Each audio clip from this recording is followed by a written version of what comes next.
honor. For the glory, horsepower and steel unite. These are the Knights of Thunder. This season, the Knights of Thunder 360 Sprint Car Series will conquer dirt tracks across the land. On every battlefield, there is a winner. To the bravest and the fastest go all the spoils. See the heroics, feel the power, hear the thunder. The Knights of Thunder 360 Sprint Car Series. Let the battle begin.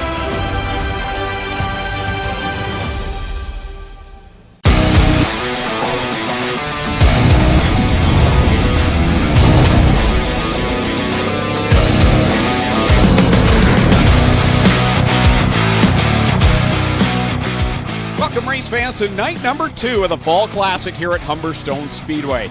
My name's Greg Kellman, joining you from Port Colborne. Joining me also tonight will be Adam Ross and Clinton Jeffrey. We've got another action-packed night here on night number 2. 6 divisions in total. We'll have the duel on the dirt finales for the street stocks and mini stocks. But the headline event, we're going to crown a first-ever champion for the Pinty's Knights of Thunder 360 Sprint Car Series. Our Clinton Jeffrey has all the rundown on how that championship will be decided. Well, guys, it's been an amazing inaugural season here for the Pinty's Knights of Thunder 360 Series. We've had some fabulous drivers come in and compete from far and wide. They've gone for the money, they've gone for the checks all across Ontario, and it's been an amazing start. We got another sword to give out tonight, but the other thing we got to give out is this big Pinty's check. Jordan Poirier's name is pretty much ready to be stuck on it. As long as he can start the A-main tonight, he's going to have his name on there. But there's 2 other drivers in contention. Ryan Turner sitting second in points. Should something happen to Jordan tonight, Ryan's ready to slap his name on there. And if they both have trouble, Hoopinen still has a mathematical chance, so watch for Jimmy the Hup to try and get it done tonight. But like we say, as long as Jordan starts the A, he's going to wear the helmet out of here tonight, guys. It all comes down to this. For the Pinty's Knights of Thunder and for Humberstone Speedway in 2021, we've got the 360 sprint cars. We're going to crown a champion here tonight, but we've also got the Action Sprint Tour presented by Pinty's. 358 Dirt Modifieds, Sportsman Modifieds, Thunder Stocks, Mini Stocks, a jam-packed card here at the new Humberstone Speedway. We've talked all season long about the improvements, but if you've watched any of the races, you've seen them yourselves. The lighting, the track surface, that inside guardrail, the atmosphere is all brand new here at Humberstone Speedway. The crowds have been excellent, but tonight, we're going to give away some hardware. The first of our championship nights, of course, the Action Sprint Tour. We crown the champion for that series in Brockville in just a couple of weeks. But tonight, it's all about Humberstone Speedway and the 360s. It's going to be a hell of a show. The final dirt racing action in the Niagara region of 2021 is up next here on GeForce TV.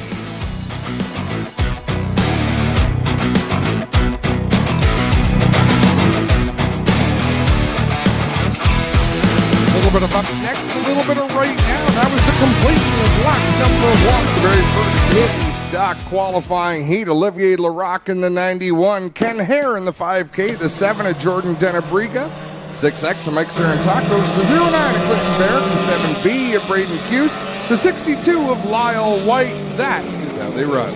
Kenny Hare works the outside line as they go down through corners 1 and 2 with Denabriga down on the inside in that drain number 7, and Kenny Hare loses power down the backstretch for the moment.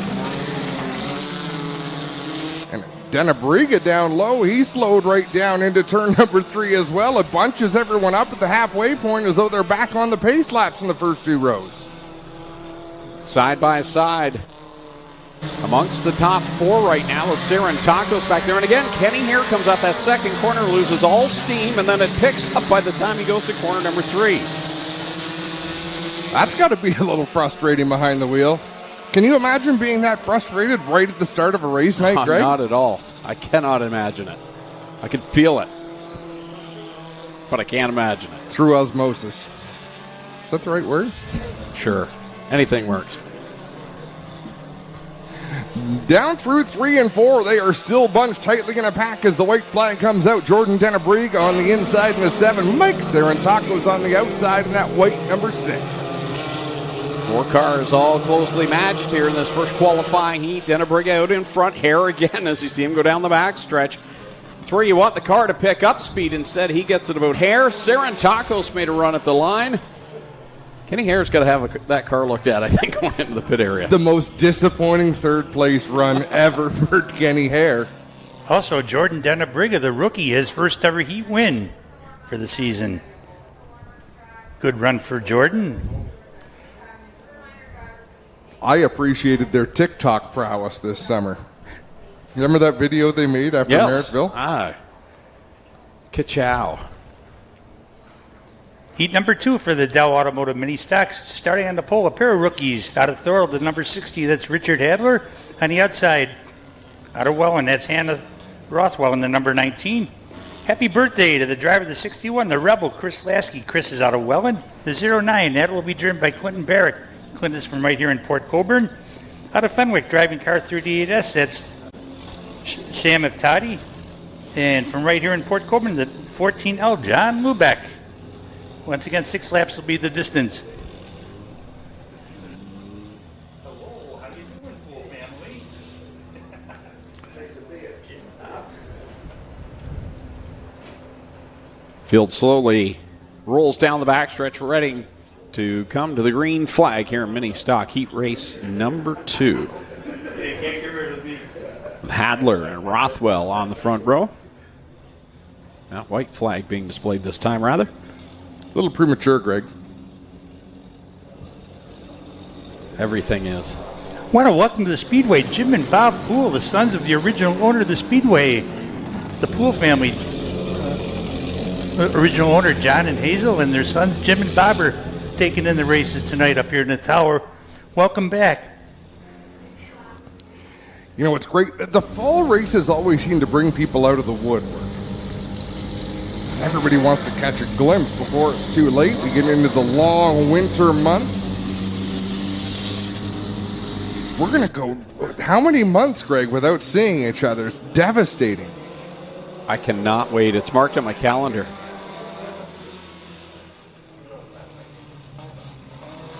Here we go. Heat race number 2 underway, and on the inside line, that 61 machine. I don't have a name on race monitor, Fran. Who's in the 61? That is the Rebel, Chris Lasky, and he's celebrating a birthday today. He's out of Welland.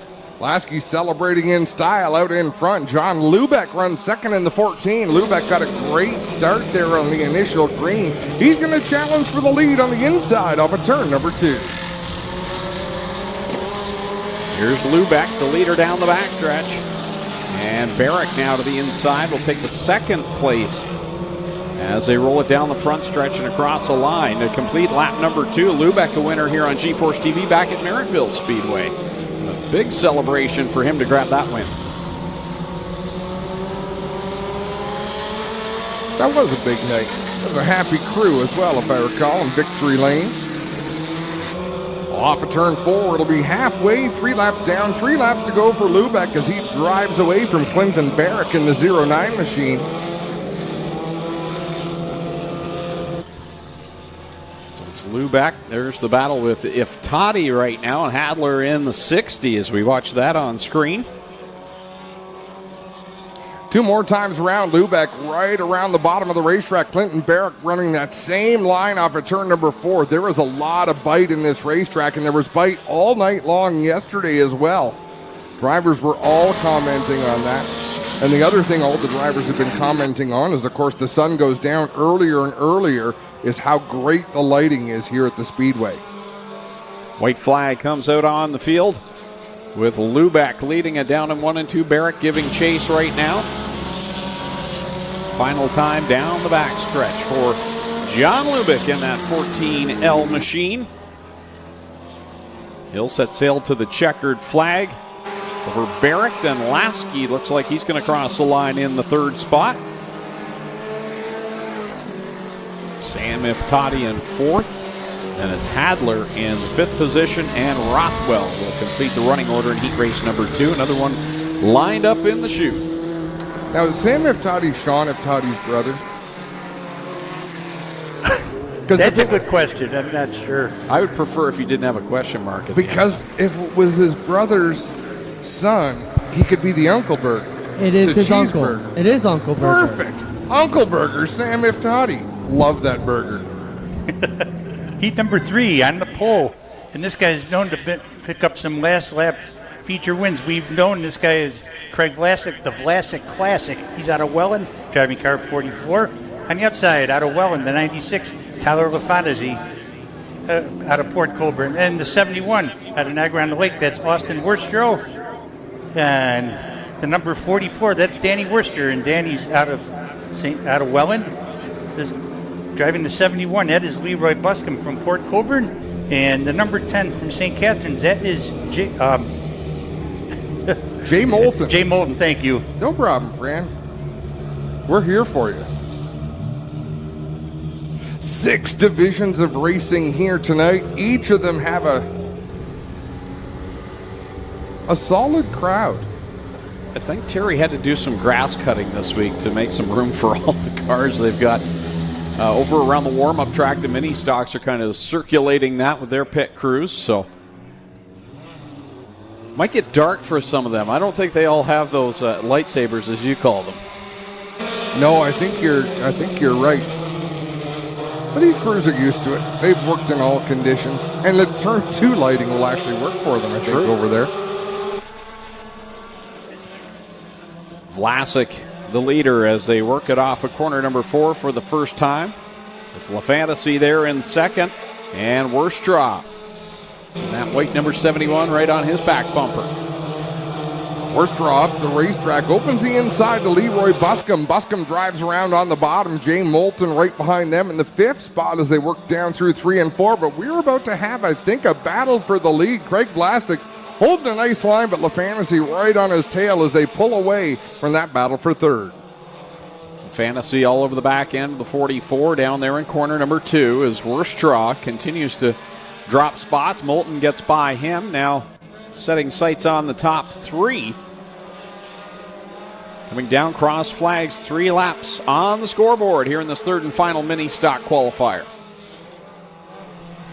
As an ice cream connoisseur as you are, Greg, you'd like his sponsor, Coolix Ice Cream. Coolix. Nice. It's hard to mess up ice cream. Finally, something we can agree on. With 2 laps left, Vlasic has pulled away just a little bit. With that lead, he's got a few car lengths over LaFantasy, and they've pulled away quite a bit from Leroy Buscombe, who's under attack from Jay Moulton. Coming down to the white flag, Vlasic out in front. LaFantasy has really not been able to close the gap at all, and now it's side by side for that 3rd position. Moulton will take the spot going down into corner number 1. So that bumps Leroy Buscombe back. I don't know that Buscombe is done, but as I say that, Moulton driving away down the back straightaway. Buscombe drives it into turn number 3. Final time around, Vlasic takes the win over LaFantasy. Moulton comes home 3rd. Buscombe 4th. Austin Worstraw 5th. And Danny Worcester rounding out the field. So that locks in qualifying for the mini stocks this evening. Everyone will make it into the A main. Final duel on the dirt event for them. As will be for the street stocks tonight as well. Now we see the Action Sprint Tour presented by Pinty's buzzing to life over on the warm-up track. Being told there are some internet issues right now on our end for those streaming on GeForce TV, so we apologize for that. There are some interpersonal issues going on as well, Greg. My blood pressure's back to... But are you doing better? It's back to the dangerous level that it was before from all the ice cream, but... here we go. Action Sprint Tour Heat Race number 1 onto the racetrack. Starting on the pole for this one at Mount Bridges, the Vibrant Farms Pride Seeds 45. Nick Sheridan alongside the man with all the wins this year. Well, almost all of them. From right here in Port Colborne, the Maverick Real Estate, Dow Auto 5D, Jacob Dykstra. Starting in 3rd from Oshweek in the Hills Tire, Sioux Sales 99, Josh Hill. Alongside from Hamilton, the Petro Plus Travel Stop Burger Barn 56 of Derek Lemaire. Sty Tree Service Enrium Dynamics 20 of the Iceman, Johnny off 6 from Six Nations. The Sty Tree Service Enrium Dynamics 20 of the Iceman, Johnny Miller. Starting in 7th out of Thamesford, the Oakwood Transport. Fast Track Performance 7 of Eric Gledhill, and to his outside going 8th from Rockwood, the Beaver Builders Neely Auto 94 of Ryan Fraser. And starting in the 9th and final spot from Kitchener, the 50 LS, that's Adrian Staley. What's Ryan Fraser's sponsor? Beaver Builders and Neely Auto. How do you build a beaver? I thought they were the builders. Yeah. Now, just so you know, if your heart starts to race, I was with the flagman, no flag in hand. I didn't think we were going. But if your heart starts to race, I know the Heimlich maneuver. You just say the word. I watched a YouTube video. Great. So, because everything on the internet is correct. are we no green No, flag? Wait, the yellow was still out. They threw the green light, so we are underway here with Nick Sheridan and Jacob Dykstra working to the inside of him. Here comes Dykstra, gets by Sheridan. Of course, Sheridan's one of only two other drivers to pick up a win here in this division. Of course, Jacob Dykstra's got all the rest. I think that's fabulous. We should do this by committee every race. If the whole field decides they want to go, we're going. Just go. When you're ready, hit it. So it's Dykstra, Sheridan, then it's Lemaire in third. Josh Hill with a nice run in the fourth spot, and now Johnny Miller loops it around and will put us under the caution flag. Yeah, cross flags. Cross flags. It's Caution. Do your thing. Nick Sheridan's got to do some off-road racing there to clear the track. Listen, we'll have all this worked out before we get to Midway.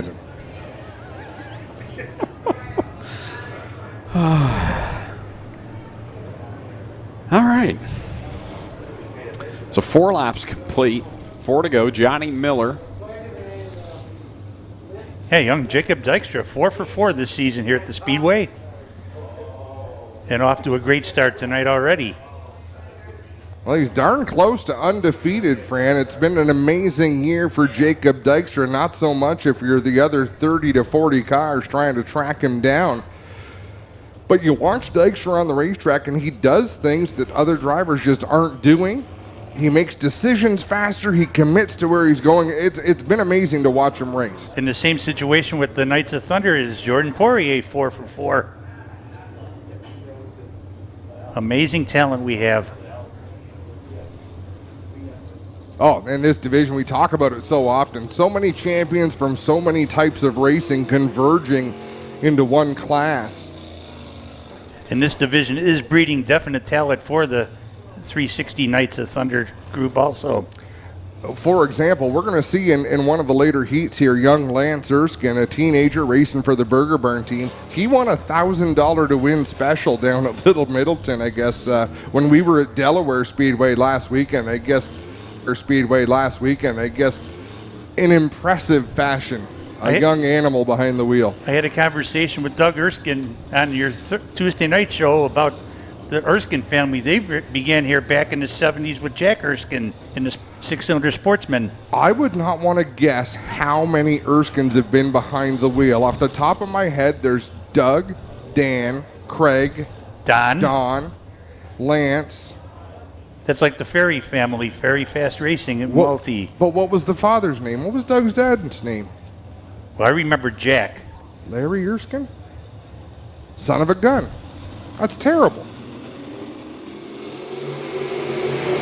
Back to the green flag with 4 on the board and 4 to go. Dykstra, your leader. Here comes Lemaire trying to close in on the top 2 as they work down the backstretch. Eric Gledhill puts the nose down to the inside of Josh Hill in the 99. And loses the nose just a little bit. Gledhill having to paddle his way around the corner. Curran to the outside in that 31 machine. Fantastic battle for the 4th spot. Here they come off the second corner. Curran working the outside on Eric Gledhill as they head into corner number 3, wheel to wheel. It'll be 2 laps left to go for Jacob Dykstra over Sheridan Lemaire in this battle between Gledhill and Curran.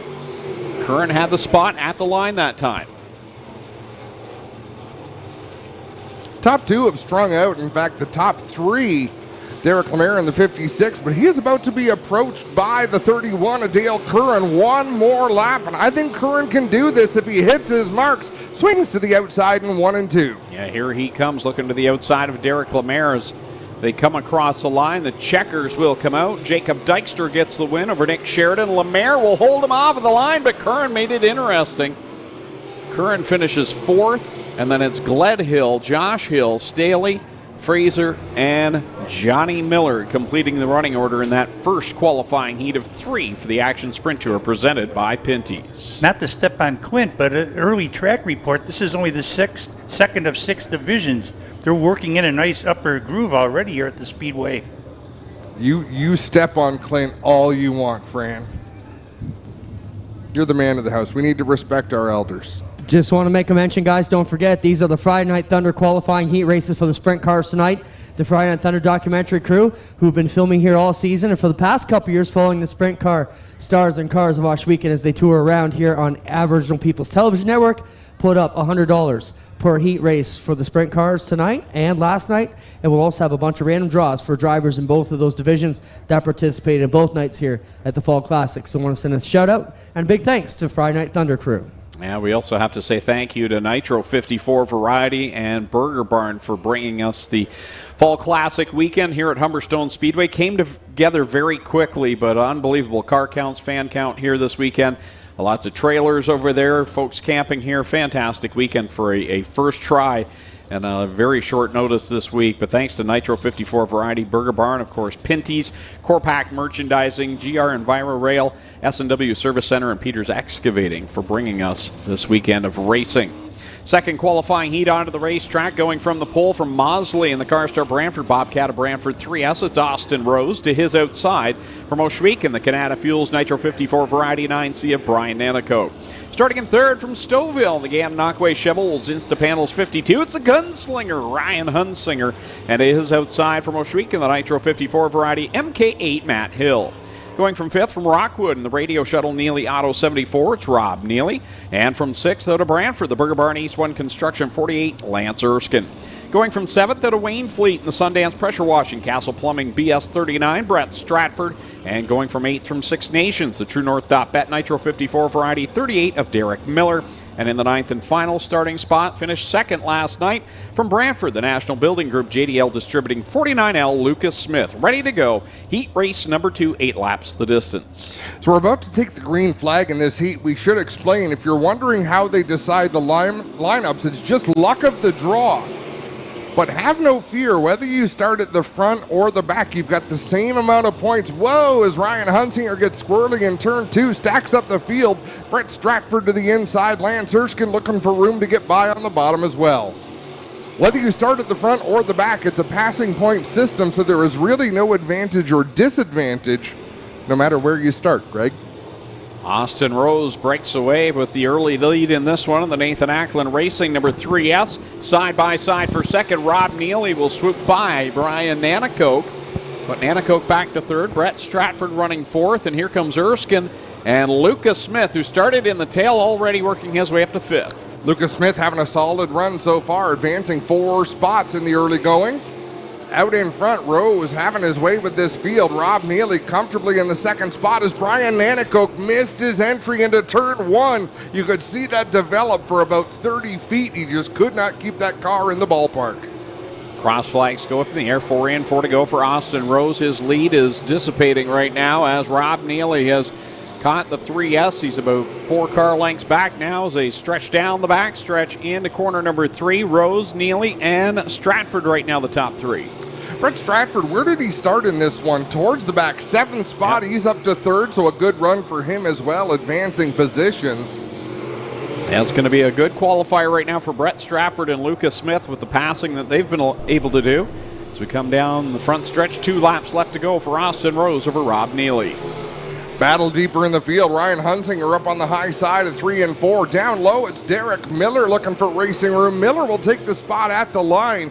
He will clear Ryan Hunsinger down into 1. Final time around for leader Austin Rose. Had a podium finish earlier this year. Very excited about that. And he's been impressive here in 2021. Works it off of corner number 4 to the checkered flag. Austin Rose picks up the win over Rob Neely. Then it's Brett Stratford and Lucas Smith the top 4. 5th at the line will go to Brian Nanicoke over Lance Erskine. And it's Ryan Hunsinger, Derek Miller, and Matt Hill. That completes the running order in heat race number 2. Just like last night, every driver here in the Action Sprint Tour will qualify for the feature event. There will be no B-main. Everybody's going to race in the feature as long as their car is ready to go. So it takes a little bit of the stress off, I've got to think, Greg, especially if you're towards the back battling like we saw Ryan Hunsinger and Derek Miller. No need to push the issue and do something to your race car that's going to send your crew to work, just rushing to get to a B main. So, yeah, it's definitely a little less pressure here tonight. And another good qualifying heat for the Action Sprint Tour, and another impressive run for Austin Rose. He's been very good in that 3S for Nathan Ackland Racing, showing that he knows how to get it done. A very talented micro sprinter who's moved up to the crate sprint car division and picks up a heat race win. As we get ready for the third and final qualifying heat for the Action Sprint Tour presented by Pinty's, those drivers will make their way out onto the racetrack right now. Starting on the pole for this one, he's finished with a podium finish last night. He's from Waterloo in the Velocity Mechanics ILA Sports 19D. Alan Downey to his outside from Oshwegan in the JR's Riverside Bait and Tackle 77T. This is Tyler Paulus. Going from third at Brighton in the Apex Graphic Design and Printing Midfield Transportation 39, Jonah Mutton. And going from fourth from Freelton, the MS Road Solutions DJD Graphics 12, DD Darren Dryden. Starting in fifth from Oshwegan, the Original Traders Energy, Bickles Hardware and Supply, 77E of Ashton Van Every. And starting from sixth out of Brampton in the Lifto Limited Toyota Industry Equipment 70mm, Dave McKnight. Rolling off seventh from Georgetown, the 2M, this will be Steve Murdoch. And going from the eighth and final spot from Ancaster in the Hallett Home Improvement 51, Trevor Young. Trevor Young. Dave McKnight got his lid back. Yeah, his toupee's been flipped back down. Topless Dave McKnight. Some of the fans might remember maybe 10 years back in the modifieds, and prior to that, Sportsman Tim Murdoch out of Georgetown ran the number 58. There's a lot of history with a lot of these drivers, because actually the odd people out are the Alan Downeys in the 19, the Trevor Young in the 51, who have just found racing and enjoyed it enough to come out and do it. Green flag. Jonah Mutton, Darren Dryden racing side by side behind them. Mutton on the bottom, Darren Dryden on the outside. Did we find out what happened to Darren Dryden last night that caused him to miss the start of the feature? I didn't get the details other than the team worked throughout the night to resolve the issues, and obviously they fixed whatever it is, but I don't know the exact specifics on what went wrong for Darren. He presented to the racetrack for the feature event as everyone was getting pushed off. Whoa, hang on to it, Murdoch. Gets way loose in 3 and 4, able to gather that white number 2 machine back in. And as everyone pushed off last night for the feature, the 12 of Darren Dryden, the car just never fired, pushed back to the pits as night was over. And that's why we're using him as an example tonight, that we can't count Jordan Poirier as the champion of the Knights of Thunder Series just yet, because he has to start the A main. If he were to come out and have the exact same issue Darren Dryden had last night, and Ryan Turner goes on to win the race, he wouldn't be the champion. So you have to start it to get it done. Anything is possible as Trevor Young tried to get a nose to the inside of Dave McKnight in that number 70. That's a battle for the 6th spot, because out in front it is all Alan Downey, leading by half a straightaway over Darren Dryden in the 12 Double D. Alan Downey impressive once again in that 19D. Picked up a win last year here on GeForce TV with the Action Sprint Tour. Darren Dryden in tow down the back stretch. One around off of corner number 3, and that will put us under the caution flag, I believe.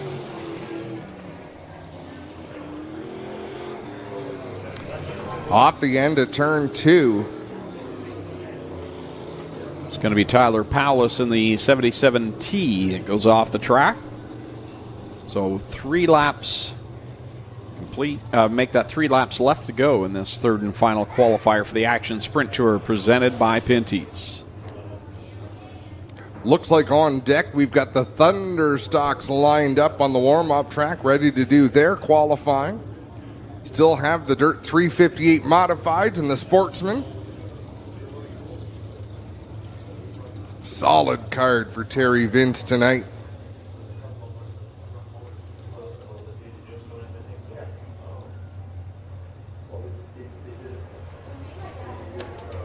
So we circulate under the yellow. As always, it'll be a single file restart. Leader fires down in turn number 4. There's a couple of cones down there between 3 and 4. That is where they're allowed to pick up the pace, and then everyone stays single file till they pass the cone. A few cars missing from last night, a few additions. We have 125 cars in the pits tonight. These fall shows are something special. And with the addition of all these huge trailers, I've never seen the pits packed like they are. You're not wrong. I miss the days of an open trailer. I still think if anyone saw, Greg, I'm sure you've seen the post that Derek Lynch wrote, great racer from northeast of Toronto, about racing and open trailers. I think there was 99 points of things that he wishes were still the way they used to be. Back under the green flag, Downey now will feel the pressure from Darren Dryden as he started right on that tail tank, but he gives it away all in corner number 2. Again, he had to take that swing. Downey down on the bottom of the racetrack where most people have been making their progress tonight. And turn 2 is that no man's land here at Humberstone Speedway. You can fly the outside into 1, you can run the outside through 3 and 4, but between turn 1 to the exit of turn 2 is where it's very, very hard to find forward grip. One more time around for Alan Downey in the 19D. As he works it down in 1 and 2, with Darren Dryden in second. Jonah Mutton with a fantastic run right now in the 3rd spot, just cutting his teeth in sprint cars. Look at that battle at the back with Murdoch, McKnight, Trevor Young. We're going to see Alan Downey cross the checkers ahead of Darren Dryden, Mutton, Van Every, and then it's Murdoch, Young, McKnight, and Paulus.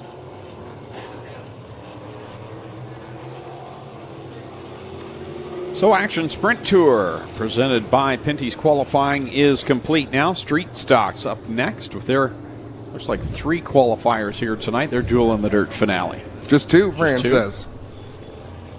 First of 2 qualifiers for the GR Enviro Rail Street Stocks. 8 laps will be the distance.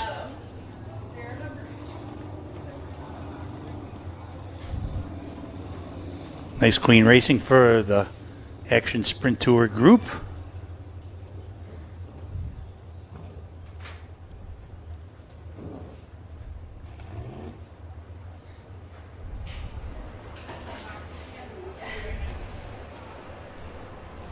So Street Stocks up next, then Sportsman, Knights of Thunder 360 Sprint Cars, and the 358 Modifieds. Those will be the order of the qualifying heats here tonight.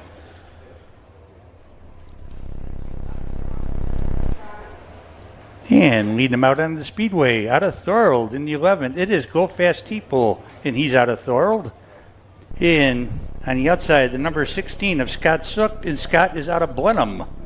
Row number 2, the 48, that is Al King, and Al is out of Hagersville. On the outside, out of Ashweekon, the 44, Robbie General. Row number 3, the 1J2, that is the Fonz, Jason Fontaine from Port Colborne. On the outside, out of Font Hill, the 7X, that is Kevin Kokorick. Row number 4, the 28, Jimmy Lappin, Jimmy out of Caister Center. On the outside, Brewster Baker, Dave Bailey out of Hagersville. Good second place run last night. Row number 5 will be the 21, Spencer Smolders. Spencer's is out of Merlin. And out of West Lorne, Ontario, formerly out of Shirkston, the 65 of Scott Dunn.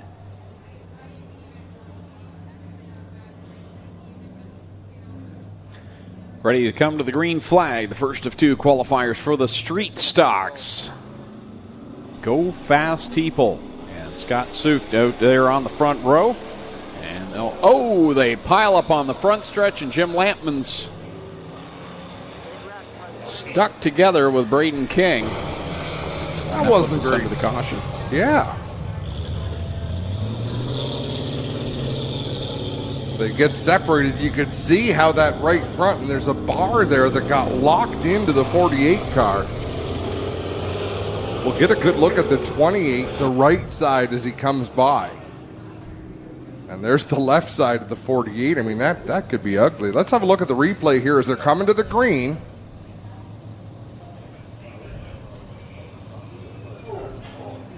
Four wide does not work. Braden King's 48 just didn't go and bottled everyone up. Did you see that bar on the right side of Lampman at the front there? It locked right in. So King's gone off. Kokorick has gone off as well. But Jim Lampman's still out there. Kokorick had a good run last night. I think he finished in the top 5. I have to double check on the 48. We have either Al or which King that is tonight. My race pass, they list that as Al, but we can double check on that. Possibly is. So another replay. Technically, if you count Spencer Smolders, they were 5 wide. You got skewered there. yeah, it kind of scares me a little bit. Like the driver sits right on the left side, so if you come through and looking at the number 28, if something came through its left rear wheel inside the body, there's only about 3 inches between the body and the driver. Yep. All right, we'll try it again. Again, 8 laps the distance here for the street stocks. We've lost Kokorick, and I do believe it is Al King. That's who's listed in scoring. My correction there. My mistake. And my correction. Dave Bailey gets pushed up the banking by Scott Soup, and he goes off the outside on the back stretch. He got a little bit of ground to make up at the front. Go Fast Teeple trying to hang on to the lead with Jason Fontaine on the inside. Smolders right in behind them. He's had a good month or so as now things get stacked up as Jason Fontaine got a little sideways a bit there, and Smolders will dig down to the inside of him, the 21. Now, for some reason, Smolders is coming up in scoring as Clinton Nichols, but I'm pretty sure it's Spencer Smolders. So is this Bubba Smolders then? Bubba Hot Shoe. If it's not Clinton, then. Across the stripe, here comes the 21 machine. Now you got me wondering. With how fast the car's pulling off the corner, it's got me wondering if that's Clinton Nichols' carburetor. Jimmy Lampman pulling off in the DNS Automotive 28. That's not fair. Here comes Smolders. Leads at the cross flags with Fontaine and Teeple side by side down the front stretch. Dave Bailey's trying to rebound here. He's worked up to the 5th spot to the outside of Dunn in the 65. Bailey looking for that 4th position, and if these top 3 get battling hard enough, he's got a shot to close in, but the laps are winding down. They're side by side for the lead. Smolders continues to lead the way by 5/100ths of a second at the stripe. Go Fast Teeple out in front. Fontaine working the inside line. Smolders on the outside. Good 3-car battle for the win here in this first qualifier for the street stocks. 2 to go across the line. Teeple leads it.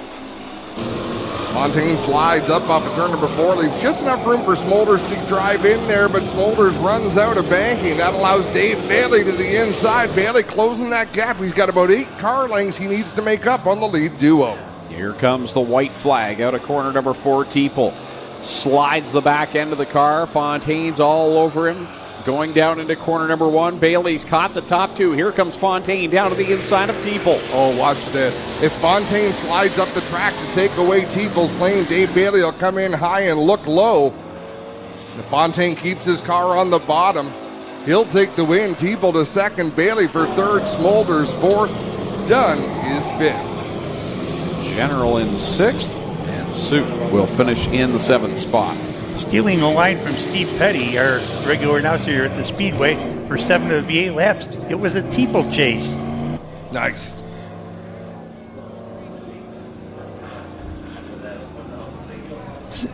If you're watching Steve, I had to use that. I could see the smile on your face now. Heat number 2 for the GR Environmental Street Stocks. 8 laps is the distance. On the pole, looking to make it 4 in a row tonight, will be the crazy alien, Pete Reed, out of Stevensville. On the outside, from right here in Port Colborne, it's the 30 junior of Kevin Sharp. Out of Caister Center, driving car number 41, it is Adam Plazik. And on the outside, from right here in Port Colborne, it is Bryce Richardson aboard the 11R. Out of Hagersville, starting 5th, the 24, that is Blake Bomberry Jr. On the outside, driving the 55, it is Mikey Bobby out of Caledonia. Mike Thorne. Row number 4, the 37J out of Dunville. It is Jeff Bean. On the outside, the 76, that'll be driven by Jeff Drummond, and Jeff is out of Tilbury. Last but not least, out of Hamilton, the number 25 of Kenny Sargent. That is our lineup. Pete Reed, winner last night, looking to do the double here as they head down into corner number 1. A little beating and banging down the front stretch there. Yeah, some bumper tag going on, a little bit of checking up. Bryce Richards going to shoot up the middle of that. In the 4th position, Blake Bombury runs 3rd in the 24. Out in front, it is Pete Reed with Adam Plazik holding on to 2nd. One lap on the board here in this 2nd and final qualifier for the street stock. Sportsman lined up over in the warm-up track, ready for their qualifiers next as Blake Bombury Jr. goes down to the inside of Adam Plazik. He'll take the 2nd spot away. I just can't stress enough how beautiful the purple is on Blake Bombury's race cars. Man, they've been gorgeous the last couple of years. Yeah, and the same with his dad also. That's a beauty. Does a lot of nice work with those cars, and they put a lot of effort in behind making sure they're fast and they're safe, but also that they look good every time they're at the racetrack. And he's doing a good job for Nitro 54 Variety here tonight, running in 2nd behind Pete Reed. And if you're going to follow someone in 2nd, that's the right guy because he's been so good here at Humberstone. Mike Thorne has moved his way up to the 3rd spot and pulled away from Adam Plazik. Further back, Kenny Sargent in the 25. He is struggling to work his way through the field. We're halfway through this one. He's not yet made his way into the top 5. He'll swing to the outside of Richardson in turn 1. Side by side they go. Sargent on the outside of Richardson, door to door down the back stretch. Sargent trying to nose ahead. They've got Adam Plazik right in front. Richardson stuck right down to that guardrail, though. He'll get a good launch off of corner number 4 and take the spot. Now Sargent's got problems. Yeah, Sargent has come up slow on the front stretch. He'll peel off into the pits. Once again, the fortunate part for Kenny Sargent as he goes off with a flat left rear tire is everybody going to qualify tonight for this duel in the dirt race. We've seen nights where the duel in the dirt brought 40 cars to the races, Greg. Pete Reed out in front with Bombury and Thorne, the top 3. This time by, I believe we'll see the white flag for Pete Reed, and the crazy alien has got Humberstone Speedway figured out here in 2021. That car's working really well. Could have a battle for the 2nd spot. Blake Bombury has had it all to himself for most of this race as Mike Thorne closing in. Believe he's going to run out of time, however, as Pete Reed brings it off of turn number 4. Checkered flag is in the air. Reed going to take the win in this 2nd heat for the Thunderstocks. Blake Bombury 2nd, Mike Thorne in 3rd, Adam Plazik 4th, and it's Bryce Richardson and Jeff Bean. A couple of drivers that I'm surprised aren't here tonight for the duel on the dirt. From Merwin, the Merwin Magician, Steve Shaw. They normally been big-time racers here at the duel on the dirt. That is a bit of a surprise. I mean, there's a lot of cars here. Justin Ramsey's, Craig Handley.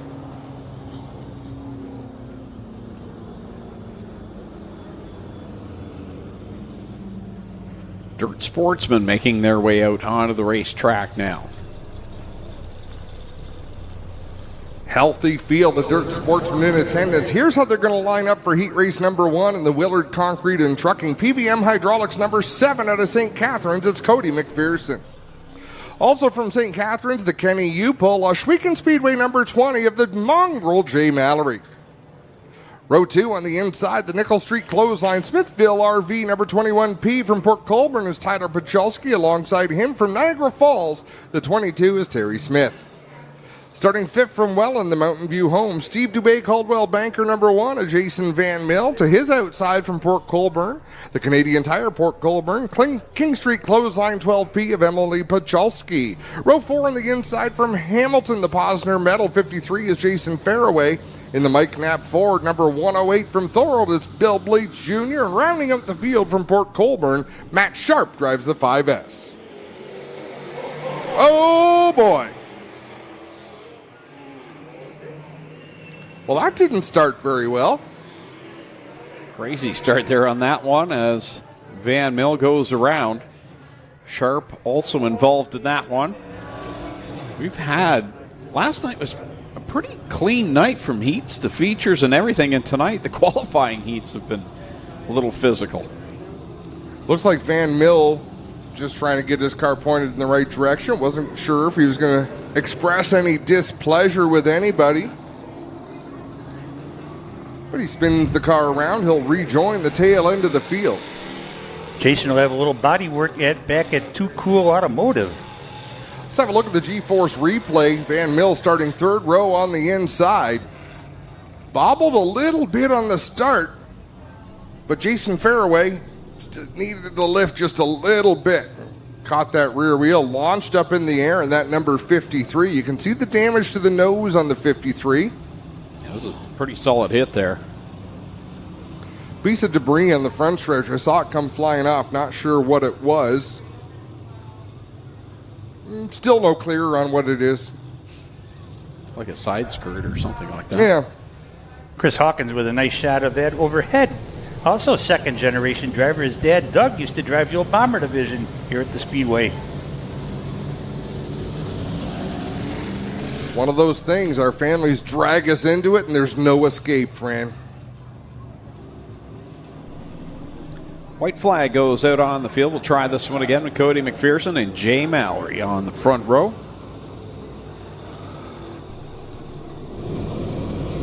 Chris himself competed in the Pro Stocks and has a Sportsman ready to go for next year. There you have it. Fran is in the know.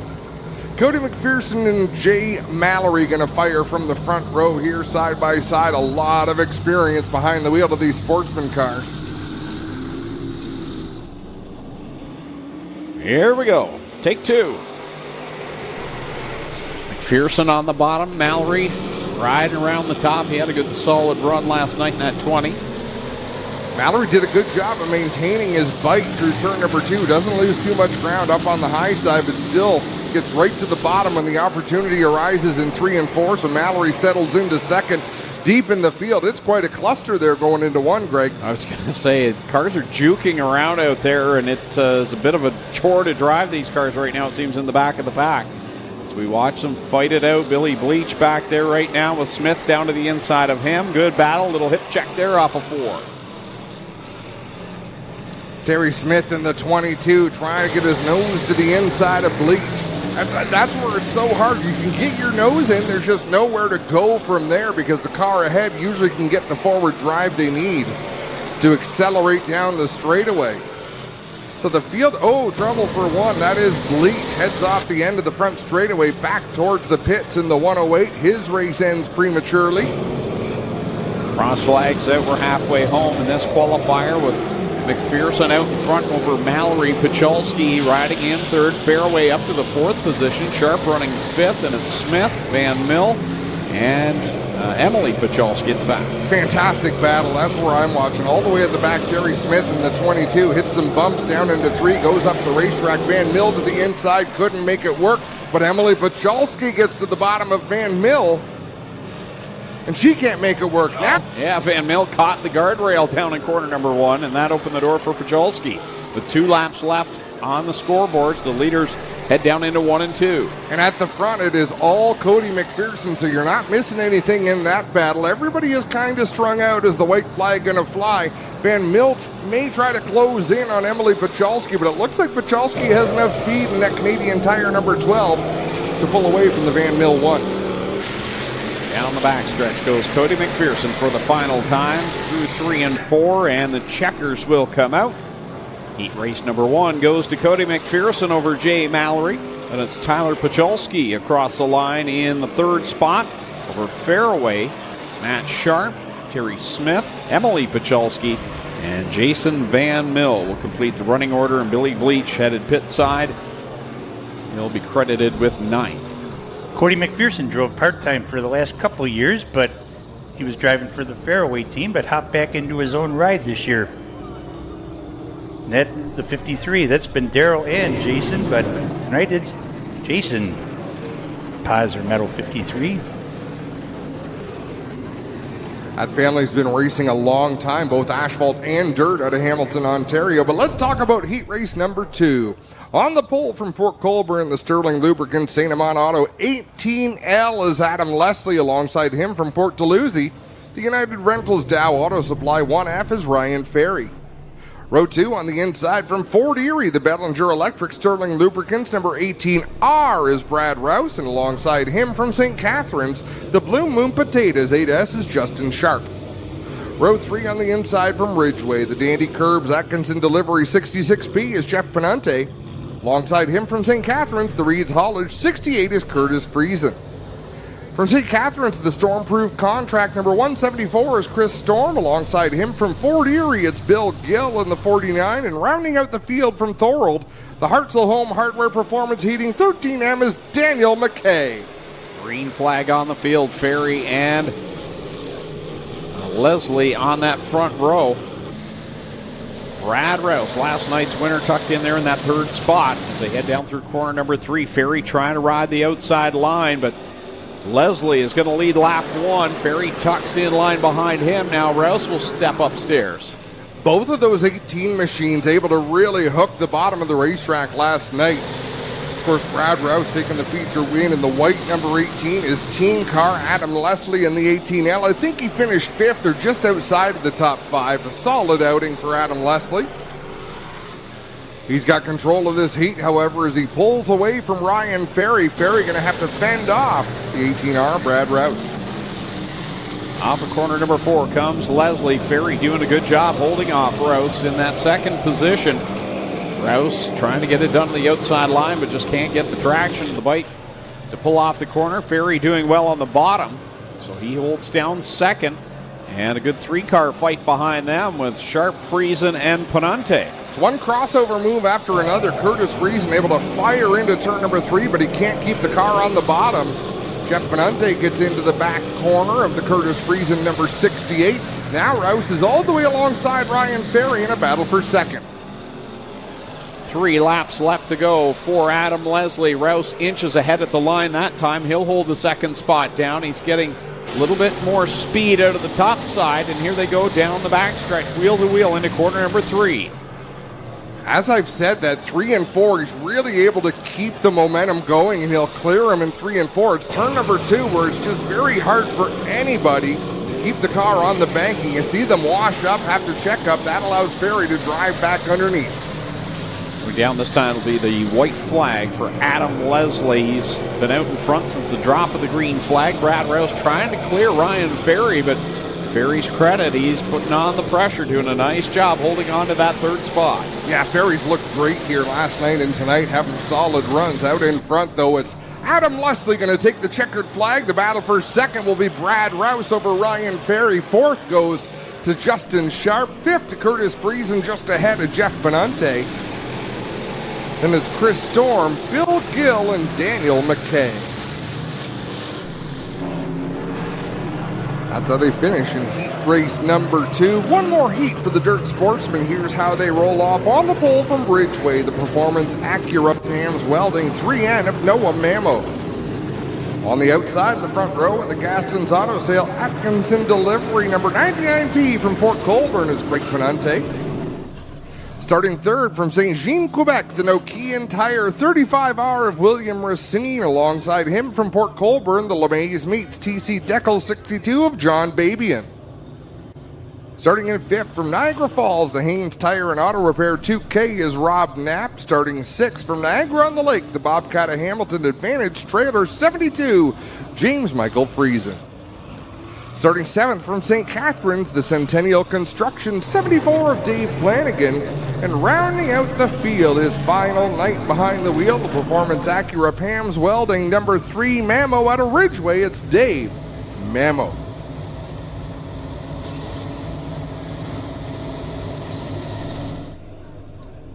Final qualifier for the Sportsman as they come down out of corner number 4 to the green flag. 8 laps will be the distance. Mamo and Pinty will head down into corner number 1, wheel to wheel.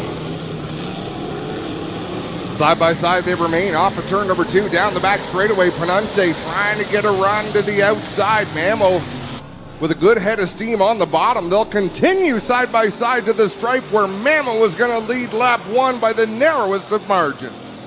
Pinty trying to work around the outside line just like we saw with Brad Rouse in that previous qualifier. Mamo now will check up going into corner number 3. Pinty will clear him off of 4 and lead the lap over Mamo and Racine there in 3rd.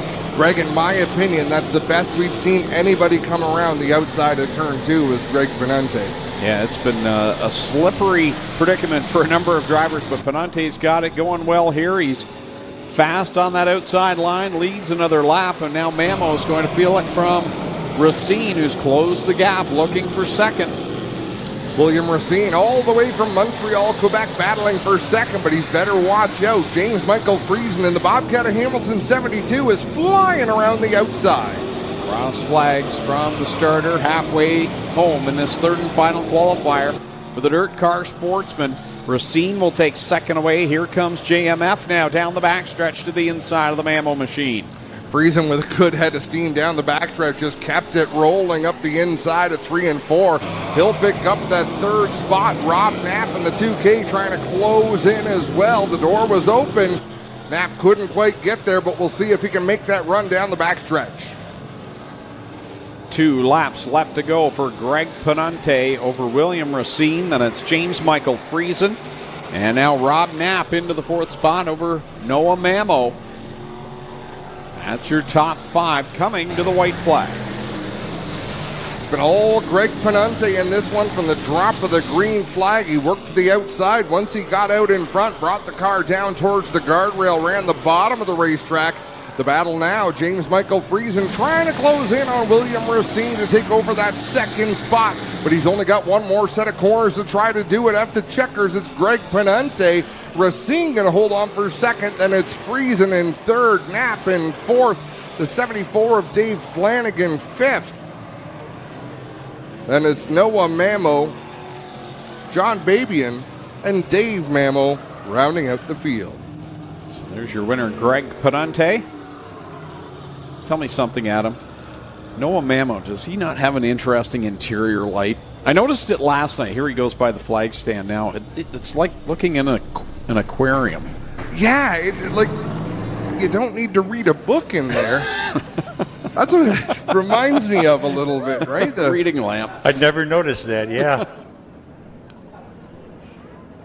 I'm like, does he have pets in there? What's going on? Or an aquarium. He's trying to keep a tarantula warm, or the chicks just hatched, and that's although that's not that no, white wrong light. color. Yeah, wrong sorry. color. We were on a good roll there. Something's always got to bring it to a screeching halt. All right, Pinty's Knights of Thunder 360 sprint cars onto the racetrack. First qualifier of the evening, starting from the pole from Picton, the Terry's Taxi, Elbrook Excavating 84, Tyler Rand. To his outside from Niagara Falls, the Signal 88 Security, EMS Towing 70, Bailey Hurd. Starting in third from Scotland, Ontario, the Instapanel Styes Tree Service 87X of Sean Evans. And alongside him from fourth out of Picton, in the Jones Automotive Car Quest 11J, Chris Jones. Going from fifth, good solid fourth place finish last night. Out of Caister Center, the Charlie B. Honey Mudcat Entertainment Center 11 of Jamie Turner. And starting alongside him in sixth, all he has to do is start the A main tonight. He'll be the champion. Out of St. Matthew de Belleville, Quebec, in the four-season forming Mega Pumping 28, Jordan Poirier. And going from seventh from Caledonia on the Petro Plus Travel Stop, Burger Barn number 18, Mikey Bobby. Mike Thorne, don't see him out there in the 18 machine. No. So a six-car qualifying heat to start things off for the Pinty's Knights of Thunder Championship night. Tyler Rand, Bailey Hurd to set the pace off of corner number 4. Green flag goes in the air. Tyler Rand had a rocky start there.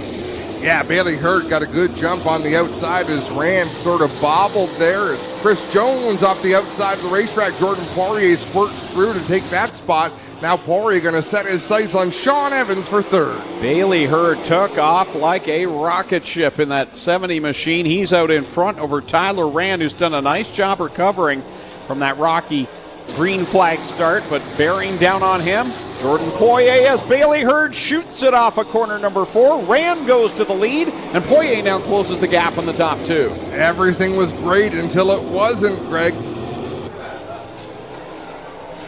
Jordan Poirier gets by for the second spot. Tyler Rand running it right down along the guardrail. Here comes Bailey Hurd on the outside. That impedes the progress of Jordan Poirier. I'll tell you what, young Bailey Hurd made a mistake in 3 and 4. Instead of going down to the guardrail and running the safe line, he's like, hell with that, I'm going to get it right. And boy, did he ever. Here he comes again, rims it around the outside, takes the lead back halfway through in this one.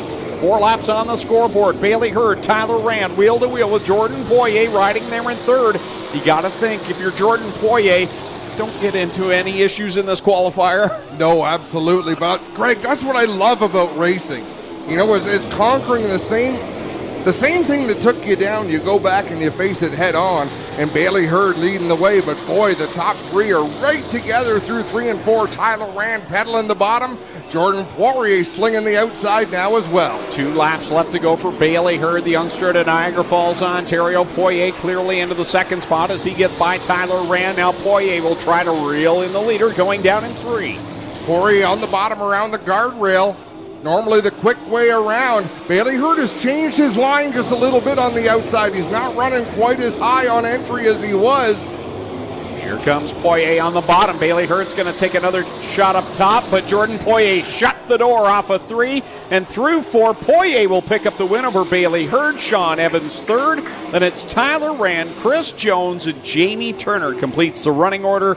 Bailey Hurd didn't win that race, but I think he won a lot of fans with the way he drove that race. You know, that was a gut check. Gut check, and he passed that test with flying colors. Clinton Jeffrey caught up with Jordan Poirier a little earlier in the night. Thunder, if you start the A-mains tonight, you're going to lock up the championship. You know, what makes you nervous going into tonight? You'll have to imagine what Jordan said. We just want to be executing everything right. We still want to win that race for sure. That's why we're here. So we'll try to be just like every other race and just be patient and not thinking about it.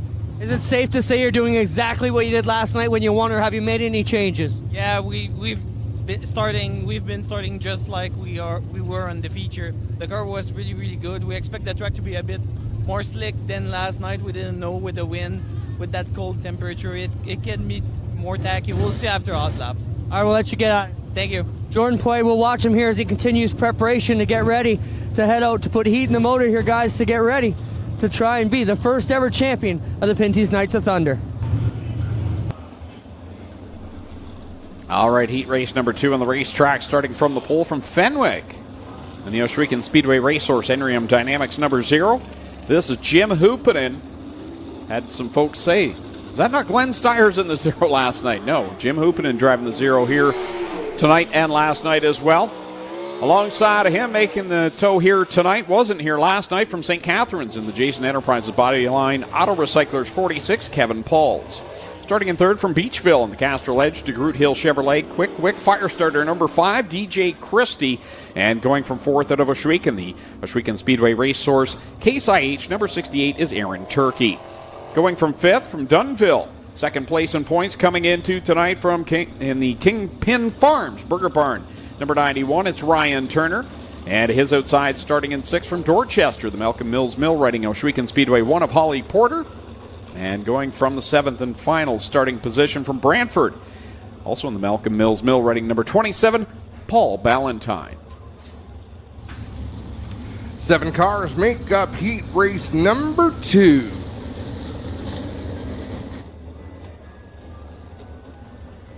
Jim Hoopinen in the 0. As Greg mentioned, we had a lot of questions about whether that was Glenn Stiers behind the wheel. It wasn't. I thought it was Christmas here in the tower for a second. I heard chimes. Fran's getting a head start on Christmas here. Every time a bell rings. Just the dingling from down south, that's all. There you go. Jim Hoopinen out in front of DJ Christie in that second spot. He did not have the run he wanted one night ago. That car just didn't work for him from the drop of the green, and then spun it out, and there was never another caution flag for him to really regain ground. Hoopinen leads over Christie. Here comes Aaron Turkey now to the third spot. Ryan Turner and Aaron Turkey in that battle for the third position. Kevin Paul started on the front row, sliding backwards a little bit. Holly Porter looking to mount a challenge for that fifth position, but out in front, it's all Jim Hoopinen leading with DJ Christie second. Ryan Turner trying to catch Aaron Turkey. Turner comes into tonight second place in the points, 48 behind Jordan Poirier. And he's going to need a whole lot of help if he wants to be the champion. But runner-up last night, I think just a win would satisfy Ryan Turner here. We're halfway home in this second qualifier. Hoopinen right around the outside, comes down to complete lap number 5. Christie running the exact same line. We got Aaron Turkey running the bottom, Turner up top. So some different line changes, and really they're kind of accomplishing the same lap times. And that's just it. Ryan Turner is searching around that racetrack. So Aaron Turner's out there trying to get it, doing a great job in third. Ryan Turner's doing some testing, seeing where on the racetrack that Kingpin Farms number 91 might be able to draw in. As we say that, DJ Christie has lost a bit of ground. I believe third and fourth are closing in on the 5 of Christie. One more time around for Jim Hoopinen as he begins to catch the tail end of the field. Christie riding second, Turkey third, and Ryan Turner closing the gap on Aaron Turkey. Final time through 3 and 4 for the leader, though. Jim Hoopinen will work it around the bottom side and pick up the heat race win. DJ Christie coming home second. Here comes Ryan Turner trying to swing to the outside for third. He'll get the third spot over Aaron Turkey by 6/100ths of a second.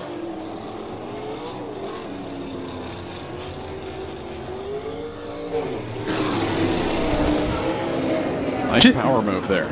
Just a quick clarification. My dingling reference was to my phone, not my nephew watching from the suburb of Cincinnati. Eric, I hope you got that right.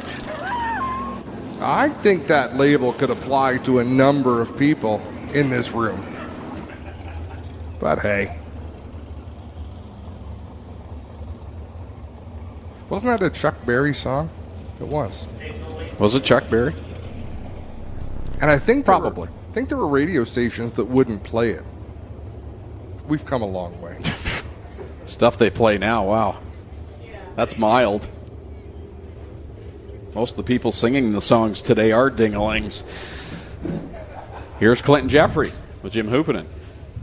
We're here with Jim Hoopinen. Jim, you get ready to put heat in the motor here. You still have a mathematical shot at it, but you're going to need something catastrophic to happen to Jordan. But you've had a pretty good season. Yeah, definitely. We had a great year this year running for Glenn Stiers. I got to thank him for everything he's done for me, and it's been fun. We haven't had the results we wanted, obviously. I think I gave about 4 away to Jordan, and that's the way it goes. But so tonight, I think if Jordan starts a feature, he's got the chance. So we'll see what happens in the heat race. But we still have a chance to get second from Ryan, but we're going to have to do a better job than we did last night for sure. All right, good luck, Jim. Thank you. Jim Hoopinen comes in third tonight. He's still got a shot at it should something go wrong with the 28. Qualifying heat on the racetrack. Travis Cunningham will go from the pole. He's from Grimsby in the Bowens Automotive Image Factor number 90. To his outside from Beamsville in the J&E Recovery, Julie Swayze Remax 88H, it's Josh Hansen. Starting in third from Tilsonburg in the Petro Plus Travel Stop, Burger Barn number 13, Corey Turner. And lining up in fourth from Charing Cross in the ERW Contracting, Casey Cutts 9B, Scott Burke. Going from fifth from Binbrook in the Nitro 54 Variety Creative Edge number 9, Liam Martin. And starting in sixth from Oshweek in the Nitro 54 Variety 15 of Dan Nanakoke. 6 cars, 8 laps underway off of corner 2.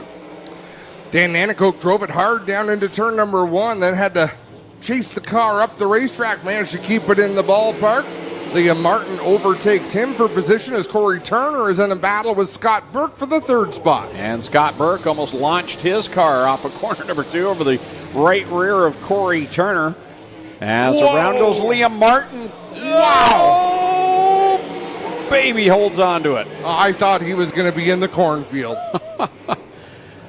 Corey Turner closing in on Travis Cunningham to battle for the second spot down the backstretch. Out in front, it is all Josh Hansen. Here comes Corey Turner to the outside of Travis Cunningham. Skates it hard into corner 1. Oh, he keeps it in the park and will have the second spot down the back straight. That was pucker suction. It worked. Here comes Turner around the outside. He'll hold down the second spot at the cross flags. 4 laps to go here in heat race number 3 for the Pinty's Knights of Thunder 360 Sprint Cars. Hansen by half a straightaway. Corey Turner's taking over the second spot, but Travis Cunningham fighting back on the bottom. He'll roll around in 3 and 4. It'll be Turner at the stripe, but Cunningham not letting him drive away. The most enjoyable driver to watch right now is Liam Martin. He is driving that car as hard as he can. He gets by Scott Burke, and he's almost launched that car a couple of times now. Right on the edge, up on the high side is Liam Martin. The opposite is true of Travis Cunningham. Right along the inside, almost clipped the guardrail going down into turn number 1 the last time. Second and third are closing in on Josh Hansen. They may run out of time, but Hansen got all out of shape there in 4. That was a wild ride through corner number 4. A little stagger swagger there as they work it down in 3 and 4 for the final time. Checkers coming out. Josh Hansen will hold on for the victory over Corey Turner. And it's Travis Cunningham third, Liam Martin fourth, fifth Scott Burke, and Dan Nanakoke will complete the running order in the third and final qualifier for the Pinty's Knights of Thunder 360 Sprint Cars. Clint caught up with Ryan Turner earlier on in the night. Caught up with Ryan. Ryan, you're halfway between your burger for dinner and putting heat in the motor. You know, you still have a mathematical shot at it should something go wrong with Jordan, but you're going to need help. You know, are you ready to go tonight? Yeah, we're ready to go. We were talking about it earlier. Obviously, first thing is we want to go out and win for Jay. Jay's helping put on this night, and we want to get another win before the year's out. It's still in the back of our head. We need a good run even to hold second, but, things can happen. Do you think momentum's on your side, and are you a believer in that? If it is, it was the Turner time, because last night you guys ran so good. I think you were second, third, and fourth with all 3 cars. You definitely have the momentum on your side tonight. So does Jordan, but you guys are running good as well. Yeah, I think the track's going to be a lot like last night. We pretty much have our features set up with a couple tweaks that we wanted from last night. We were about a 10th or 2/10 off them. I think we got that tonight, so hopefully we can put on a battle for the fans. Good luck, Ryan. Thank you. Ryan Turner comes in with a shot at it tonight. He's going to try and get it done here, guys. He's headed off to get ready to roll.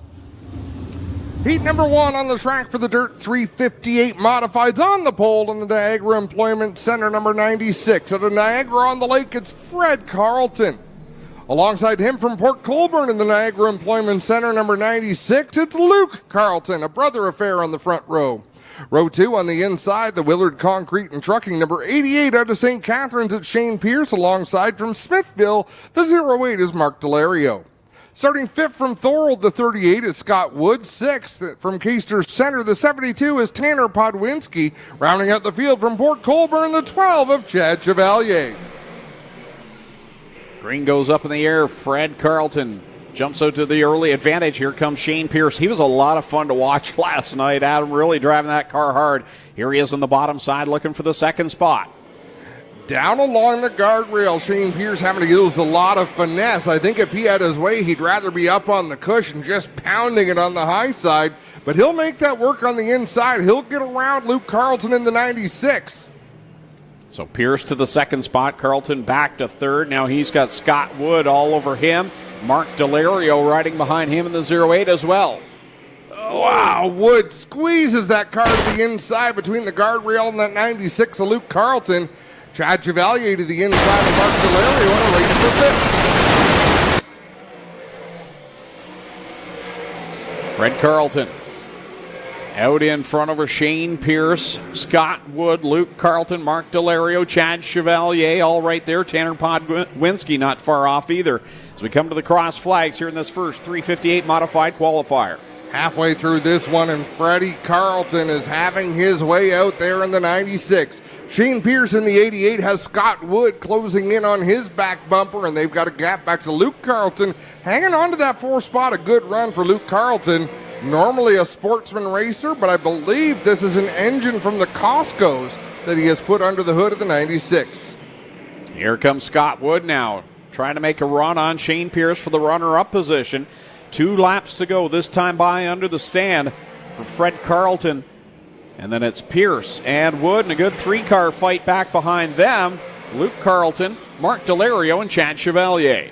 Chevalier had thoughts of crossing over Delario, and they kind of hesitated, and it bound him up there, cost him some ground as Freddie Carlton comes by to take the white flag, and Chevalier just about went over the banking in turn 3. Final time down the back stretch for Bones. Fred Carlton in that number 96 rolls it through 3 and 4, and a impressive win there for Fred Carlton. Pierce will work it off of 4 as well. The second place, Scott Wood third. Then it's Luke Carlton, Mark Delario, Chad Chevalier, and Tanner Podwinski. So that completes the running order in heat race number 1 for the small block modifieds. Yeah, Luke Carlton, not just his second night back in a modified. He's been running Sportsman for the last several years, but has one modified victory to his credit over at Merrittville Speedway.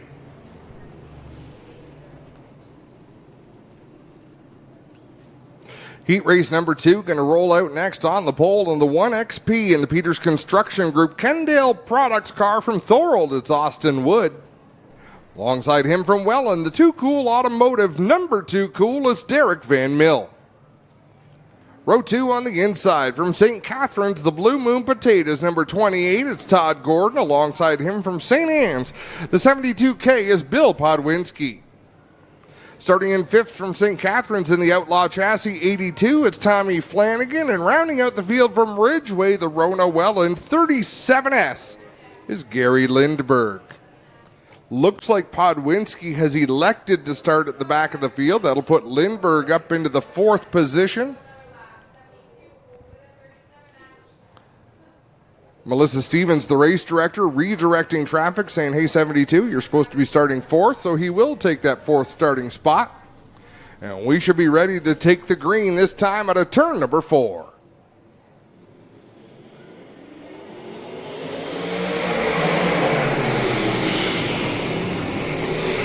Ready or not, that race is going to start. Todd Gordon was pushing Austin Wood out in front. He'll take the 2nd spot. Leave Flanagan and Van Mill to battle for 3rd with Gary Lindberg right behind them. 1 lap on the board for Wood out in front. For Todd Gordon, here's Flanagan riding there in that 3rd position. Now Lindberg works to the inside of the Derek Van Mill machine into the 4th position. Most of these drivers running the bottom of the racetrack, but Gary Lindberg has that car wound up on the high side, the 37S, as he works into 1 and 2 to the outside. He'll look to get around Flanagan. Huge launch down the back straightaway, and he'll continue to pound the cushion. Austin Wood is hooked up and gone in that Peters X. Oh! One and hard hit into the wall for Gary Lindberg. Wow, our wall cam got a great shot of that. You could see that develop for quite a while. Lindberg just had a huge run. In fact, that's reminiscent of what happened to Mikey Krutchka at Merrittville very early in the season. I can't believe that 37 car is still running out there.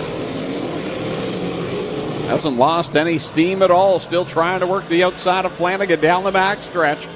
He was in a quarter number 3 on the outside line. He has not given up hope out there, and now he'll clear for the spot at the line. Flanagan left that room this time coming off of turn number 4, and we'll have to queue up that replay. That was wild as we've reached the 2-to-go point in this one. It's all Austin Wood. Gary Lindberg trying to get the 2nd spot away from Todd Gordon. Lindberg again using that aggressive outside line charge. He'll try to get by Gordon here in the closing laps. Gets a run down the back stretch into corner number 3. And here he comes. 1 to go for leader Austin Wood, and now Lindberg's going to take over 2nd. Lindberg up to P2. Todd Gordon will try to fight him back for it on this final lap, but I don't think he's going to do it. And out in front, Austin Wood going to take the checkered flag, and that one machine coming home 2nd if he can make the car turn. Gary Lindberg followed by Todd Gordon, Tommy Flanagan, Derek Van Mill, and Bill Podwinski. This is going to be an entertaining replay. So here we go. Here's the wall cam. Watch this. Whoa! And it's really a matter of, if Flanagan's been running that line lap after lap, Gary Lindberg knows he's got a huge run. These cars have no rear view mirrors. You have no spotters. So put yourself in the position of Flanagan. Is there any reason to believe he thought a car could be coming like that on the outside, even though Lindberg did make that great run on him? It's kind of one of those, it's not a victimless crime, but it's kind of a blameless one. Look at this. Oh, like how did the right front not break? I don't know. And Flanagan's already on the throttle, pointed down the front stretch. Anyhow, Heat race number 3 on the pole from Ridgeway. The Page Motorsports 43 is Brian Page. Alongside him from Alexandria, the 01 is Chris Raby. Row 2 on the inside, the Willard Concrete and Trucking. Number 777 from Font Hill, it's Tyler Willard. Alongside him, the Seaway Fluid Power. 71 from Stevensville, it's Mike Bowman.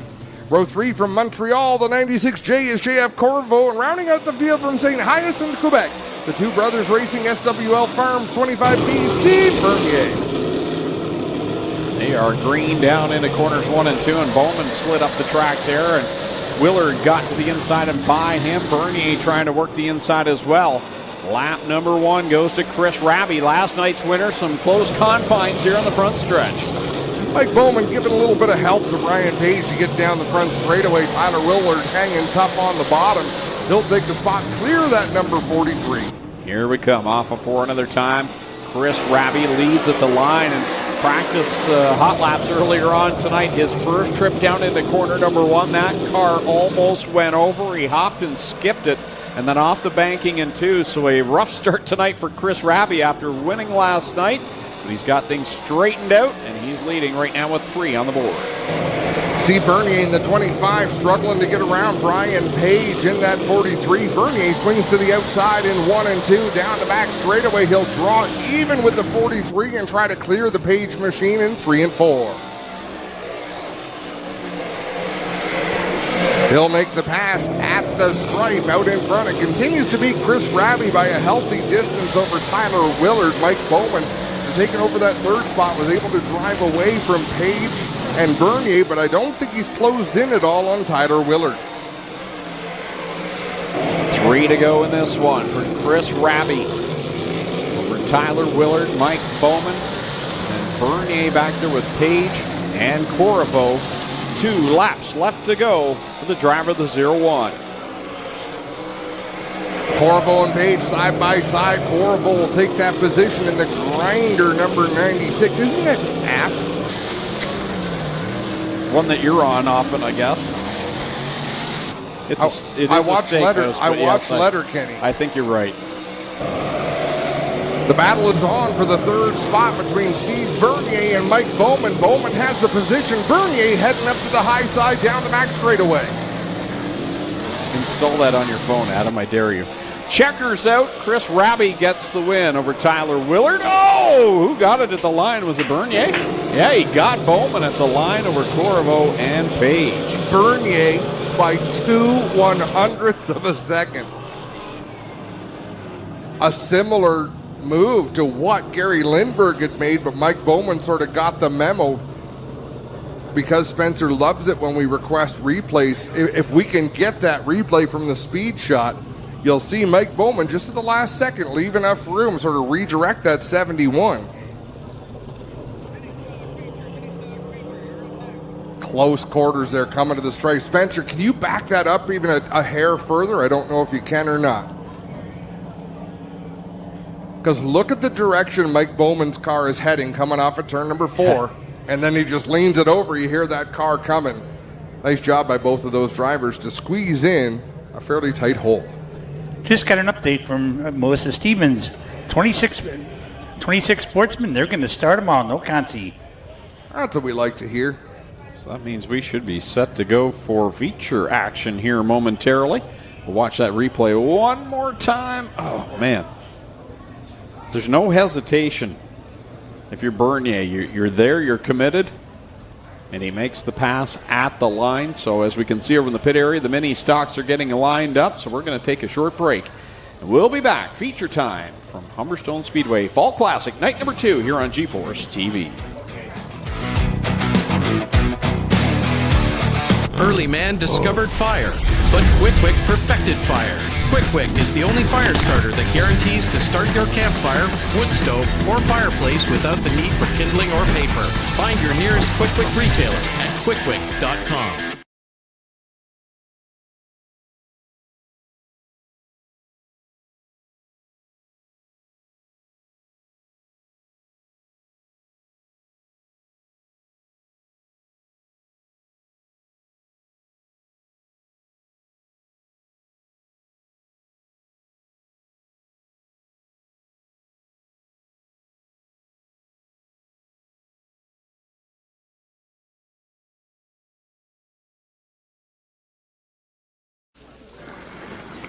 There are a lot of things in this world that are fake.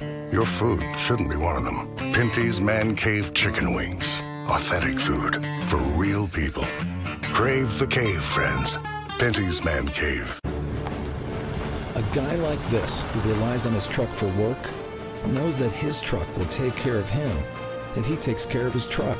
And WeatherTech has always been the ultimate protection. From floor liners to no-drill mud flaps to tech liner for your truck bed to bump step to the handy under-seat storage system. And Cup Foam keeps phones secure in any cup holder. Order your ultimate protection today at WeatherTech.ca. There are a lot of things in this world that are fake. Your food shouldn't be one of them. Pinty's Man Cave Ribs. Authentic food for real people. Crave the cave, friends. Pinty's Man Cave. Well, good evening, everybody. Welcome to our weekly race chat. Adam Ross and Clinton Jeffrey are live and interactive every Tuesday night. Rivals Race Chat is your home for race discussion, debate, news, interviews, and more. They'll even take your questions and comments live on the air and talk to some of the newsmakers each week. Tune in every Tuesday night at 8 p.m. on G-Force TV. The People's Choice since 1968. People's Choice since 1968. Queenston Chevrolet Buick GMC, the People's Choice since 1968.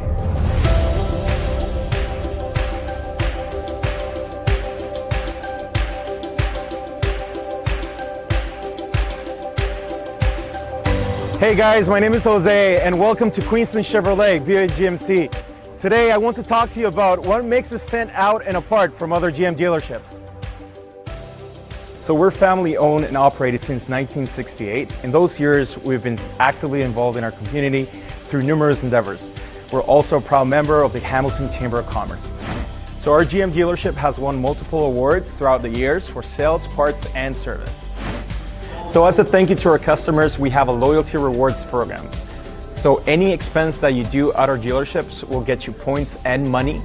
The points you can unlock rewards with, so like details, you get free gift cards once in a while as well. The money you can save up and use for the purchase of your next vehicle. Also, if you show the cards at our local merchants that are partnered with our program, you will get discounts like at Montana's or Turtle Jack's. You get exclusive discounts and promotions.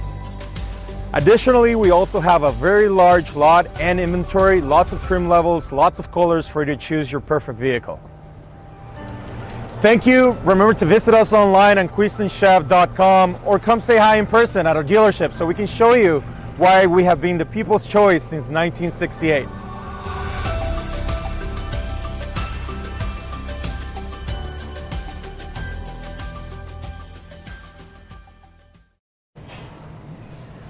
Welcome back to night number 2 of the Fall Classic, brought to you by Nitro 54 Variety and the Burger Barn. Clinton Jeffries down pit side. Clint? Thanks, guys. I got Freddie Carlton here. Freddie racing here for eons, but, some amazing stuff's gone on this year at the track and everything Terry's done. Things look great tonight. We got this new event, the Fall Classic. How you feeling tonight, Big Fred? Oh, really good. Yeah, Terry's been going out of his way to help a lot of us out. It's phenomenal. He always gives some expert advice when it comes to engines. We were having problems last night. He come over and give me some time and give me some advice. Changed it up, and the motor seems to be running real strong tonight. We had a couple tenths on Ravi, but he was really hot last night, and he's definitely, I would have to say, he's going to be the man to beat again tonight. Where's the line going to be, Fred? It looked like there's a bottom and a top. It's black in the middle. I mean, from a track prep standpoint, a lane on the bottom, a bit of a cushion developing on the top, black in the middle. Does it get any better than that for the fans? No, it's fantastic, and these sprint cars are going to knock the marbles off up top. There's still like a full car width up top. I plan on making my car be able to go everywhere. Now, you told me many years ago the dust isn't as bad for the drivers as it is for the fans. This place has held the dust amazingly this year. It's been really good. As you said, super watchable. Yeah, we've been in, if I'm not racing here, I'm in the grandstands, and it's been phenomenal. As a driver right now, where we can come out of turn 4 and by the starter stand, and we've got quite a bit of damage over the years. But this year, it's clear. You can see what you're doing. Nice wide racing and excellent lighting. Good. Freddie Carlton going to try and get it done tonight, guys. He's been here a long time and knows the quick way around. Yeah, this racetrack looks fantastic here tonight, getting ready for feature action. See a few folks walking around, and I heard the discussion over the radio whether they were going to put any water down at all, and they said a big no. The track's in great shape. And getting ready for features. Mini stocks lining up over there in the pit area. It will be mini stocks up first, followed by the action sprint tour street stocks. Knights of Thunder, Sportsman, and Modifieds. The lineup this evening for feature event racing.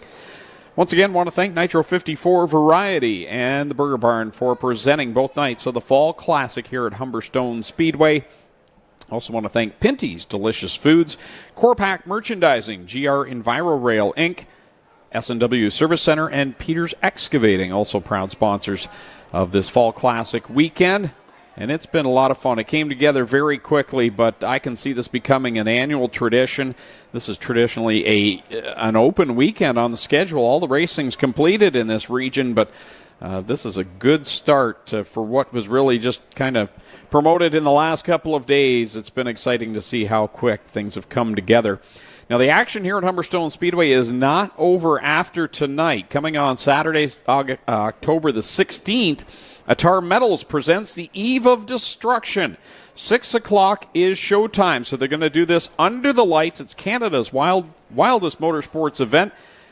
First ever Eve of Destruction under the lights, and it's going to feature Bone Shaker. That's a jet truck, and they're going to do some burning down. They're going to burn some vehicles down with the Bone Shaker jet truck, so make sure you're here 6 o'clock on Saturday, October the 16th. Rain date is the next day. Grandstands open at 4 o'clock. $25 for adults, $20 for senior and youth, $15 for children, and 3 and under free. Pit gates open at noon, so it's going to be a big one. Also a 100-lap enduro, ladies race, backward race, side-by-side race, small car demo derby, youth race, flagpole race, blindfold race, which is always my favorite to watch, and then the Best Appearing Award being handed out that night as well. If you want to enter a car, it's $125. Pit admission, $40. Again, Saturday, October the 16th here at Humberstone Speedway, the Attar Metals Eve of Destruction. And guess what? We got feature action about to hit the racetrack. And we're ready to go with the mini stocks. And I've been left by myself. Adam's gone. Fran's gone. Fran's got the starting lineup for the mini stocks. He'll have to call this from down at the canteen, I guess. John Lubick's going to start on the outside of the front row of Mike Serentakos alongside him. Then we've got Kenny Hare in the 5K here tonight. He'll go from the third position. On his outside will be Craig Vlasic in the 44. And then Clinton Barrick will go from the 5th position. 6th will be Jay Moulton. 7th on the inside will be Chris Lasky in the 61. To his outside, it's Tyler LaFantasy in the 96T. Then we got the 7 of Jordan Denabriga. And the outside of him, I believe it's Olivier Larocque in the 91. Sam Eftati in the 38S. And his outside will be Leroy Buscombe. And then in the back row there is, right behind them, Brayton Cuse in the 7. We got the 2 machine of Mark McDonald from Corbyville, Ontario, making his way from down around Belleville. Austin Worstrow in the 71W. And then, trying to see who's back there behind him. Danny Worster in the 44. And then the 19 of Hannah Rothwell. And the 62 of Lyle White. Thank you, Greg. I was doing a little reminiscing with Jim Poole. Thank you. All right, come to the green flag mini stocks underway, and John Lubick lead them down into corner number 1. Welcome back, guys. I was on a pee break. I totally relate. I was there last night. Missed hot laps. Stacking them up, and who is it? Ken Hare in the 5 struggled in that heat race. Did not get things sorted out here for the feature. Everybody able to make their way around that 5 machine. Out in front, it's Lubeck with the lead, but he's got Vlasic all over it. Ken's got fantastic corner speed, but nothing on the... It's like halfway down the straightaway, the car takes off and then decides it's not going to do anything. It's getting worse. It's happening earlier and earlier in the corner, so tough break for Ken Hare, but out in front, we got a great battle for the lead. Vlasic challenging Lubeck and trying to close in is Mike Serentakos in that 6 machine. Lubeck heads down the back stretch with Vlasic in tow. Coming down to complete lap number 3 here in this mini stock feature. 15 laps the distance. The final duel on the dirt event of the year. Lubeck over Vlasic and Sarantakos, Moulton, and LaFantasy right now your top 5.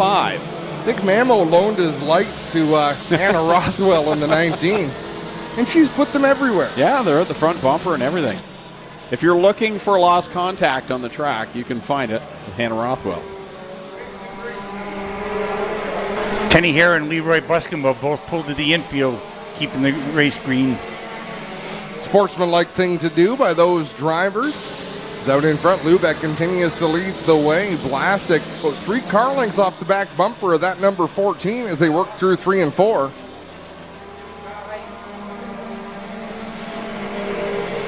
One off the banking over there. Hadler, I believe it was in the 60, gets back on track.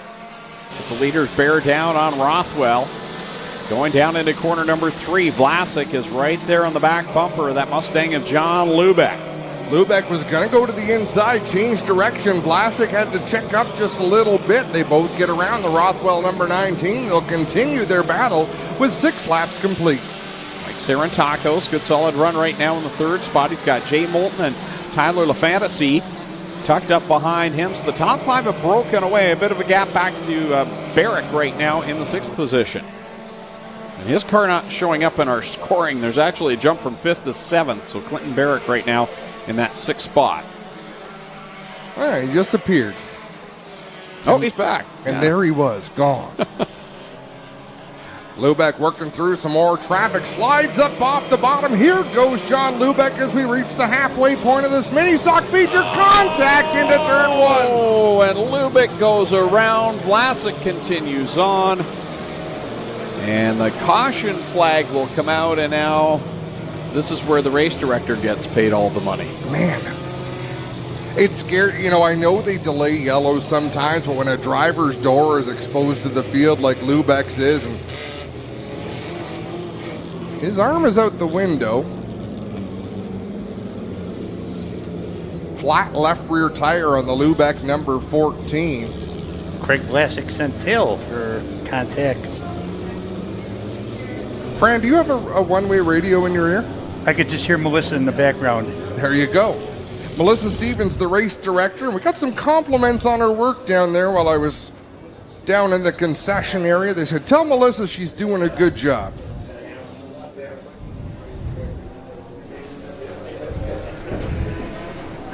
And I didn't, but I thought if I say it... You tell everybody else, but not her. Now Vlasic's upset. Visibly, we can see him shaking his fist in the car up towards the tower. And what's going on here? But Vlasic, you already hit John. That's why you're going to the back. There's been a lot of hand signals here. I'm not sure. What's the matter for you? Like there's lots of waving, so here's the trouble. He really thinks Craig Vlasic's number 1 right now. Lubeck must Biggest know. fan. All I can think is Lubeck doesn't have a spare tire because he's wasting time. He closed the door on Vlasic, so if you're Vlasic, you might say, hey, I was there, but yeah, call is the call. Vlasic goes to the back. He's getting good exercise. That's excellent cardio. Yeah, that shot down the front stretch gives you a different look at it. We look at it and we see one side of the story looking down into corner number 1, and that gives you a different angle, as you can see why Vlasic's upset about it as well. So I will tell you this, when these sort of things happen from the grandstands, from the camera, from the replays, you see it over and over again, it does look different from behind the wheel of these race cars. There's a lot of things that you have to take into account.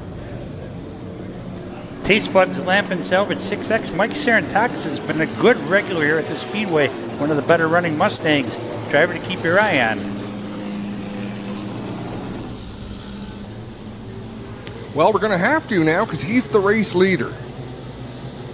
He'll lead the way to this restart. John Lubeck had headed back into the pit area. As we say, not sure if he has a spare tire or if he's ready to come back on the track, but he's not going to have too many more courtesy laps, I don't imagine. Talking with Jay Moulton, he's got a brand new motor in that number 10 out there tonight.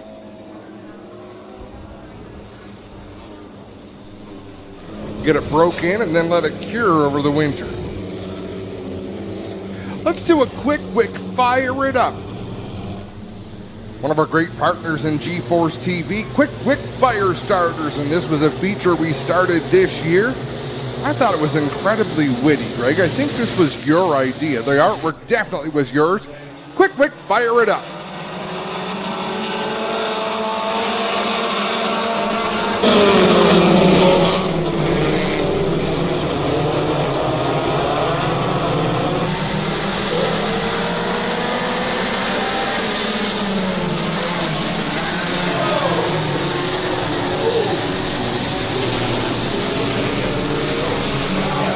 Back under the caution flag with a pile up down there.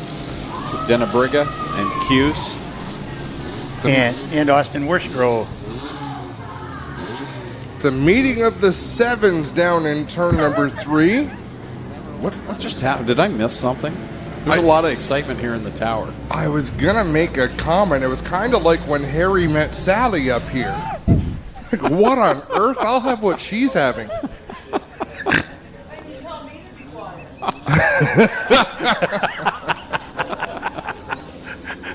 Here's a replay. Oh, wow. He got into Clint Barrick, did Austin Worstrow. Yeah, I don't know if something broke on the right front or if he got clipped before that, perhaps. But all hell broke loose. John Lubeck slow on the front stretch.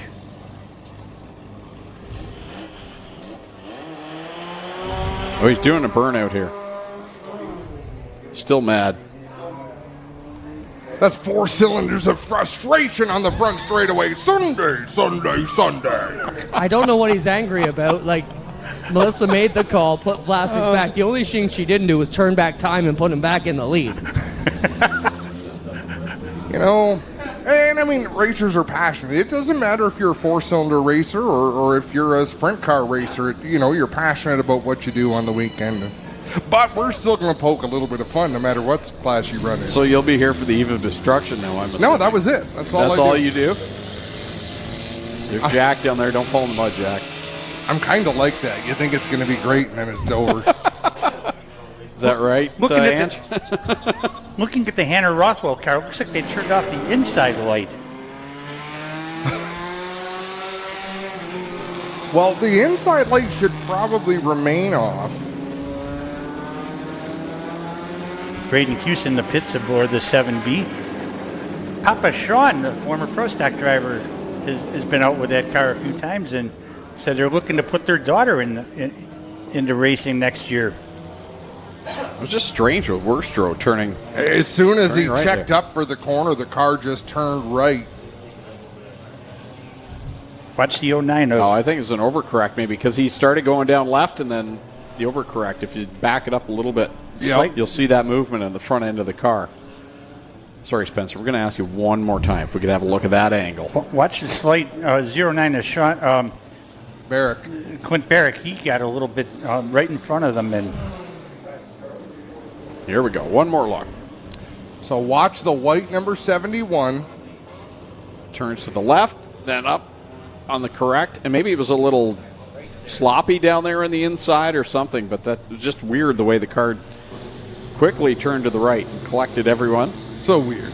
Pace truck off on the back stretch, ready to settle this one now with 7 laps left to go for the mini stocks. Mike Serentakis will set the pace, and we're back at him. And Moulton on the outside, he got a good launch, and he'll take the top spot for the moment.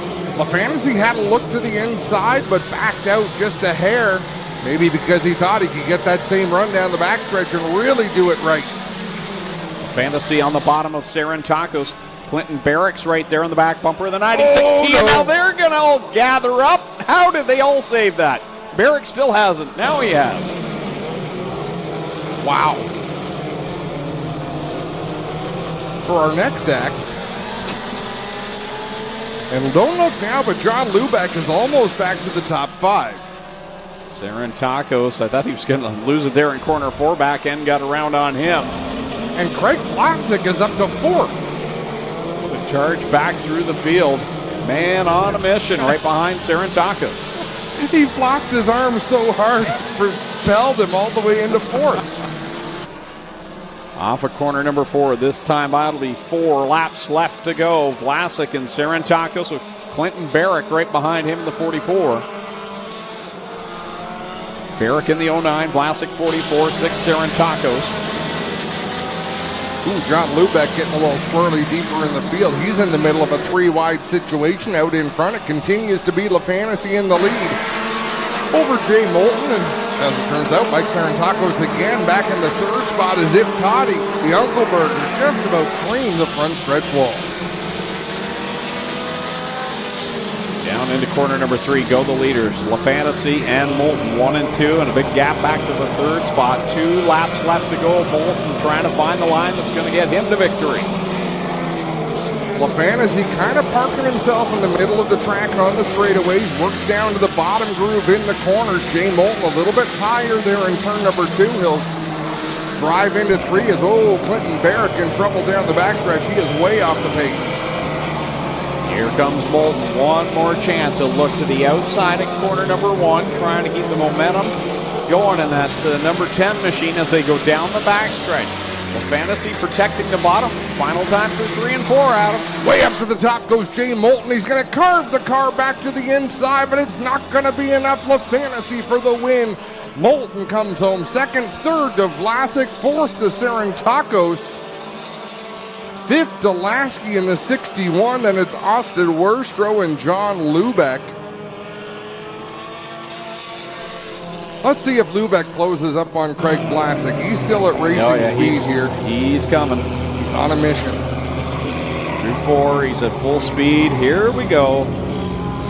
Sometimes the after party is more fun than the actual camera operators event. To the ready. Oh, and down he spins him. Just a preview of October 16th in the small car demo derby. And now Vlasic's in high pursuit. Junior, we is in hot pursuit. Buford T. Justice. And, wait for it. Oh, no, he didn't. He's under the lights now. I swear, we need to start playing Benny Hill music on these cool down laps because I think it would just add a sense of excitement. And in victory lane, then pending his trip over the scales, in for his 3rd victory of the season, Tyler LaFantasy. Do you know the name of the Benny Hill song? No, do you? Yes. What is it? Yakety Sax. That's the name of the song or the name of the group that plays it? I'm pretty sure that's the name of the song. Yakety Sax. And a replay there, and I can already tell you right now, Clinton and I are going to fight about this on Tuesday night. Good. That was entertaining on Tuesday night. What are we going to fight about? I had just Fill logged. me in so we both know. I had just logged out. And missed it. And then Spencer says, "Mom and Dad are fighting on air." So I logged back in just in time. Clinton, by your projected logic on Tuesday, John Lubeck should be in prison by now. No, but we'll fight about that Tuesday. I don't care who's right. Just Vlasic keep wasn't fighting. out of It's the car, fun. so at Twitch, its comment was best. Are we getting 2 Christmases this year? I was dying over that one. Into victory lane, the Rob's Transmissions, the Louisa's Sweet Retreat, number 96. Ready to greet Clinton down there in victory lane. Pete Costco Memorial Victory Lane. I'll hold him down, Clint. You hit him. Sorry, Adam. I have to pick a side. He can't run very fast anyways. I'll catch him. Let's send it down to victory lane with Clinton Jeffrey. Mike on to victory lane. Tyler LaFantasy right out of the car. Immediately down here. How about a Humberstone? Make some noise for your mini stock feature winner tonight, Tyler LaFantasy. We've met him a couple times already down in front this year. We'll get another word with Tyler.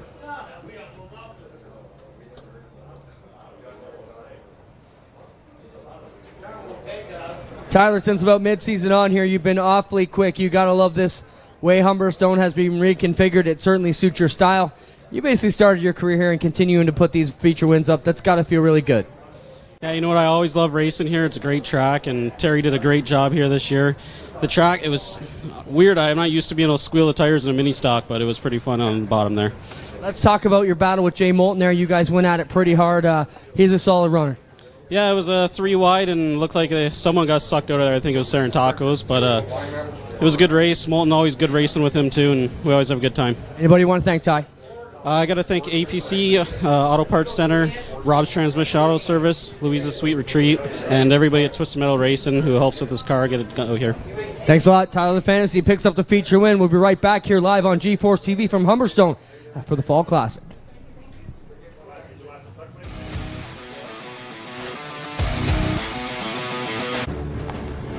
A guy like this, who relies on his truck for work, knows that his truck will take care of him if he takes care of his truck. And WeatherTech has always been the ultimate protection.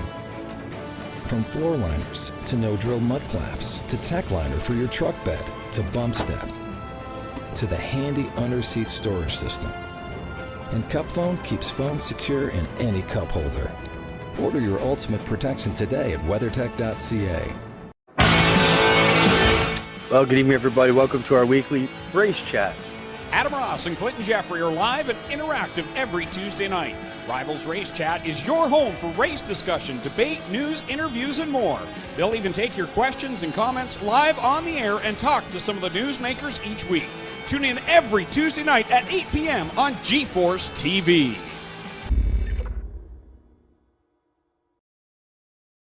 When you think about it, productivity starts at planting. So it's time to rethink how productive your planter can be. We did with the new Case IH 2000 Series Early Riser Planter. We rethought your row unit so it's tougher, more accurate. We rethought your meter, took the most precise technology, factory installed it. We rethought every inch of the Case IH Early Riser Planter to make it the most productive planter around. And if you think about it, that's exactly what you want. There are a lot of things in this world that are fake. Your food shouldn't be one of them. Pinty's Man Cave sausages and street dogs. Authentic food for real people. Crave the cave, friends. Pinty's Man Cave. This G-Force TV broadcast is brought to you by WeatherTech Custom Cut Floor Mats and Vehicle Accessories. Visit them online at weathertech.ca. Pinty's, making great food fun.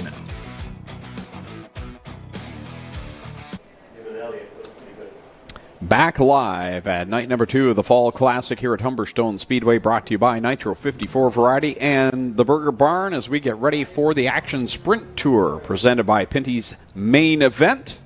Well, Greg, I got Brett Stratford down here. They're just about to push off. Brett, you started up front last night. You got to start from the pole again tonight. How are you going to make it to the front and take home this feature win, Stratty?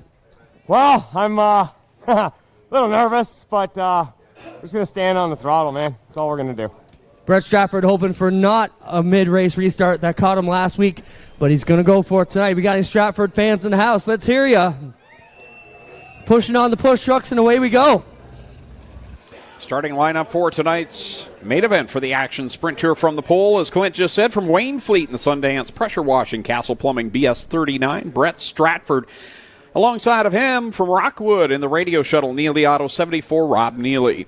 Going from third from Waterloo in the Velocity Mechanics ILA Sports 19D, Alan Downey. And to his outside from Freelton, the MS Road Solutions DJD Graphics 12 Double D, Darren Dryden. Going from fifth out of Mount Bridges, the Vibrant Farms, Pride Seeds 45, Nick Sheridan. And to his outside with a heat race win tonight from Osley in the CarStar Brantford, Bobcat of Brantford 3S, Austin Rose. The hottest driver with the Action Sprint Tour starts 7th here tonight from right here in Port Colborne in the Maverick Real Estate Dow Auto 5D, Jacob Dykstra.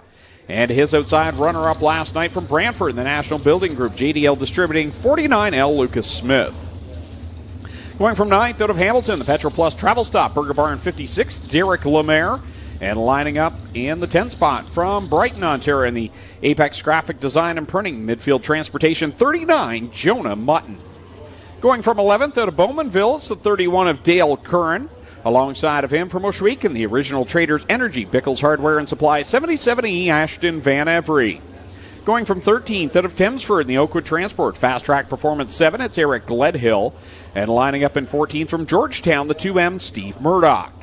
Going 15th from Ancaster, the Hallett Home Improvement 51 of Trevor Young. And alongside in the 16 spot from Kitchener, it's Adrian Staley in the 50LS.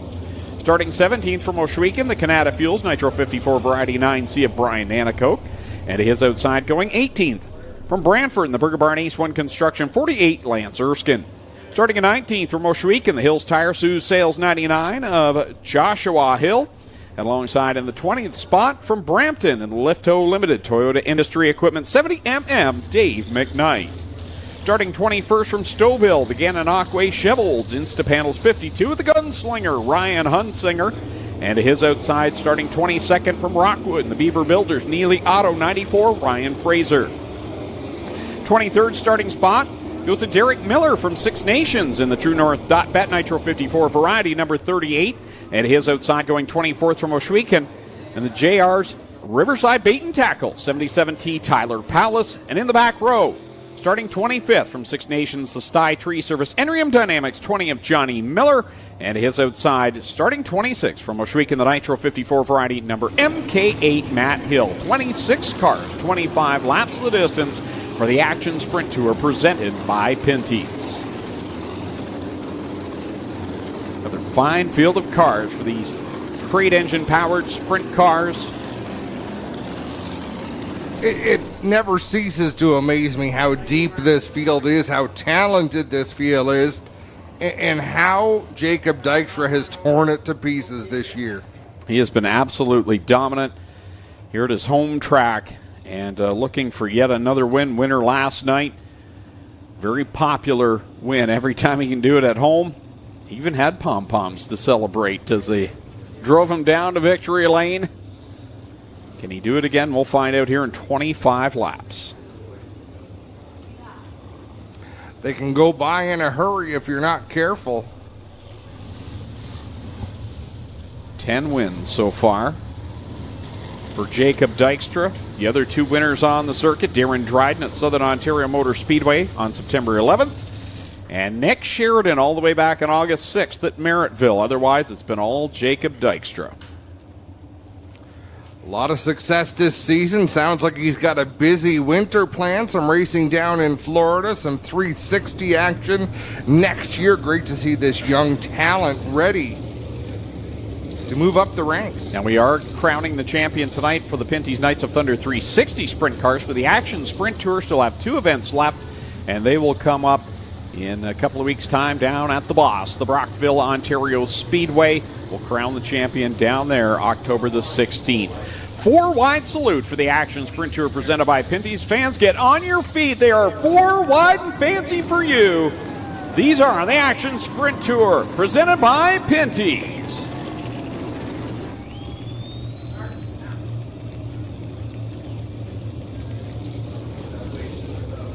I just heard someone say, start them now. Can you imagine? I'm not sure it'd be that much crazier than what we're used to seeing. The parts companies would love it. 26 strong, 25 laps. What a beautiful looking field. White flag is out. The driver to Wayne Fleet starts on the pole. Brett Stratford, what an emotional roller coaster ride he has been on since his heavy, hard crash September 11th at Southern Ontario Motor Speedway. The engine broke out of the car. That's how bad the crash is. He's got bits and pieces back together, and here he is from the pole looking for his first win tonight. 25 laps. Can he get it done?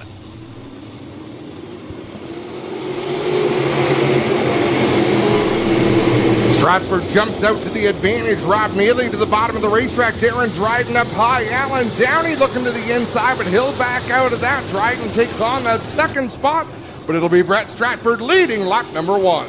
Back from 6th on back. They were 3 wide with Jacob Dykstra and Nick Sheridan. And the 49 of Lucas Smith. Some wild racing throughout the pack right now. There was some contact there between Lucas Smith and Nick Sheridan. Sheridan made a great save to keep from spinning around in front of the field. Out in front, though, Brett Stratford has got a little bit of breathing room between himself and Darren Dryden, and it's a bunch of car lengths back to Rob Neely in the 3rd spot. It's got to be a much better feeling here tonight for Darren Dryden. He came out to push off for the A-main last night. The car would not fire. He's running right now in the 2nd spot. little redemption for him to be up there and logging some laps. Well, there's a big battle going on behind him. Alan Downey and Rob Neely are at it. Side by side into turn number 3. Downey backs out of it to pin that car to the bottom of the racetrack. He'll take the position at the stripe. Right behind him is Jacob Dykstra, but Austin Rowe is up on the high side in the 3 machine, forcing Dykstra to stay down on the bottom, and closing in on this battle is Lucas Smith in the 49. Stratford and Dryden. Dryden's caught the leader. Now he's right there on the tail tank of the VS39 as they work it through corner number 2. And again, that battle for the 3rd spot. Downey down to the inside of Rob Neely. Jacob Dykstra lined up behind them. And this is exactly what Brett Stratford, Darren Dryden need, is Jacob to be boxed in behind Downey and Neely. Yeah, Dykstra's worked the outside. He's worked the inside. He just can't find a line to make a move on that battle, and Brett Stratford is closing in on the back of this field. Matthew Hill in the 8, Derek Miller are the first 2 cars that'll be overtaken by these leaders. They'll be there in about half a lap time. Trouble in turn number 3. Powless in the 77 goes around. Everybody so far able to avoid. That's actually Ashton Van Every around in the 77, the other 77. And he was facing the wrong way down there. That brings out the first caution of the race, just as Darren Dryden was trying to make a move on Brett Stratford.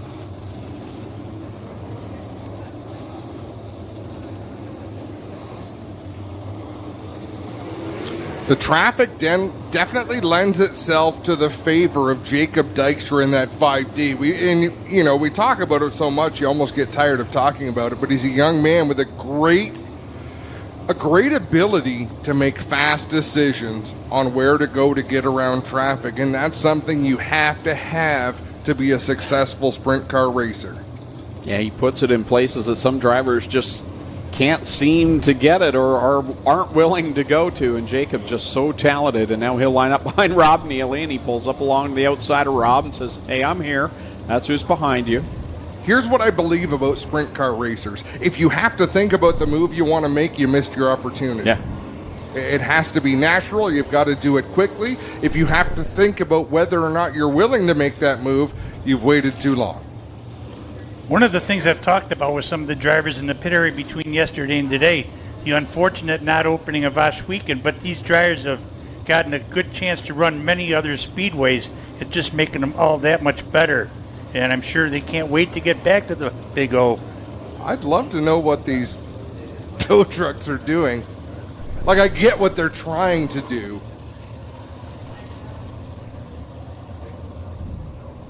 Just Clint caught up with Darren Dryden earlier on in the night. We're here with Darren Dryden. Darren, we talked about the championship contenders. All Jordan Poirier has to do is start the race tonight, and he will be the champion. And everybody said, oh, he's got it locked up. You had these problems last night. What was the deal with the 12? You're out on the track. You didn't get fired. If that happens to him, he's going to lose the championship. What was the story on the 12D last night? Yeah, last night we were struggling some gremlins, and it turned out to be we just had a combination of, we changed the distributor, changed the carb, and honestly, we think it might have been bad gas, or bad fuel, sorry, we run methanol. But honestly, it's running great now. We fired it this morning. We got good vibes for today, and we got a good setup on the tacky track, so we just got to keep it going for when it gets slick. So, all right, good luck, Darren Dryden. Going to try and get it done and right the ship from the problems they had last night. That's a problem you've had a number of times, bad gas, Adam. It's never caused me to miss a feature. Guys, I just want to mention, Adam, you asked what the tow truck's doing. It's not the tow trucks. We tried to tell these drivers what happens when they push them off before they lock in. They hook a super hard left or right. The tow trucks are going to drive up over their right wheel. These drivers need to take bigger sweeps, and we can get them on. We're still trying to break in some of the rookies. So it's the driver error, not the tow trucks. Here we go. Stratford trying to hold off Dryden, Neely, Dykstra, and Downey, boys. Clint only says that so he doesn't get run over by a tow truck on the infield. I don't think they can make the left turn up the stairs here. Back under the green flag, Stratford will extend his advantage over Darren Dryden with a good run through 1 and 2. Here comes Dykstra down to the inside of Neely for third. Stops that car up the inside to take over the third position. Does Jacob Dykstra. Alan Downey in the 19D. He's going in the wrong direction right now. Lucas Smith has moved into the 5th spot in that 1949L rather. time by. It'll be 16 laps left to go with Brent Stratford out in front of Darren Dryden. Jacob Dykstra closing the gap right now in that second place runner out of Freeldon, Ontario. Here comes Dykstra. Here's Smith now to the inside of Mealy. He'll take over fourth. Another driver on the move is Dale Curran in the 31. He just went around Rose in that 3 machine, so keep an eye on Curran in the 31, working the outside of the racetrack way up high, keeping that car wound up.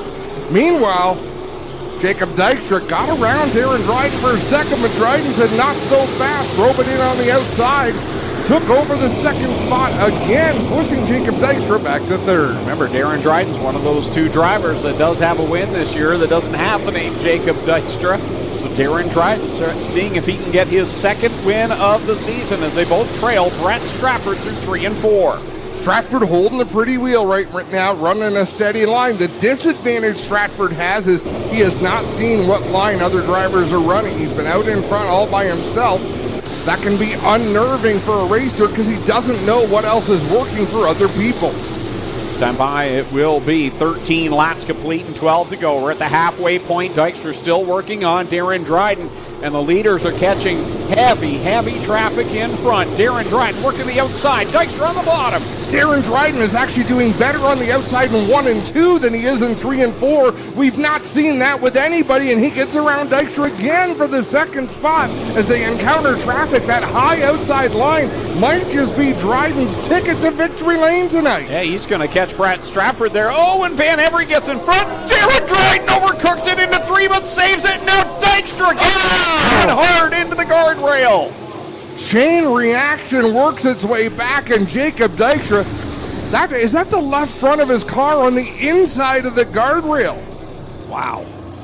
Yep. That was a solid hit for Jacob Dykstra. He's out of the car already. So this was a conversation we've heard people having, modifieds and sprint cars. Terry might have to add another rail around the bottom of that guardrail to prevent exactly this sort of thing from happening, because it made that car stop on a dime. Watch the 5Ds off to the right hand of the screen as we go down into turn 3. Darren Dryden's going to get squirrely. He makes a nice save. Matthew Hill slides to the bottom to correct. Okay, the left front had already collapsed on Jacob Dykstra. Unbelievable the replays we're able to get. Like, I can't say enough about our crew. Clinton Jeffrey is down on the scene. Clinton, what's going on? Well, I hope you guys are getting a look at this. It is disastrous here. It has taken this whole front end and actually pierced it. As you said, look at it. It is pinched under the wall. I don't know how we're going to get this. Oh, wow. We might actually have to take the wheel off to get this one out. So we'll see what happens here. We got Jacob here. Jacob, talk to us. That was a tough hit. Are you okay? Yeah, it's pretty bad when you're going through lap traffic and they just keep chopping you. Yeah, it is what it is. This could cost us a championship, and I'm not too happy about it, and I will be talking to him later. But it is what it is, and we'll come get him at Brockville, that's for sure. Thanks, Jacob, for your time. And, guys, it's a unique situation here. It's tucked right under the fence here, and I don't know how we're going to have to get this one out. I think it's going to require some tools to get this tire off. Well, I'm sure there's a lot of tools down there. There's 2 up here in the tower. So, I want to commend Jacob Dykstra on that interview. Obviously upset as anybody would be. He's been a dominant driver. You know, he's going to watch the replay of that and probably realize it was a series of events he had no control over, and neither did the other drivers who weren't really a part of it. But as a teenager, his blood pressure had to be high, his emotions are high. Well, and he still conducted himself, Clinton, in a way that I think he can be proud of later on. Adam, are you guys getting a look at this? So this is the front axle. It is tucked right under the front fence here. The chassis, and you can see the axle's bent right around here. It's ripped the torsion rack off. He's got all kinds of problems. You can see water leaking out of the rad as the front end actually pushed in and punched the rad. So they're going to have a bunch of issues under this Dow Auto Supply 5D. But it is going to take some tools to get this one out. Well, we're going to be... Well, it's either going to take tools or a shovel. Yeah, you're right. You're not wrong. You're going to have to dig that tire out or a tool. I'm told they've gone back for a wheel. Yeah, I'm not sure if the wheel wrench, well, it depends how much of the assembly you can take apart there. And thank goodness for the safety equipment on these cars. That is he went from a high rate of speed to stopped in a very short period of time. So for those that are here live and watching this and maybe don't understand how the wheel got under there, the left front actually broke, collapsed over to the left, and while it was kind of scooting parallel to the track, it scooted itself underneath the guardrail and then sat itself back up and locked it along the guardrail. So they're down there working away at it, and we'll have another look at it on our replay. And if you got your cell phone, bring out GeForceTV.net and have a look at these replays. So watch this develop. And, I don't... My opinion is Matthew Hill had nothing to do with that. Darren Dryden got into the corner pretty hot, made contact. Spencer, show that again if you would. From the same angle. It's a great angle to watch from. This started with the 12 double D of Darren Dryden trying to find a way to get the lead from Brett Stratford in the 39. 3-4 cars trying to hit the same area. So watch the 12. So the 39 has got to the inside of the 8. The 8's like, holy moly, I got to get out of here. The 12 got all squirrely. The 8's just trying to find a place he can be. Someone was going to get the short end of that stick by nobody's doing. Well, they've got the wheel off by the looks of it. We were literally gulping up here as we could watch that start to develop. Well, that took a lot less time than I thought it was going to take. So good job by the safety crew down there. Jack, jump. Get on, Jack. Lots of fluid.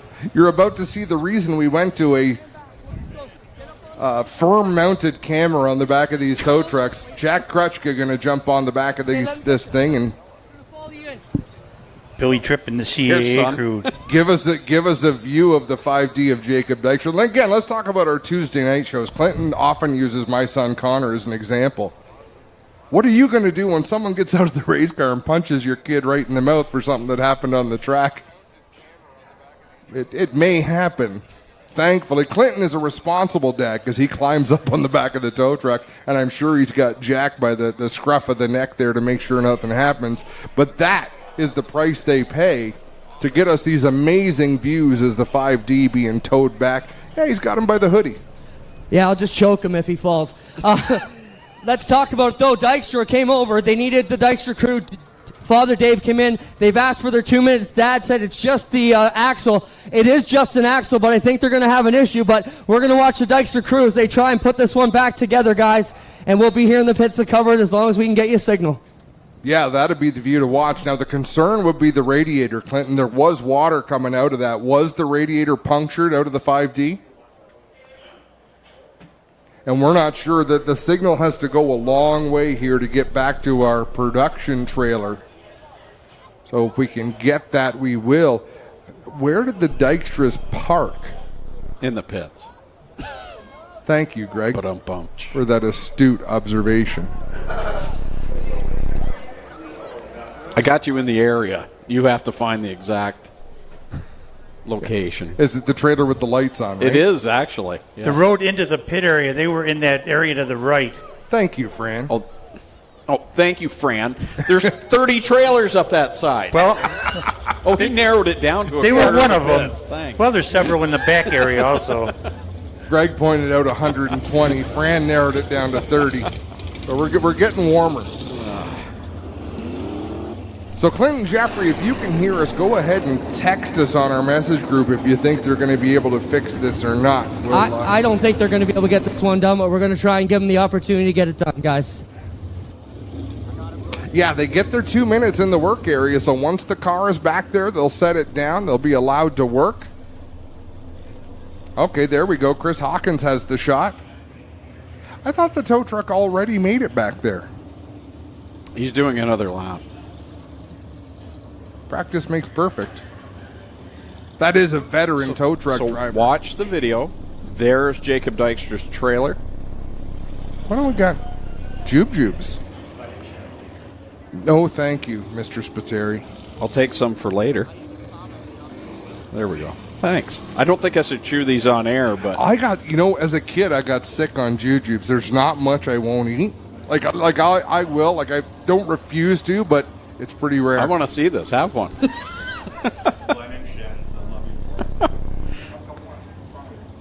I'll take one more orange one. Okay, so you see the work being done back in the pits. And hats off to the tow truck driver. They're going to keep the car up in the air so these teams can get to work. It's Kevin Lovey standing there looking on. It is a tall order. Is there a helicopter in the building? Well, we didn't tell you this just yet, but we've really upped the game at GeForce TV. I can hear the wings on the drone fluttering. I was just going to say, we haven't seen any drone shots tonight. It's out there. There we go. Ah, okay. Speaking you get. That's right. I think it'd be entertaining if we ate jujubes on air. They're like the worst possible thing you could eat while on the microphone. Do you think many people pronounce the first B? Like, I really, jujubes. But they are jujubes. Did I say jujubes? Yeah, you said it right, and not many people do. Jujubes. I think it's 2 jubes in a row. I don't know. The other debate is Reese's or Reese's. Reese's. I can't stand Reese's. I know a lot of people call it that, but I'm a Reese's. On. It only rhymes with one word, and that doesn't make me want to stick it in my mouth. And it's not species. Okay, 2 words. 2 words. The one thing I miss up here are the Canadian Smarties. Smarties were good. There's a Canadian brand? Well, they're different from the American Smarties, yeah. Why? I didn't think they had Really? American Smarties. They look like a little pill, and the American ones. No, those are pills. Right. Our rockets are their Smarties. Oh, yes, you're right. Your Smarties are those little fake drugs. That's right. Exactly. Yeah. Like miles and kilometers, Smarties and rockets. Come on. Wow. Can't we just band together and agree on something? Yeah, absolutely. Lights are out on the pace truck. The time has been given. Yeah, they're not going to make too much work to get done here on the 5D. That'll be the end of their night. Tough break, point leader. A lot of cars still running in this one. They will all finish ahead of the Jacob Dykstra 5D. This changes everything. Keep our eyes on the purple number 19 of Alan Downey. That is our second place points driver. He runs right now in the 6th position. Brett Stratford leads him into corner number 3 another time with Darren Dryden in tow. Lucas Smith is there. He had a runner-up finish last night. One off the banking in corner number 4. I think it's Austin Rhodes. Yeah, I think you're right. And he gathers it back up right in front of Tyler Powlis. Up at the front, look at Lucas Smith in the 49L putting the pressure on Darren Dryden in that number 12 Double D. Couple of drivers with a lot of laps together in go-karts. Here comes Smith charging towards the front. Really skates it up the hill in corner number 2. Smith slammed the door on Darren Dryden. Dryden had to drop the anchor going into the corner, so he's going to fight back on the high side. Meanwhile, out front, it's Brett Stratford. Dryden's got a great run down the front stretch. Nick Sheridan's in amongst this fight as well. He's riding in the 4th spot with Alan Downey behind him. It's all Brett Stratford out in front. This time by, it'll be 7 laps left to go. What's fascinating to me is the number of different lines Darren Dryden and Lucas Smith have had to run this race. Brett Stratford's running every lap. Oh! Contact! Oh! Wow, Darren Dryden up and over. Brett Stratford keeps it going. Oh, and then he spins in corner number 3, the other end of the track. Wow. That was a flip and a half for Darren Dryden, up and over. That was tail over nose.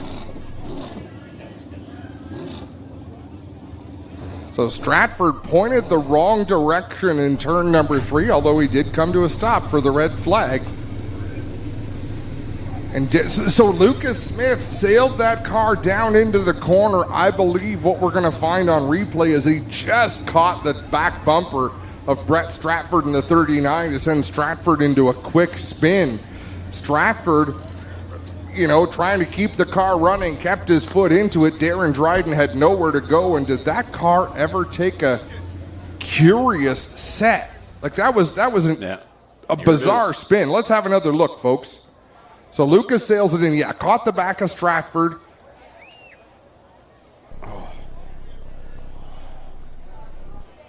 Got a good view of it from the roof. Great work by the camera crew as we slow this down. Here's where it gets ugly. Oh, I didn't realize Nick Sheridan got so far up in the air as well, the front end of the car. Now he's down here on the front stretch. Hopefully the way that car landed with the Hans devices, that used to be one of the worst ways to land for whiplash and head injury. I think the way things are set up. How rare is it you ever see a back over the front? Yeah. Yeah, just wild. Now something had to cause Brett Stratford to spin under this yellow. We have another look down into the corner. And Brett kept the car going. And then headed down into corner 3 and spun his car around. So there's a lot to unpack here. And this is our second place points driver, Alan Downey. Locked up those front brakes. Does a nice job to avoid what went on there, the outside of turn number 2. Clinton Jeffrey, I believe, is down there on the scene. We're not sure because he was way back in the pits. And the 12D double D is already rolling back there, so I'm going to assume the driver has been examined.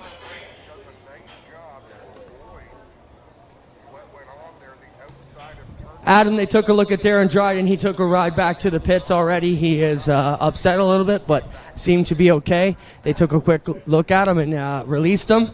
Tough break for a lot of these drivers out here. We'll have to sort it out and see who the leader is going to be when we go back to it. Yeah, we leave it in the hands of the officials. Now we do need to tell Spencer we've lost our monitor up here in the tower. Now it's back. Yeah. So we're going to, on the track, what we are left with, the 49L of Lucas Smith. Well, the 39 of Brett Stratford would be the race leader. 49L of Lucas Smith. We do have to unwrap this. Obviously, Brett Stratford had a piece of that incident. We'll see what is decided. So I guess you have to question, did the spin bring out the yellow or did the flip bring out the red, Greg? And if he's an involved car, does that count into it as well? I mean, he's involved in the accident regardless if he kept going. Hard to say. Well, according to us, he is. I would say he is involved in the accident. Yeah. Although at the same time, yeah, he's involved. I think there's no way to... To me, the cars involved were the 49L of Lucas Smith, the 39 of Brett Stratford, the 45 of Nick Sheridan, and the 12 double D of Darren Dryden. Yeah. We sit in a room adjacent to the track officials. The track officials don't look at replays. Now, Lucas Smith was involved in the part of catching Brett Stratford, but was he actually in the... There's another good question. I mean, it really is. There's a lot to unpack there. So I think the first thing, and I don't think like Doug, I don't think like a race director quite often, but my first question would be, okay, what was the cause of the stoppage? So we know the 49L spun out the 39. Had the 39 kept going, it's a non-issue. Right. It's just two cars spinning, and then you decide if you want to penalize the 49. Once that contact was made, then there's a flip that brings out the red flag. So if you determine the spin was the reason for the stoppage, it's pretty easy to call. If you determine the flip was the reason for the stoppage, then you got a can of worms. Which we've just completely unpacked. 7 action-filled laps of the Action Sprint Group presented by Pinty's. Well, guys, I think we have untangled the situation. Alan Downey is going to be the new leader here in the 19D. Brett Stratford will fall into second position in the VS39. Nick Sheridan will end up in third in the 45, as a lot of the calamity down the back straightaway was as they were already going red. So Stratford will get his position number 2, where he fell back in line before the red flag came out. And this is why I like what we do, because you and I, Adam, we take all this, we unpack it, we throw it all over the floor, and then the grown-ups, they make the decision and clean it all up. We've never been invited to the big kids table. Based on Oshweekend Speedway precedents, I don't like it. Just in my mind, the incident that comes to my mind is Scott Kruder and Dylan Westbrook. Yeah. based on the Action Sprint Tour, we get to make our own precedents. Well, let's talk about that, Adam. So, in discussions here, we have stated you cannot spin out the leader and get your spot. We realize in sprint cars it may be accidental, but you have to be in control of your car at all times, and if you take the leader out, you will be in an involved car and go to the back all the time. Yeah, I'll accept that, Clint. Like I say, I can still easily speak the other side of the argument. I think it's a very challenging situation to officiate. I'm glad I don't have any part of that. I couldn't make the decision, to be honest. So if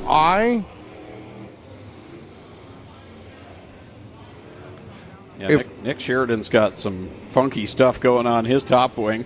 The only difference I would have if I was the officials, the 39 and the 45 would also be at the back. See, I go along the lines and thinking where you're going with that, but I understand why they're there, and I think good for you. The big thing, and I've always spoken this, is that Jacob Dykstra coming back onto the racetrack in the 5D. Ladies and gentlemen, how about a round of applause for the pit crew of the 5D, Jacob Dykstra. Let him hear you, folks. That is amazing effort to put that car back on the racetrack. Wow. That's what champions are made of, Greg. No, exactly. And we saw that just last week with the APC series where Brandon Watson won that championship by 1 point. That could have been made up in qualifying. It could have been made up where Brandon Watson gained some points in a bad race at Sunset earlier in the year. That's how you win a championship. And you might think, well, the night's over. Why is he out there? If he picks up those spots of, say, Darren Dryden and anyone else involved, there's more points. He's 4 laps down right now. If he can complete 4 more laps, he passes Darren Dryden, and who knows what will happen between now and the end of the race. But I think for kids watching at home, my Don Cherry moment, that's what you do. You don't give up. You keep working. You put the car back on the racetrack. Working at Ransomville Speedway this year, the 358 Modifieds came down to a tie for the title between Matt Williamson and Eric Rudolph, and could have been any finish in one throughout spot. The season have made one spot, exactly. White flag will be displayed. We'll go back to green flag racing next time by. Alan Downey, the race leader. Brett Stratford in second. Nick Sheridan third. That's second and third place cars. We don't know what kind of damage they may have sustained. They both made significant contact. We're going back to green. Here we are, back into the green flag. Single file past the restart cone. Downey, your leader. Here comes Sheridan to the outside of Stratford. He'll skate up the track, though, and Stratford holds down second spot. So Stratford coming up to speed. You can see a hair hesitant, but he's running that line that he ran all night long in the second spot. Out in front, Alan Downey with a bit of daylight between himself and Stratford in second. Nick Sheridan's car shows no signs of being any slower than it was. He had a quick race car before. He's got a quick race car now. And then Dale Curran in the 31 runs fourth with Derek Lemaire having what's probably his best run of the season in the top 5. And he slips by Rob Neely. Here comes Eric Gledhill trying to get to the inside of the 74 down the backstretch. Tight, close quarters racing. So we got one high up in the corner. Is that the 74? No, it's the 31 of Dale Curran. Slips up and lets Derek Lemaire by. Oh, and we have another one Dykstra. Up in the corner. Ryan Hunsinger and Jacob Dykstra tangle. You know, and Jacob Dykstra wasn't racing very hard, but he was running the guardrail and picking up. He wasn't picking up positions, but he was passing cars. The front end has collapsed on that 5D. Did he run the 4 laps? Let's scroll down in scoring. No. Jacob Dykstra still scored in that 26th spot. Here comes Ryan Hunsinger over to see Jacob.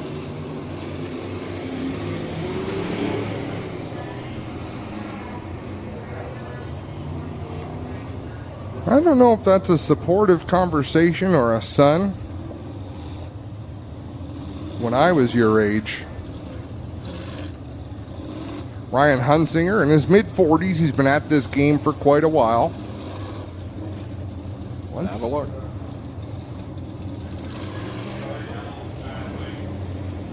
Oh. Yeah, I think the front end had collapsed on the 5D of Jacob Dykstra. We'll have to watch that again. And if Clinton Jeffrey's out there, this could be a good... What do you want, Adam? Talk to Ryan Hunsinger, because he walked over to Jacob Dykstra. He had something to say. Be curious to what the KG veteran had on his mind. Ryan, not the way you wanted to finish your season. What did you have to say to Jacob Dykstra there?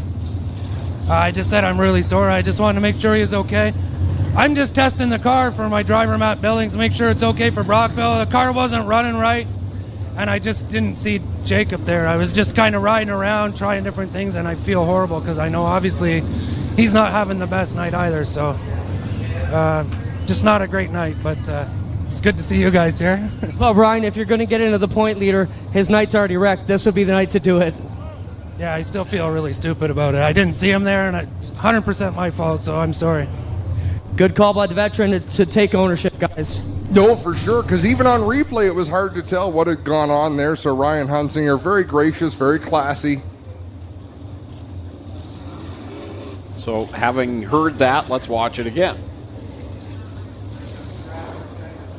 Okay, so he had pinched down the 5D of Dykstra. I thought the Dykstra card started to shoot up. We're watching that replay from the front stretch shots, are from a pretty great distance. And that's the thing. When you said that, I thought, yeah, that's possible that did happen, because that's what it looked like. So good to get the clarification from Brian. Can I let you in on a little secret? I've made my announcing career saying things that I felt confident about. I don't think they were always right. I hope they were often right, but wouldn't it be terrible to listen to an announcer? Well, maybe. The gunslinger Ryan Hunsinger, also second-generation driver. His dad, Ray Hunsinger, a longtime mini-stock competitor in Cayuga. Ray's here tonight. Ah. I chatted with Ray in the intermission. Great to see him. If I'm not mistaken, Ray runs a business with his son, Dave Hunsinger. I think I remembered back. Hunsinger and Son was the sponsor on the car. Which probably would have been the previous Hunsinger. I think it's the plumbing business. You know what I know about plumbing, Greg? I feel a punchline coming. Are we having pipe dreams? Poop runs downhill and payday's Thursday. That was a Bob Ross joke. Look, as a kid, you don't even know what that means, but your dad mentioned feces, which rhymes with species. And Reese's.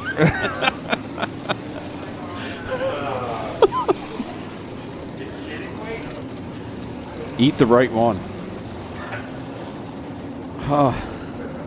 Where were we? We didn't just get off the tracks. We're down in the brambles and into the creek. And people might think that we started G-Force TV because we wanted to make a difference. Oh, we're making a difference. We started G-Force TV to be the bosses so we couldn't get fired. But I think I'm still putting a good foot forward towards being shown the exit. 4 laps remaining. I was just looking at Nick Sheridan's wing. That is kind of funky out there. Yeah, that wing is really steep up and down, and I'm not sure if that's a cause of the crash that's... There is a non-normal bend in there, too. Yeah, that was from the contact with Darren Dryden. It's definitely askew, guys. It's not perfect. Let's just call it that. It is intact, but the left side drooping a little bit. There has been some damage. Stratford also has problems on the nose wing of the 39. We'll watch that as well.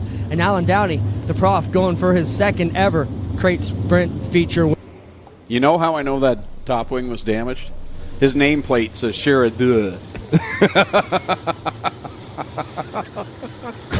I've totally brought you down to my level. I win. I'm gone. I've swirled around. Time to flush me. 4 to go. Nick Sheridan steps upstairs in 1 and 2. Brett Stratford, man, he is holding firm in that line. Like, this is the line that brought me to lap 22. This is the line I run. Stratford continues to run in that second position. A great battle for fourth. between Derek Lemaire and Dale Curran. Curran heads up the racetrack, almost out of banking. Yeah, right before that caution, Dale Curran gave that spot away. He's fighting with Derek Lemaire to get it back. 2 laps left to go for Alan Downey. Brett Stratford in second. He's got Nick Sheridan trying all sorts of things to get by him. Sheridan got that run off of 4, tried to look to the inside, but Stratford just got into the corner a little bit deeper than he was able to. So Brett Stratford still holding a pretty wheel in that second spot. The white flag is out for Alan Downey in the 19. Final time through 1 and 2. Sheridan trying to get Stratford for the second spot. Downey will sail it down into 3 and 4 for the final time and come to the checkered flag. Checkers in the air. Alan Downey in the 19 for the win. Stratford in second. Sheridan comes home third. Curran fourth, and it's Derek Lemaire, Gledford, Rob Neely, Jonah Mutton. Close between Joshua Hill, but he finishes 9th. A great run for Joshua Hill, just edging out Brian Nanakoke. And Nanakoke, I've got to believe, will be happy with a top 10 finish. What a show that was. What a race, ladies and gentlemen. That was the type of race that you talk about for a while because it had a bit of everything. It had points implications. It had some pretty wild wrecks. It had a lot of drama, and it had one of those controversial situations where, race control had to make a call. It's everything you want in a race. No, exactly, and that's what I had started to talk about earlier. When it comes to officiating, you don't have to make the right call every time. You have to own the call every time, and you have to be able to explain the call every time. And I think they'll be able to. I'll be curious to see what Brett Stratford has to say in Victory Lane. And Nick Sheridan. I mean, both drivers who were involved, and hats off to them for being able to stay buckled in and you're sitting there under red flag. You have no idea how badly damaged your car might be. When it comes time to restart the race, you've still got to race it hard down into the corner. And they not only did that, but they raced hard enough to maintain their top 3 positions and finish on the podium. And the fact that they were in that heart of a jingle and still able to drive their cars was pretty fantastic as well. So good job by Brett Stratford and Nick Sheridan as we get ready to talk to our winner, Alan Downey, a second career win in the Action Sprint Tour presented by Pinty's. He'll come down and talk with Clinton Jeffrey here in a moment. Great one here tonight. Still to come, we've got Street Stock Sportsman, 360 Sprints, and 358 Modifieds to close out the card here tonight. All brought to you by Nitro 54 Variety and the Burger Barn. Primary sponsors here of the first ever Fall Classic at Humberstone Speedway. Also want to thank Pinty's Delicious Foods and their fantastic jubes they've brought us. Corpac Merchandising, GR Enviro Rail, S&W Service Center, and Peters Excavating. See Brett Stratford and Nick Sheridan down there replaying those moments between them. Talking about what went on there in turn number 2. Another driver who had a fantastic view of everything that went on down there is headed to Victory Lane, and Alan Downey in the 19 machine. I think this was Brett's best career finish. I think his previous was a 3rd, but yeah, I know. I need a stats person to tell me that. Here we go, Clinton Jeffrey, take it away. Well, he's on the car already. Alan Downey down here. Alan, grab that checkered flag, jump up top there. Alan Downey gets it done here second. Crate Sprint feature win with the Action Sprint Tour. Picked up one last year at Merrittville. Alan, we talked you pre-race. You had a long way to go here tonight, but you got it done. What a drive tonight, Al. Yeah, I saw some guys have trouble in front of me, and I feel bad for them. I don't think I had the best car tonight. I just had luck on my side. Finally, we got some luck. What an amazing race. I got really good at the end of the race there in 3 and 4. I thought I was really hitting my line. I thought the car felt good. It came to me. I was a little worried in the beginning.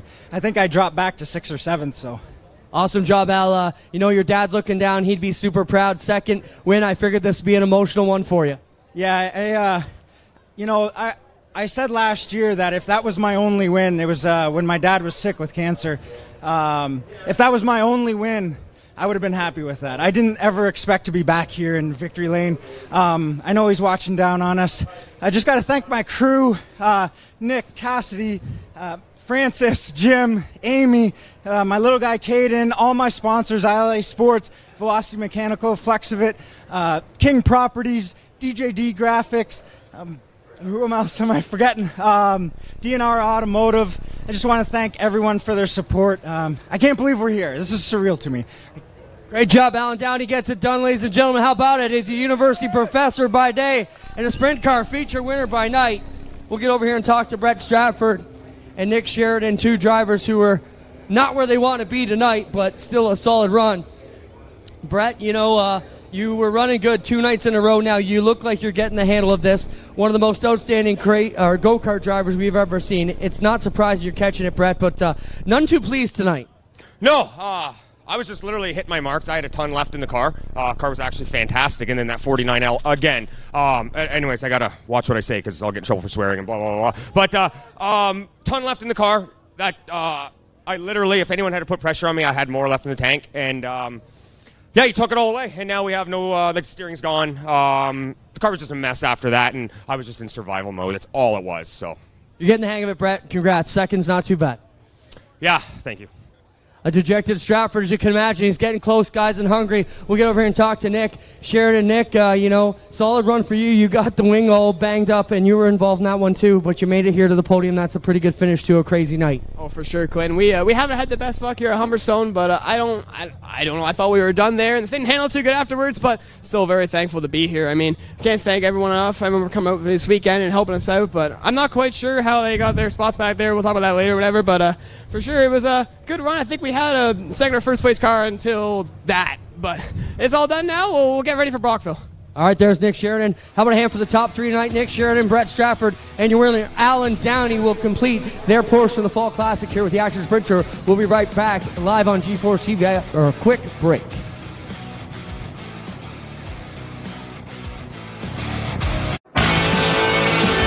Well, good evening, everybody. Welcome to our weekly race chat. Adam Ross and Clinton Jeffrey are live and interactive every Tuesday night. Rivals Race Chat is your home for race discussion, debate, news, interviews, and more. They'll even take your questions and comments live on the air and talk to some of the newsmakers each week. Tune in every Tuesday night at 8 p.m. on GeForce TV.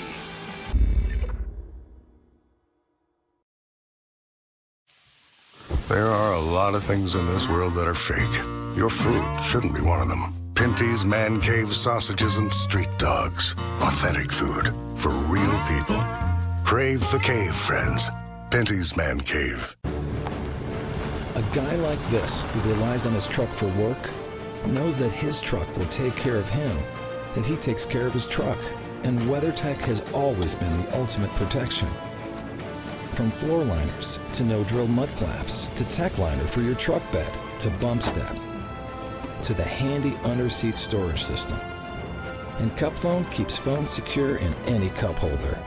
Order your ultimate protection today at WeatherTech.ca.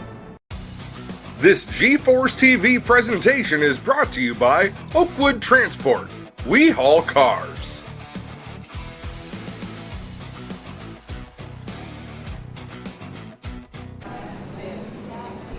Fall Classic night number 2 here at Humberstone Speedway, live on GeForce TV, ready to go. The Street Stock Duel in the Dirt feature.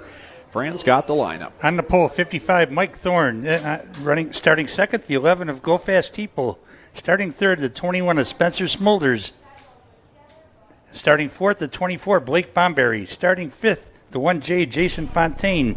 Starting sixth, the 05, Pete Reed. Starting seventh, the 41 of Adam Plazik. Starting 8th, Brewster Baker, Dave Bailey, car 49.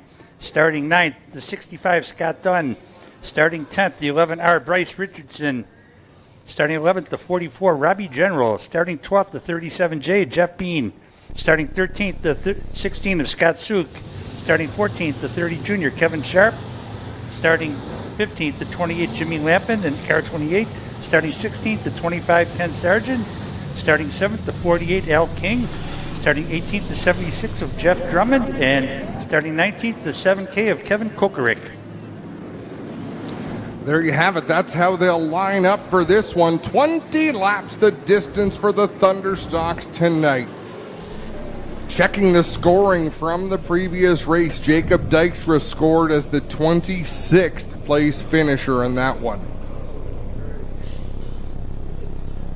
Things can always change in post-race technical inspection, but he's not going to have a top 20 finish. But I would imagine he will stay back there in about the 26th spot, Greg. Going to be a rough weekend. Win last night, but a last place finish and a win for the guy chasing him. That's going to shake things up heading into the final two races at Brockville. Street stocks underway. Green flag in the air. Mikey Bobby out in front. Mike Thorne with a good jump. Spencer Smolders as well in that 21, getting off to a great start as Jason Fontaine drives it up the inside. A go fast Teeple. Fontaine gets up to third, and Smolders not settling for second. Immediately goes to the inside of Mike Thorne to battle for the lead. That 21 carries that left front wheel right off the track at times, and man, that car is hooked up. He gets ahead of Mike Thorne. Thorne back there in second. Fontaine running third. Bailey and Teeple fourth and fifth. One thing from the qualifying heat I remember is Smolders launched really well on that 21, but by the end of that heat, Souk into the front stretch wall, and we've got a wheel loose. Souk works through turn number one. The wheel does not. It's still rolling. It's into Fort Erie. Rolling, just past the Walmart. I was going to say, watch the 05 Pete Reed. He's out further than anybody else and making it work.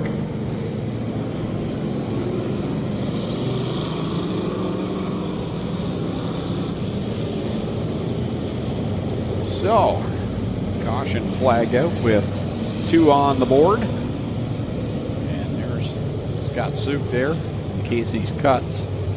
Number 16.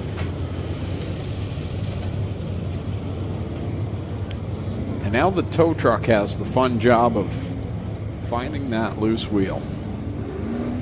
Do not sing the song. Do it. Don't do it. Spencer said he'll use a mic if we sing. Got to find time to leave me loose wheel. I don't know why you guys have to be such sticks in the mud. Here's the wall cam. Does the tire pass the wall cam? There's the hit. Yep, there it is. Oh. And that piece bouncing. Here's another shot from the flag stand. Bang. Boom. We need comic graphics for that. Boom, bang. I would love to have a sound effects button. I actually talked about that last week. You do. It's after you eat. It only makes one sound, though. You know, very sensitive. What, your bowels?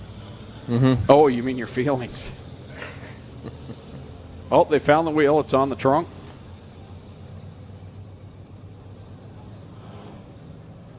So Scott Souk will take the ride on the CAA tow truck back to the pit area. that noise.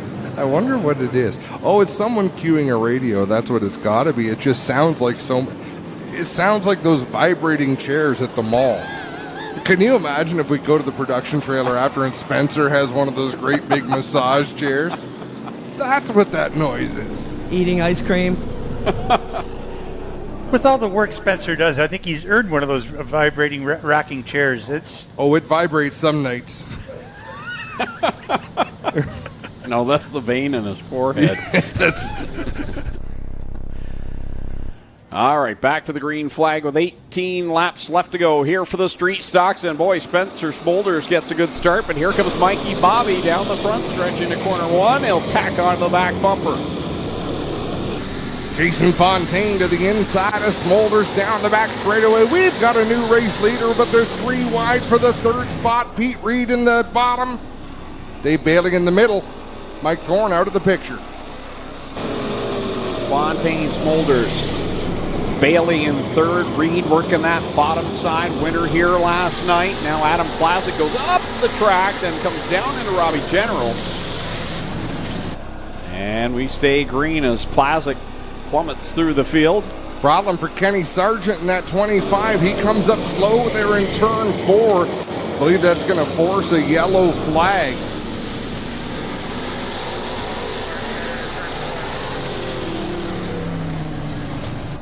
Plazik Recyclers, Auto Recyclers 41, Adam Plazik, son of Frank Plazik, brother of Joe Plazik, heading pit side with the number 41. Do you think Spencer could just put it on deep heat? Because my eardrums are fluctuating rapidly. Put it on what?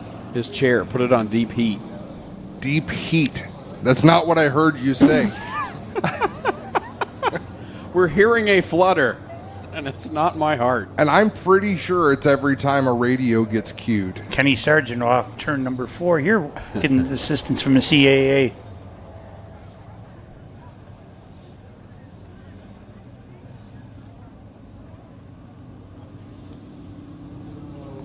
Looks like that car's not going to fire.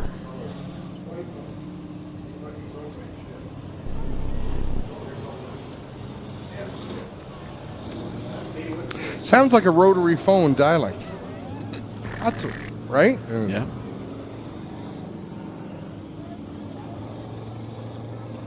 I wonder if it's going out to everybody or if it's just internal. We're a whiny pair, aren't we? Because at least if the people could follow along from home, like, yeah, is what that sounds like.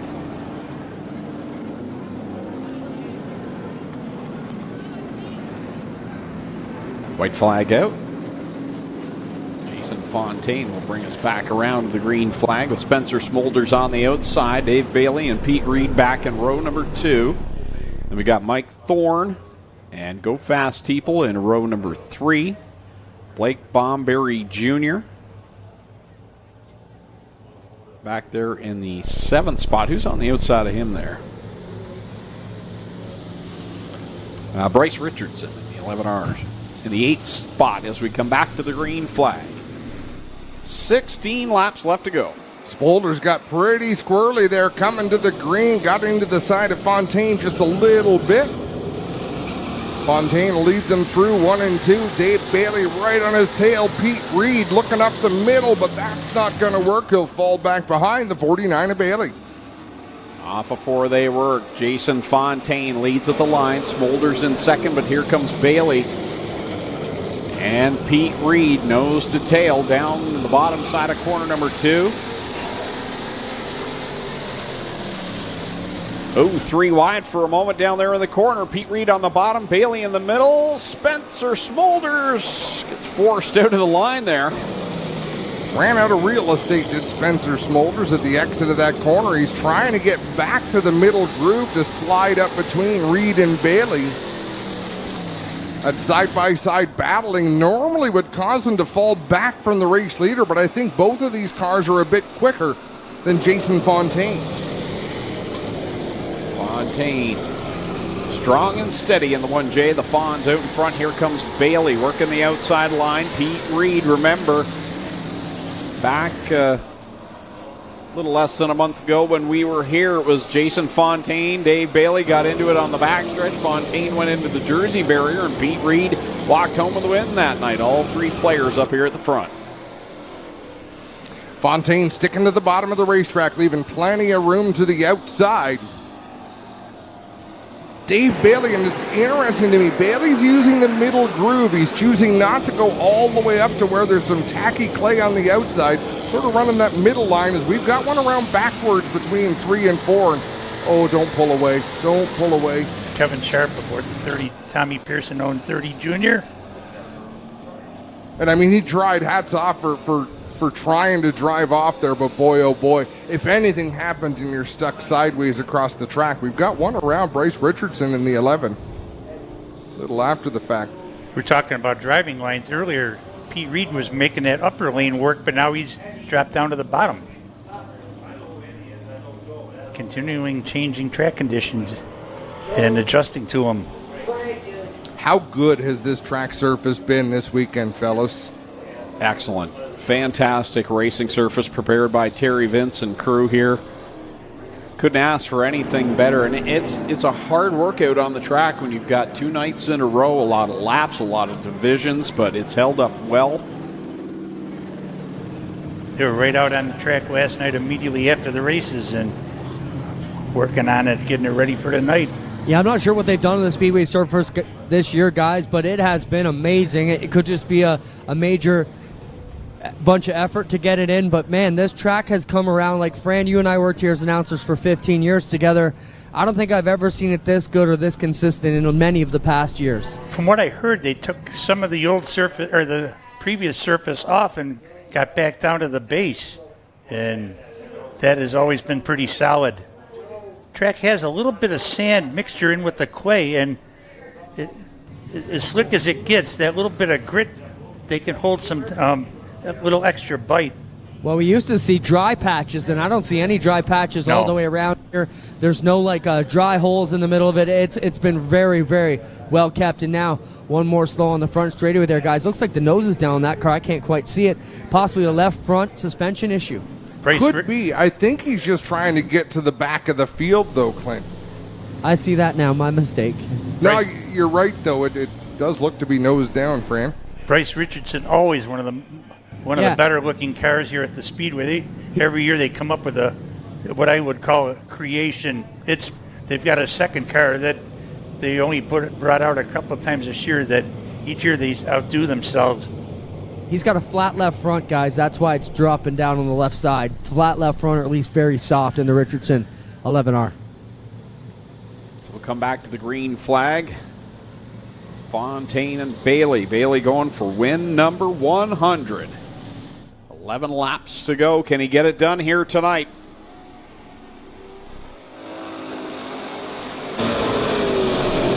Bailey on the outside trying to get the run on Fontaine. Here comes the crazy alien down to the inside guardrail there. They'll make it 3 wide down the backstretch. What a drag race down the back straightaway as the yellow flag waves.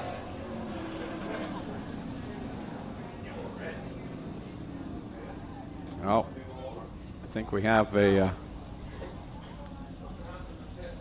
ambulance being sent to the pit area, so we had to go to the red flag. Something we don't see very much, thank goodness. But when an issue, every track has an ambulance on hand. And I shouldn't say every track that we go to. The tracks in Ontario, we're very lucky. We have the proper people working these events. When something happens in the pits, you have to stop what's going on at the racetrack because those medical personnel have to be available for what's going on the track. So if something's going on in the pits, you have to stop what's going on the track. People are more important. There's nothing more important than people.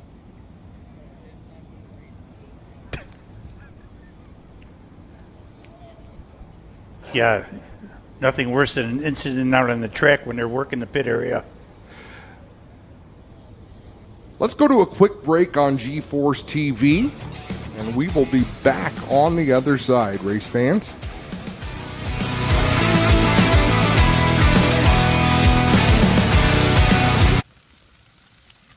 There are a lot of things in this world that are fake. Your food shouldn't be one of them. Pinty's Man Cave Ribs. Authentic food for real people. Crave the cave, friends. Pinty's Man Cave.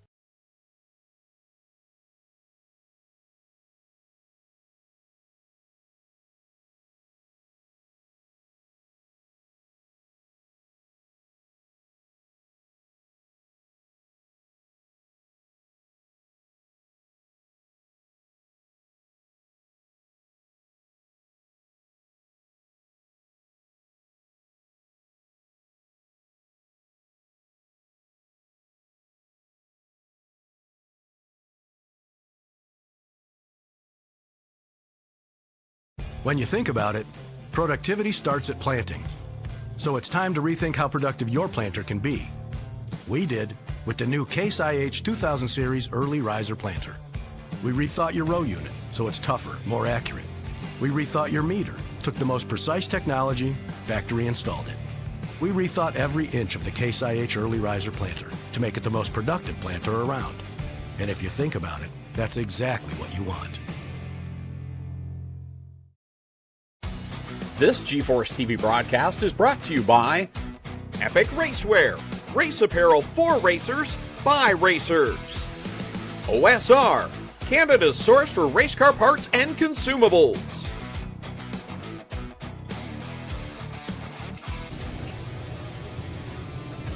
Back live at Humberstone Speedway on G-Force TV. Field pacing here as once again we had to send the emergency crew over to the pit area to deal with the situation over there. So we're just waiting for the all clear before we can get back to racing.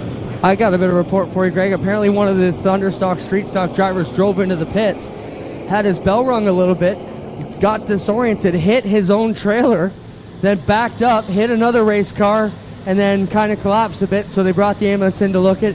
He walked back to the ambulance on his own. Appears to be all right. They're just checking out the situation. Wow.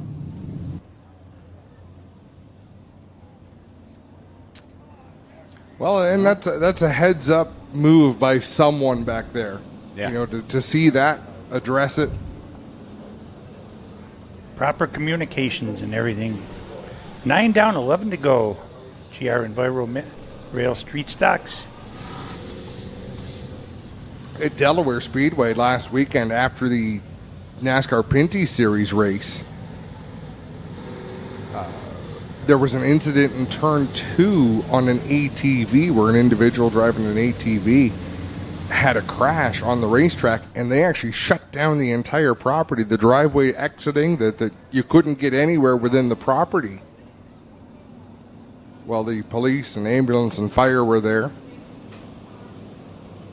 Well, the white flag's being displayed, so we'll try it again here with 11 laps left to go, and it was heating up there amongst the top 3 right before the caution had to come out between Bailey, Fontaine, and Pete Reed was down on the very bottom trying to get by those top 2.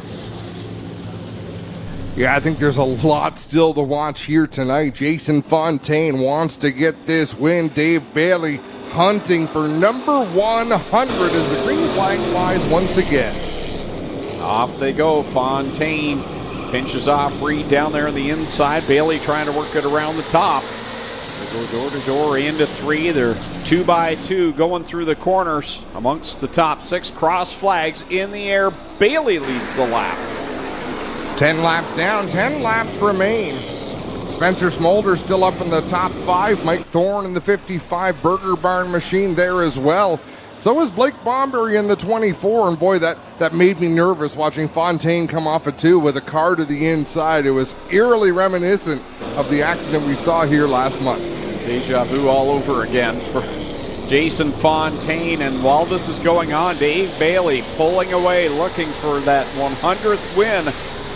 Ahead of Fontaine, Reed, and here comes Mike Thorne with a solid outing tonight. Yeah, Mike Thorne's had a lot of speed in that car, I've noticed here at Humberstone Speedway.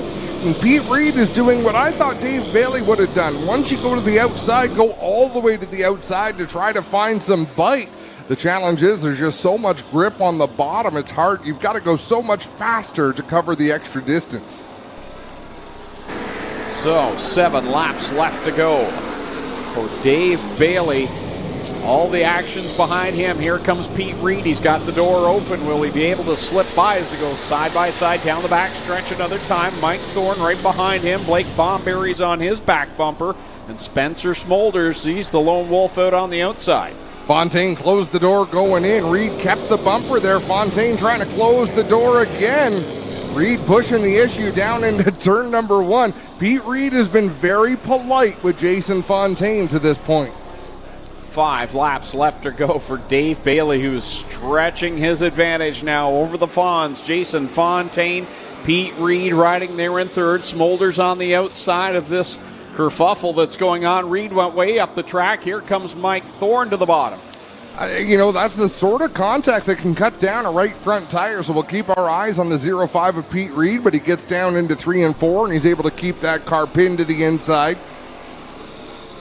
Bailey working through some slower traffic. Fontaine holding down that 2nd spot, giving Pete Reed no option to get by. And that's what's allowed Dave Bailey to pull away. Yeah, Bailey is checked out. Fontaine swings the back end sideways in 3 and 4. Pete Reed with another run to the inside, giving some nudges to the back bumper of Jason Fontaine.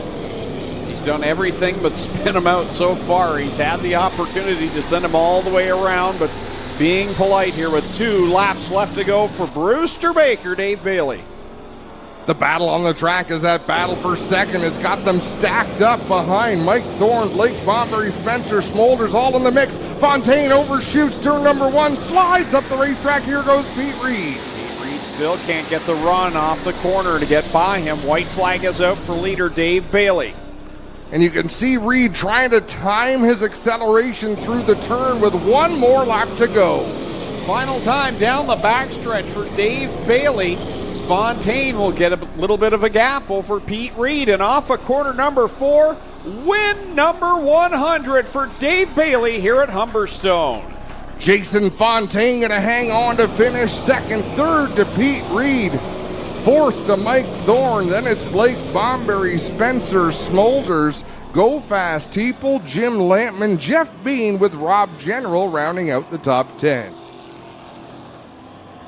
So Dave Bailey makes history here tonight with his 100th career victory in the Queenston Chevrolet number 49.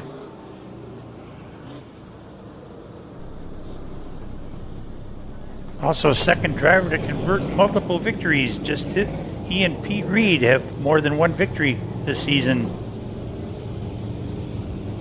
Little something going on from the looks of it with Mike Thorne and Jason Fontaine as they go off the racetrack, but I kind of thought that. Yeah, I don't think it was too much. Just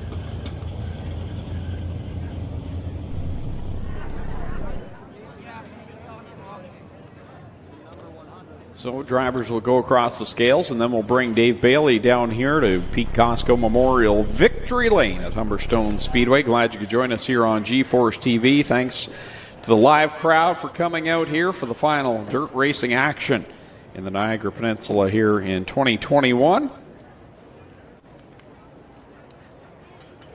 And I got a message from one of our viewers that the noise we were hearing was coming through the broadcast. There, I don't feel so bad now. Well, no, we want to share everything.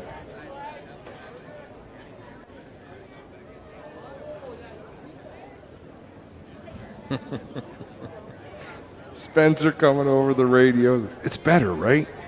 It's wonderful, Spencer. You did great. We didn't fake it. It came at the expense of his vibrating chair, but... Well, I think that's the idea. Dave Bailey being led around to victory lane, and you can see all the feature win stickers above the 4 on the driver's side door of that 49. Certainly not 99 of them, but enough to let you realize he has won a lot of races behind the wheel of that race car.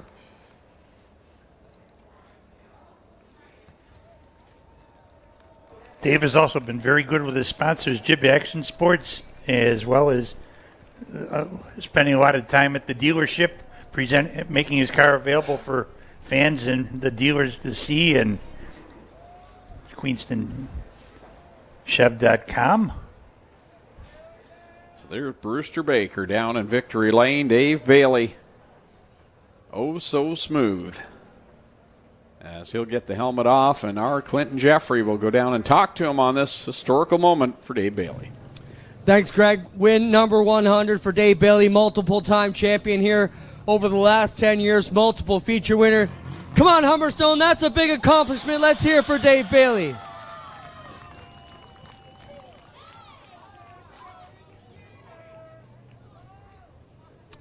Dave, one of the most consistent guys here.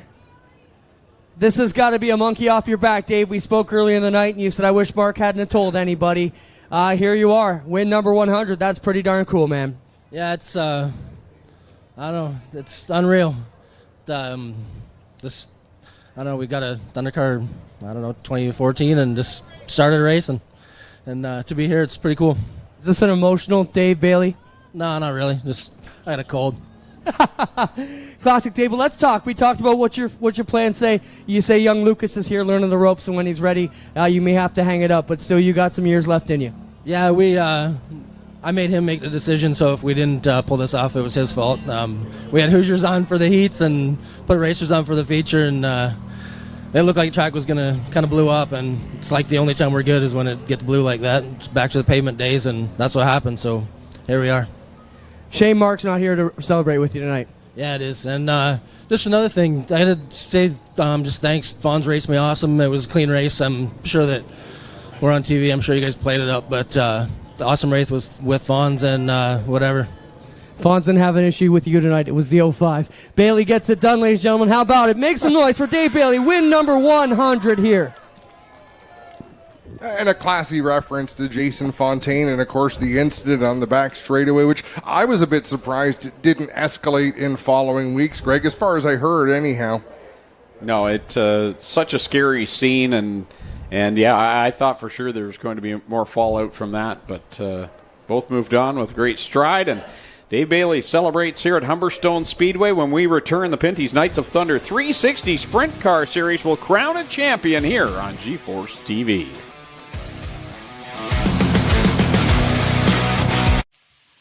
There are a lot of things in this world that are fake. Your food shouldn't be one of them. Pinty's Man Cave sausages and street dogs. Authentic food for real people. Crave the cave, friends. Pinty's Man Cave. A guy like this, who relies on his truck for work, knows that his truck will take care of him, that he takes care of his truck. And WeatherTech has always been the ultimate protection. From floor liners to no-drill mud flaps to tech liner for your truck bed to bump step to the handy under-seat storage system. And Cup Phone keeps phones secure in any cup holder.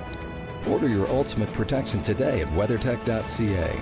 Early man discovered fire, but Quick Quick perfected fire. Quick Quick is the only fire starter that guarantees to start your campfire, wood stove, or fireplace without the need for kindling or paper. Find your nearest Quick Quick retailer at quickquick.com. There are a lot of things in this world that are fake. Your food shouldn't be one of them. Pinty's Man Cave chicken wings. Authentic food for real people. Crave the cave, friends. Pinty's Man Cave.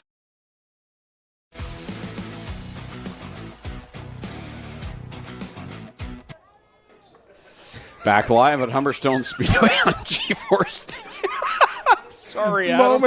Moments after Greg Kellnan fakes throwing up on the announce table because we were talking about guacamole. I can't stand that. Blah. Welcome back to G-Force TV. It is. It's like eating wallpaper paste. Why would you eat guacamole? It was in the Pinty's commercial. That's why we're talking about guacamole, by the way. Well, for one thing, that's why I eat guacamole. If it's in the Pinty's commercial, I'm going to eat it. The box? The plate? The cutlery? I'm a team player. I'm a soldier. If that's what I'm asked to do. You might as well eat the plate because it tastes better than guacamole. I enjoy guacamole. Well, we still have Dave Bailey down front. I was just going to say pavement, dirt, mini stacks, street stacks. This gentleman has done just about all, but I'm not one to experiment when it comes to guacamole or different food. As my wife would say, you know how to make guacamole, Greg? Does it involve a cat? A little bit of guac and a whole lot of moly. I don't know where it came from, but I just like when she says that. Speaking of moly, I had a chance to see the Fargnoli family. They always used to refer to Holy Moly Vince Fargnoli, the Fargnoli family here tonight. This is true. How about we do some racing?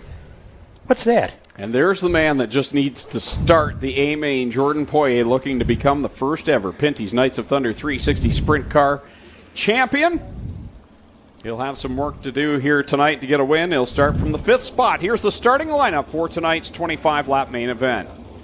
Starting on the pole from Scotland, in the Instapanel Styes Tree Surface 87X, it's Sean Evans. To his outside from Beamsville, the J&E Recovery Julie Swayze Remax 88H, it's Josh Hansen. Starting in 3rd from Beachville in the Castrol Edge to Groot Hill Chevrolet, Quick Firestarter, number 5, DJ Christie. And going from 4th out of Niagara Falls in the Signal 88 Security EMS Towing, number 70, Bailey Hurd. Going from the 5th spot, that's where we find the point leader from St. Matthew de Belleville, Quebec.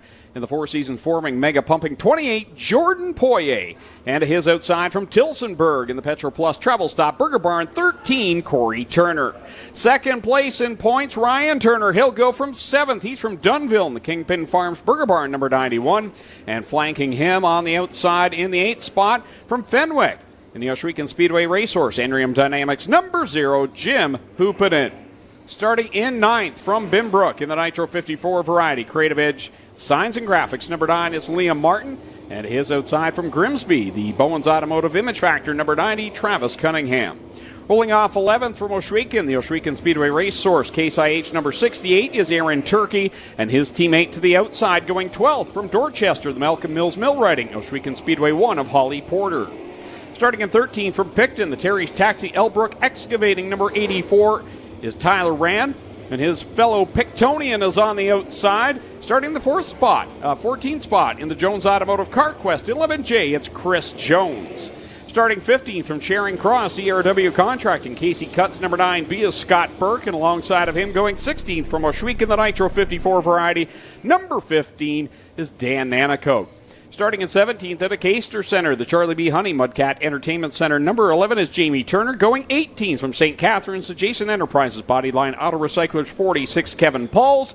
And in the back row, starting 19th from Brantford, in the Malcolm Mills Millwrighting 27, Paul Ballantyne. And starting 20th from Caledonia, the Petro Plus Travel Stop Burger Barn 18, Mikey Bobby. Mike Thorne, don't think he's going to make the call here tonight. The field has sorted out. Corey Turner pulling up into his position. Holly Porter up on the outside as we get some fantastic views from racetrack level. You know, for as vicious as these race cars are, how fast they are, they don't race in a cocoon. I mean, the driver is right there in the open, but it is amazing the amount of safety in these cars. But you look at as Scott Burke waves to the camera there, Jamie Turner going by, you see a lot of that driver. Yeah, you do, and that's I can't imagine the feeling. And now they're going to line up 4 wide. So, ladies and gentlemen, here in attendance at Humberstone Speedway, the final race of the year for the 360 Sprint Cars. Get up on your feet, wave whatever you got, and send these drivers on their final 25 laps of 2021. They are 4 wide and fancy for you, the fans. This is the Pinty's Knights of Thunder 360 Sprint Car Series.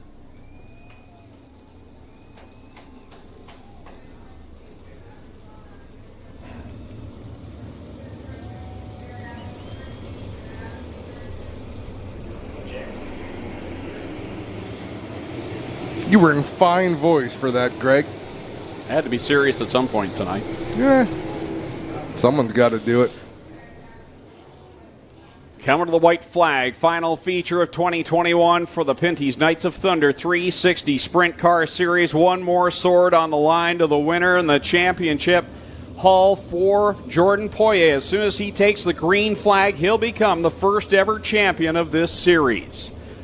2 by 2, 10 rows of beautifully prepared sprint cars ready to come to life. Sean Evans, Josh Hansen on the front row. Pace truck pulls off on the backstretch. One more time, ladies and gentlemen, you came looking for a show. Well, here you go. Let's end all the anticipation as we bring to you our feature presentation.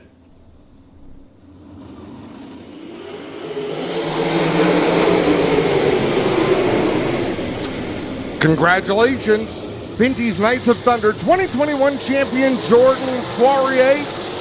But we've got a race to run with 25 laps to go, and it's Sean Evans jumping out in front in that number 87.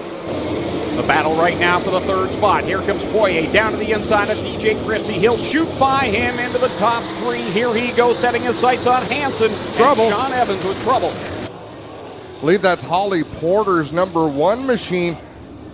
A lazy rollover, but we don't discriminate. Paul Ballantyne down there slow off the banking in corner 1 as well. And Holly Porter had gotten sideways up there off the banking, and it really was quite a lazy layover. The safety officials are immediately on the scene, and normally what they're greeted with is, get me back on my wheels.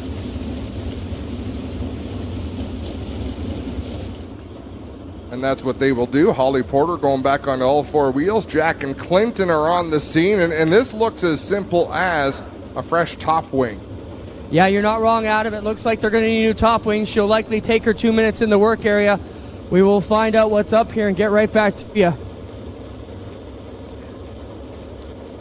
The Ohsweken Speedway Racehorse number 1 will head back to the pit area for their time in the work area. Holly likes to race, whether it's the 360 sprint car or she spends a lot of time still behind the wheel of the micro sprints. One talented driver. Racers got to race.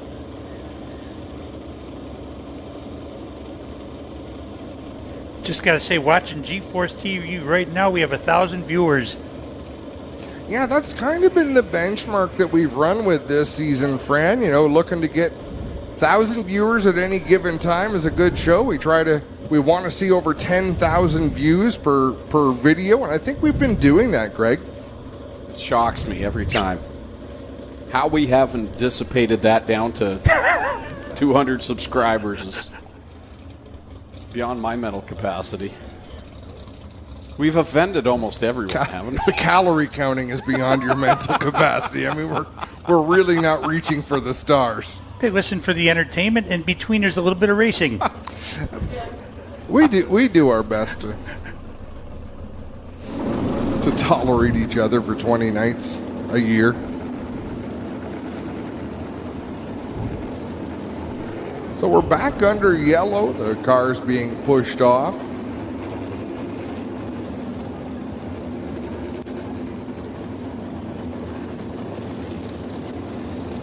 Well, lots to talk about tonight on your show Tuesday night. Race chat. Adam Ross, Clinton Jeffrey. They don't allow. They don't allow a referee, and last week it got a little crazy. It was fun to watch. We were talking about that earlier. I'll tell you what, if you ever want to win a fight with me, tickle you? Just keep repeating the same thing over and over again, only a little bit louder each time. If we were in the same room, like my head would have blown off my shoulders. Just looking at the message board, Sticker Scuffs podcast. Oh my God, this broadcast has been hilarious. We still have over 2.5 features to go yet. The night is young. So look at all the crew there. On a serious note, we're watching live from the pit area. They're working on Holly Porter's top wing. And if I'm any part of this crew, I'm thinking about last night with Dave McKnight. Make sure the front ones are attached. Wait, I thought you attached the front ones. Duct tape will do. Yeah, Dave McKnight's top wing flipping right over backwards. I've never seen a sprint car with a spoiler, but that was fantastic. I'm so impressed that those back brackets held on and the wing didn't rip out of those brackets. There's a guy, we're not supposed to have favorites. Really, everybody's my favorite. But I do have a soft spot for Travis Cunningham in that number 90. Yeah, he gets it done out of his pocket and doesn't have a lot to work with. But, boy, he knows how to wheel these sprint cars, and he's made it to every event. And he committed to that before the season started, and I thought, wow, that's a lofty goal. That's a lofty job he's set out on. That car has maybe 3 stickers on it, and they're contingency sponsors, if I'm not mistaken. Right now he's 6th in points, which is he's got a shot at being in the top 5. Absolutely. And these are tracks where he can shine. Yep. I mean, I think he does have a career win at Ohsweken in the 360s, but that's a tough place. You need a lot of horsepower to get around that racetrack. You go to a Humberstone, a Merrittville, a Brighton, those are the kind of racetracks that are great equalizers. Was it the McNevin number 71 that he was driving? I think Craig Downey also drove that car. I think that's the car that he drove to Victory Lane at Ohsweken. And Travis cut his teeth in over in the 358 modifieds at Merrittville. And he's been around racing his whole life. His late father, Howie Cunningham, built a lot of race car engines for a lot of racers. So we're set to get back to the green flag single file pass. A restart coming with 1 lap on the board. Sean Evans, Josh Hansen, DJ Christie, your top 3. Although now that I say that, I'm pretty sure his father was Gary Cunningham and Howie Cunningham was the dad on the Happy Days. You're correct. These days are yours and mine, Adam. Jordan Poirier gets back by DJ Christie and slams the door shut down in corner number 1. Now here comes Corey Turner. the outside of that bright yellow number 5. Yeah, it was a close moment there on the front straightaway last time between Ryan Turner and Jim Hoopin, and just a couple of drivers looking at the same piece of real estate. They've got things sorted out. It cost Ryan Turner quite a bit of ground, but out in front it continues to be Sean Evans leading the way in that Ackland's Insurance 87X. Here he comes, rolling it off a corner, number 4, across the line another time. Josh Hansen in tow, and Jordan Poirier running right there in the 3rd spot. You know he doesn't just want to get the championship. He wants to go out with yet another win. And here he is trying to track down the top 2. He's not here to finish 3rd, I promise you that, but neither is Corey Turner running 4th. Josh Hansen in the 88. And our race leader, Sean Evans. There's a lot. Whoa! Trouble down in turn number 3. Scott Burke and Dan Nanakoke get together. Burke goes for a wild ride up and over in the 9B, so back under the red flag. 5 laps in. We'll send the safety crew down there to Scott's attention. That was a wild flip. Yeah, and again, it's unnatural when a car flips over the left side. Clinton Jeffrey, the first on scene down there, he'll check in on Scott Burke, have a word with him, and then back away, let the safety crew get in there and do their thing. Hard crash over here for Scott Burke in the CRW contracting car. They've gone over a couple times. And you can see nose wing, top wing, all damaged up here on the 9B for Burke. Had a bit of a tough season, still sitting here talking to the safety officials, and he'll get out of here shortly. A very pretty number 9 for Scott Burke. Comes to rest on the outside of 3 and 4. Made some contact with Dan Nanakoke, and the car lurched kind of unnaturally, Greg. Spun out, then a kind of a correction to the right. And then once you land on the right, the offset of these cars will just cause them to flop over. And he was carrying enough speed that it wasn't just a flop, it bit. And he goes for a big old flip. So safety personnel will talk to Scott Burke, ask him some questions. There's some typical questions they'll ask a driver to make sure that the driver is ready to get up and get out of the car under their own power. The helmet is on for Scott Burke. That's a good sign.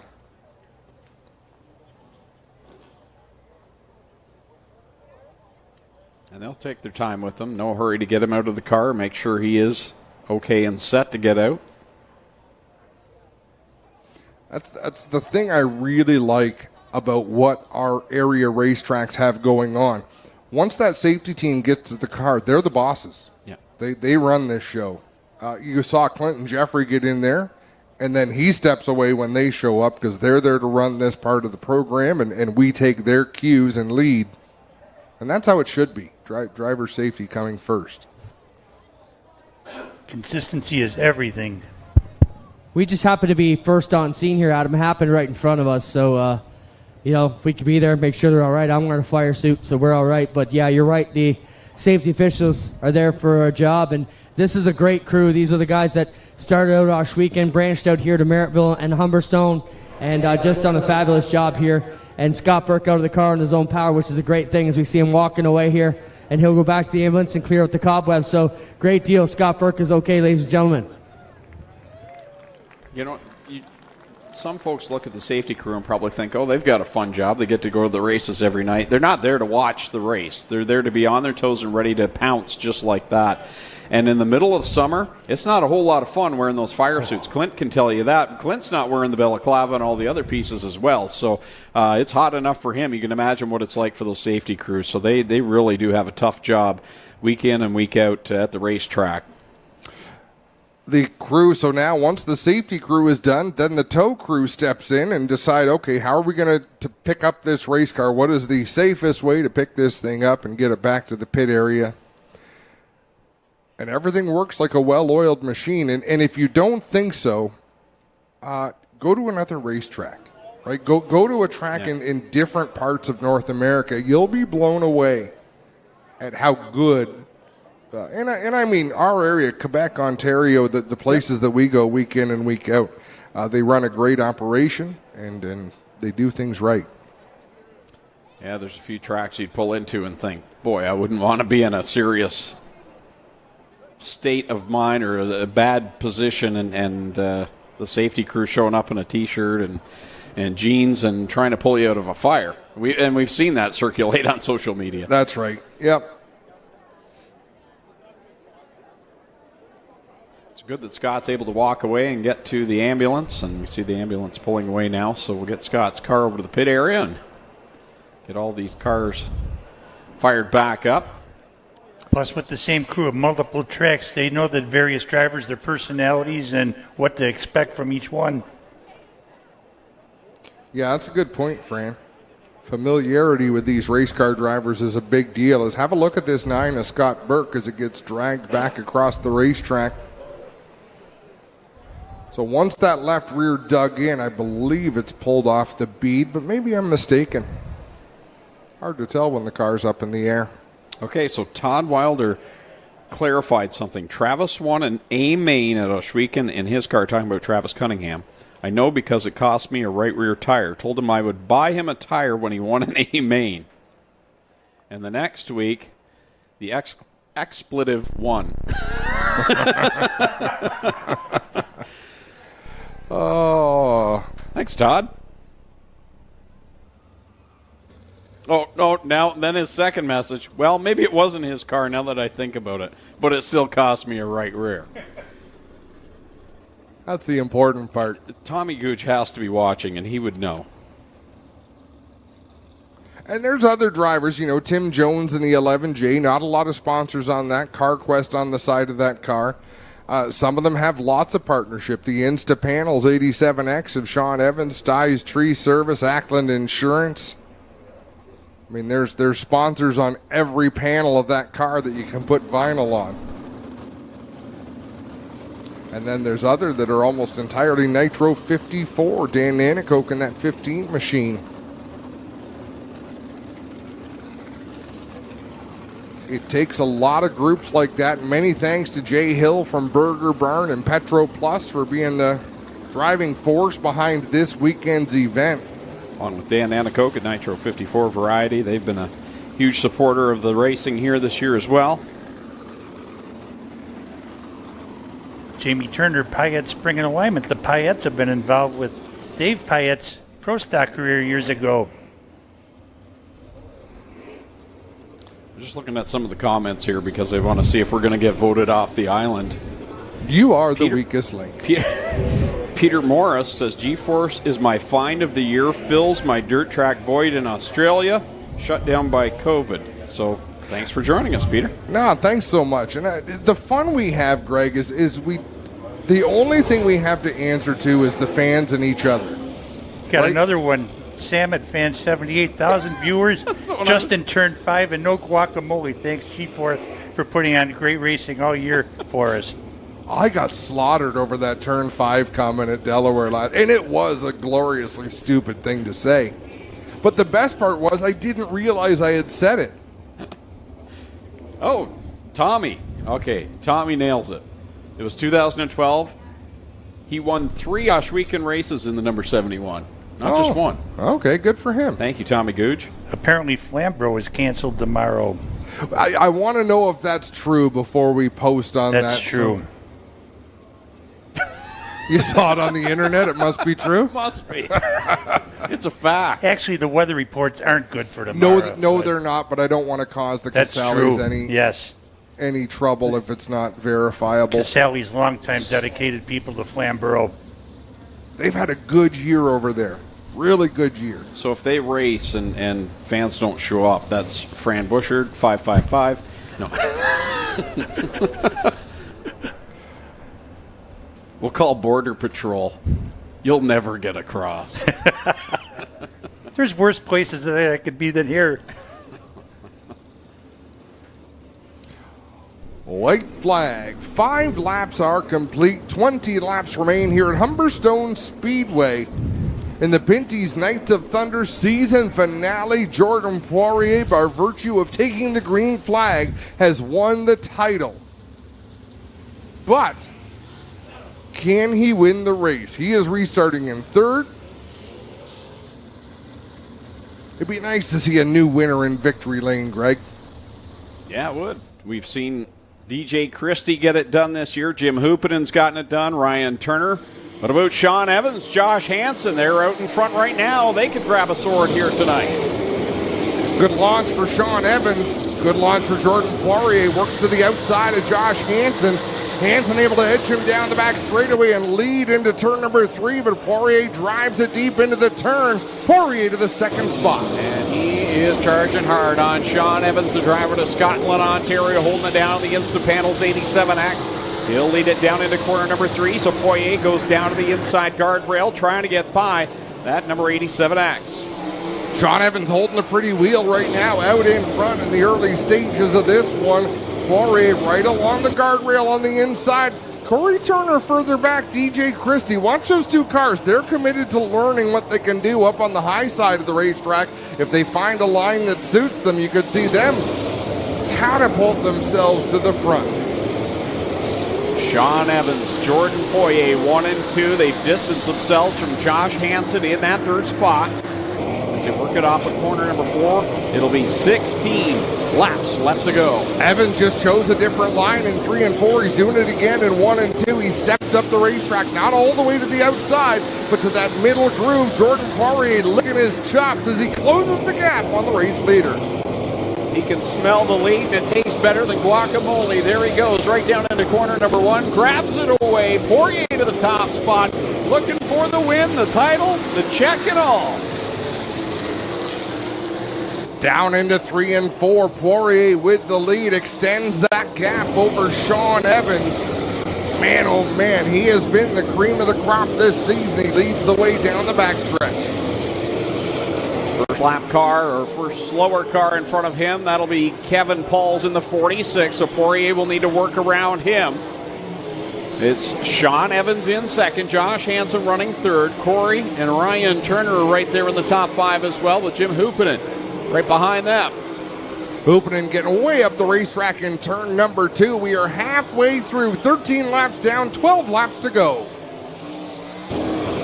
Poirier works it off of corner number 3 another time down the back stretch.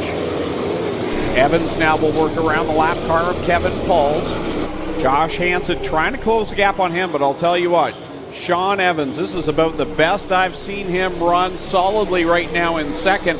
And when you're trailing Jordan Poirier on most nights in a regular season, that would be a win in this region. Yeah, you're doing a pretty good job if you're second to Jordan Poirier. I'm still watching Liam Martin. He's been fun to watch in that number 9 machine. He works down the back straightaway just ahead of Tyler Rand. He's really searching the high groove in 3 and 4. Runs the bottom in 1 and 2, but in 3 and 4, he's up on the outside, having a great battle with Rand in the 84. Rand skates by him and into the top 10 as he has had a good solid weekend in that 84 machine. Working the inside line and pulling away a little bit from Liam Martin. Another driver having a good top 10 run, Travis Cunningham. We talked about him earlier. He makes a move to the inside of Aaron Turkey. He's just behind DJ Christie in the number 5, two-time winner this season.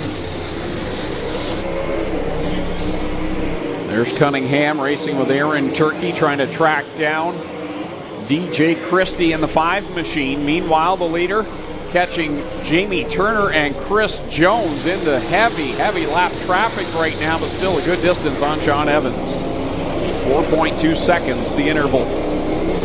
Down into 3 and 4, Poirier up to the outside of the racetrack. What a difference a day makes last night. Jamie Turner with a top 5 finish in that number 11 tonight.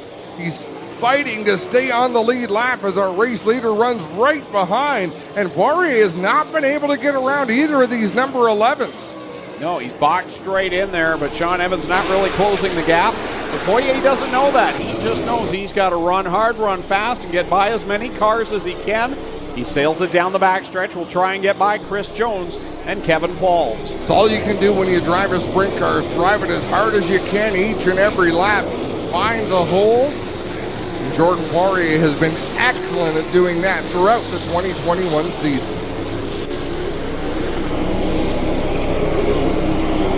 Flurry of action all the way around the track. Liam Martin, you talked about it. He's just fun to watch. He drives on the edge every lap, throws it deep into the corners. He's right in front of the leader, Jordan Poirier, right now, trying to stay on that lead lap this time by. It'll be 2 laps left to go for the driver out of Quebec. Poirier down the front straightaway. He is probably as isolated as anybody on the racetrack, not around any other cars. He's got Liam Martin near him, but nobody else. And Jordan Poirier going to see the white flag. Final time by the stand. Jordan Poirier sees the white flag, and he'll set sail down the backstretch looking for the first ever championship and another win.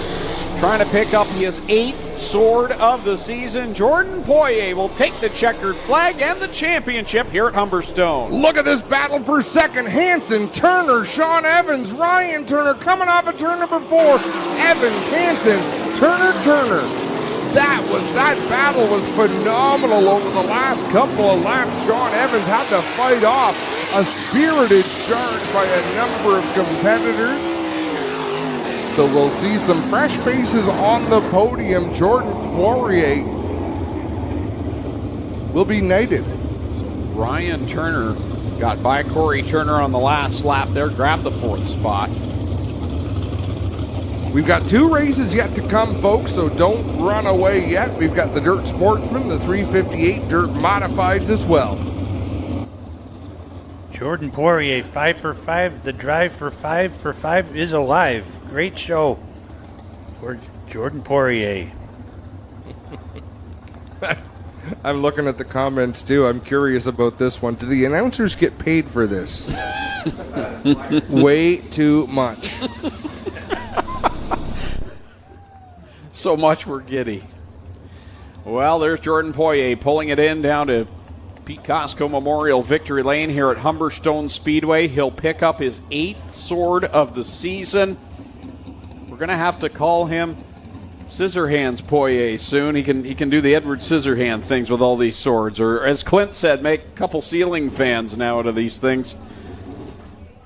He unbuckles down in Victory Lane, climbing out. Let's send it down to Clinton Jeffrey, who I think is actually getting things together down there, so we won't throw it down yet, folks. Jordan Poirier's climbing out. He's the winner of the race.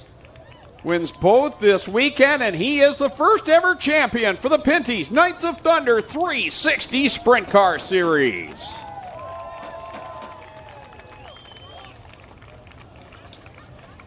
And it didn't come easy.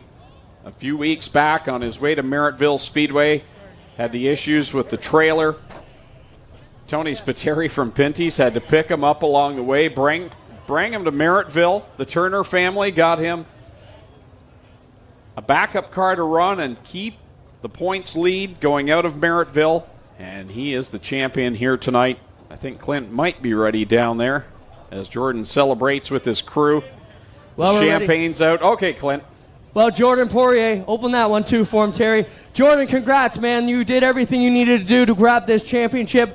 8 wins on the season. You got to be super impressed. We're going to bring in Tony here. Tony, give him the champion sword and the helmet.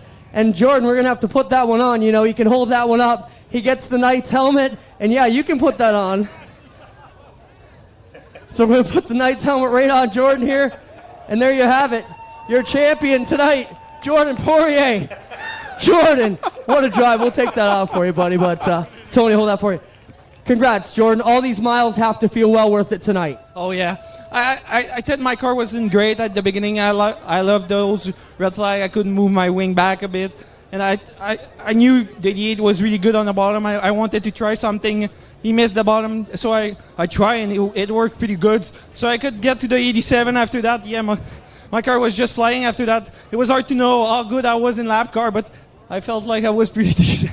You got it done, Jordan. Congrats, man. Yeah, and I want to thank everybody, my dad and my mom, my sister that came with us. It's usually they're watching on GeForce. I know I got a lot of family, a lot of friends watching in Quebec, so it's fun to bring the sword and the helmet home. All right, we'll get back. We'll let the champagne fly, ladies and gentlemen. Jordan just lets it go all over the crew. Congrats. How about, ladies and gentlemen, Jordan Poirier, your inaugural Knights of Thunder Pinty Series champion. Tony, it's been amazing to have your support here from Pinty's. These guys put on a great show this year. Always. Every single race, it's a toss-up. I mean, congratulations to everybody who participated. All of us at Ole Mel and Pinty's can't be more proud of the show that was put on. Thanks a lot, Tony. How about it for Jordan Poirier, ladies and gentlemen? We'll get over here and talk to Sean Evans and Josh Hansen quickly here. So an excited celebration down there for the Poirier crew. Gets it done twice this weekend here at Humberstone Speedway and captures the first ever title for the Pinty's Knights of Thunder 360 Sprint Cars. Let's go down. And Clinton Jeffrey with second place, Sean Evans. Sean, solid run here tonight. You know, Jordan's been the class of the field. When you can finish second to him, that's almost like a win around here. But you were holding your own very good. You got to be super happy with the way this Hills car ran tonight. Yeah, the boys back there did. Goldner just threw a Hail Mary at it, and until we found out we were on the pole, we're like, whatever, we'll see what happens. So Goldner and Ron and Trevor, they do an amazing job for me back there, and I can't thank those guys enough, and my wife and everybody for making this happen. Miles and Josh and I had a good little battle there in the end. I seen him get underneath me, and I was like, man, I am not letting this happen. I drove it in as hard as I could, so came out, worked out for us. Solid drive for Sean Evans. We'll get over here and talk to Josh. Josh, great run for you tonight. You know, third is a good deal. You got to be pretty happy with that run. Oh, absolutely. The guys have worked really hard at the shop. The team's been awesome. We've had solid top 5 finishes the last 4 or 5 races. I just can't thank the team enough. Mom, Dad, Ethan, Andrew. Can't forget Big Sexy this time. Forgot him last time. Terry's helping me in the pits tonight. Got to thank all the sponsors, J&E Recovery, Julie Swayze, Remax, Part Source, everyone that's coming on. Thank you guys. Thanks to the fans for coming out tonight. It's a huge crowd tonight. Come on, let's hear some noise for everybody tonight. Thanks that Josh Hansen hits third. Sean Evans will be second. And Jordan Poirier picks up the feature win in the Knights of Thunder Championship here for 2021. That'll wrap it up from the sprint car side of things. Sportsman, the modified, coming up next, guys. And we'll catch that action on the other side of the break here on GeForce TV.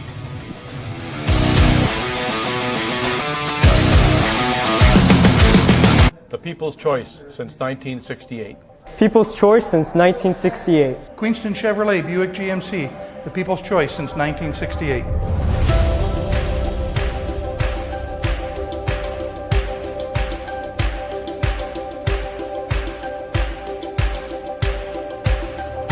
Hey guys, my name is Jose and welcome to Queenston Chevrolet Buick GMC. Today I want to talk to you about what makes us stand out and apart from other GM dealerships. So we're family owned and operated since 1968. In those years, we've been actively involved in our community through numerous endeavors. We're also a proud member of the Hamilton Chamber of Commerce. So our GM dealership has won multiple awards throughout the years for sales, parts, and service. So as a thank you to our customers, we have a loyalty rewards program. So any expense that you do at our dealerships will get you points and money. The points you can unlock rewards with, so like details, you get free gift cards once in a while as well. The money you can save up and use for the purchase of your next vehicle. Also, if you show the cards at our local merchants that are partnered with our program, you will get discounts like at Montana's or Turtle Jack's. You get exclusive discounts and promotions. Additionally, we also have a very large lot and inventory, lots of trim levels, lots of colors for you to choose your perfect vehicle. Thank you. Remember to visit us online on QueenstonChev.com or come say hi in person at our dealership so we can show you why we have been the people's choice since 1968.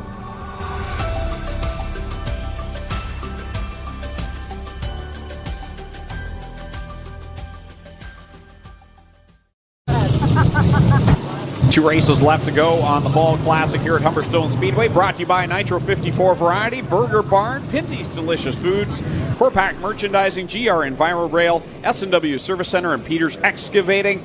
Adam's got the starting lineup. Dirt Car Sportsman on the track. On the pole from St. Catharines, the Blue Moon Potatoes number 8S is Justin Sharp. Alongside him from St. Catharines, the Ballinger Electric Sterling Lubricants 18R, Brad Rouse. Row 2 from St. Catharines, the Willard Concrete and Trucking PVM Hydraulics 7 of Cody McPherson. Alongside him from St. Jean, Quebec, the Nokian Tire 35R, William Racine. Starting 5th from Port Dalhousie, the United Rentals Dow Auto Supply 1F is Ryan Ferry. Starting 6th from St. Catharines, the Kenny Upul, Oshwegan Speedway 20, the Mongrel J. Mallory. Starting 7th from Port Colborne, the Nickel Steel Clothesline Smithville RV 21P of Tyler Pacholski. Starting 8th from Hamilton, the Posner Metal Beach Road Steel Sales number 53 of Jason Fairway. Starting 9th from Niagara Falls, the Haynes Tire and Auto Repairs 2K is Rob Knapp. Starting 10th from Port Colborne, the Gaston's Auto Sales, Atkinson's Delivery and Bobcat Services 99B of Greg Penante. Starting 11th from Niagara-on-the-Lake, the Bobcat of Hamilton Advantage Trailer 72 of James Michael Friesen. Alongside him from Port Colborne, the Sterling Lubricant St. Amant Auto 18L is Adam Leslie. Starting 13th in the 5S out of Port Colborne, that's Matt Sharp. Starting 14th from St. Catharines, the Reeds Haulage 68, Curtis Friesen. Starting 15th from St. Catharines, the Centennial Construction 74 of Dave Flanagan. Starting 16th from Niagara Falls, the 22 is Terry Smith.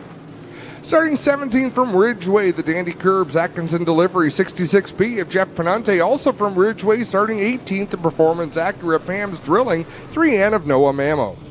Starting 19th from Port Colborne, the Canadian Tire Port Colborne 12P is Emily Pachalski. Starting 20th from St. Catharines, the Stormproof Contracts 174 Chris Storm.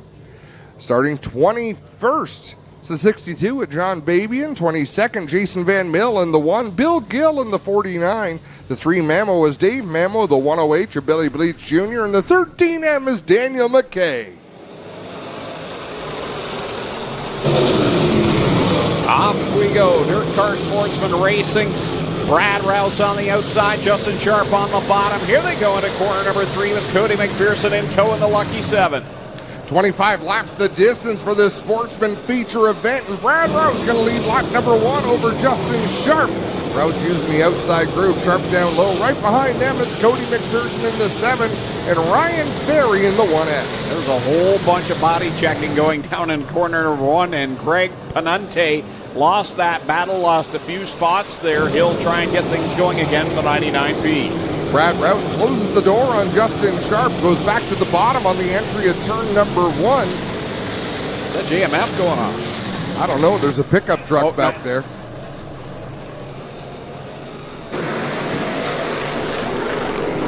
Having a look, and I think it is James Michael Friesen off the track and into the pit area. No, he's still slow on the track. backstretch. Sorry. There is an apron area outside the track, but he is pulling in.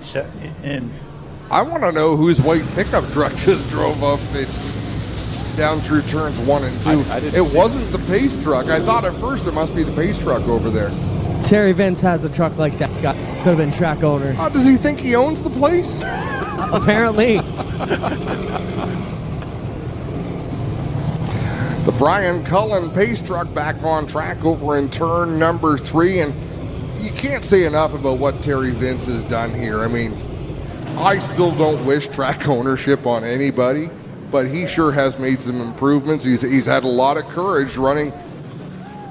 There's some big payouts for this weekend's races. And this is just the first year of improvements. He's got more he wants to do with this place yet. So now we've talked about all the improvements, and yeah, you just touched on the payouts that have been so strong throughout the year, and in what is rough time for everyone right now. So that's been a big thing. The other thing I notice is the staff here is super friendly. Every time we've come in and out, they go over the top to be friendly with us and help us where needed, and really appreciate that as well, because sometimes you go to the track and it's like, whatever, get out of my way. But they've been excellent. The crew have been excellent here. one thing we've always strived here at the Speedway, it doesn't matter if you're a mini stock or a modified, they're all here to put on a show, and all should be treated fairly. Yep, I agree. Treat them with a... We're really the only abusive ones here tonight. Sorry, Fran. We are the weakest link. Humberstone does have one of the nicest hospitality towers in racing. They do. And in all the years, this is the first time I went down to the other exit. I've never been down to that end. I don't know what happens at that end. Quick, fire it up for this restart, folks.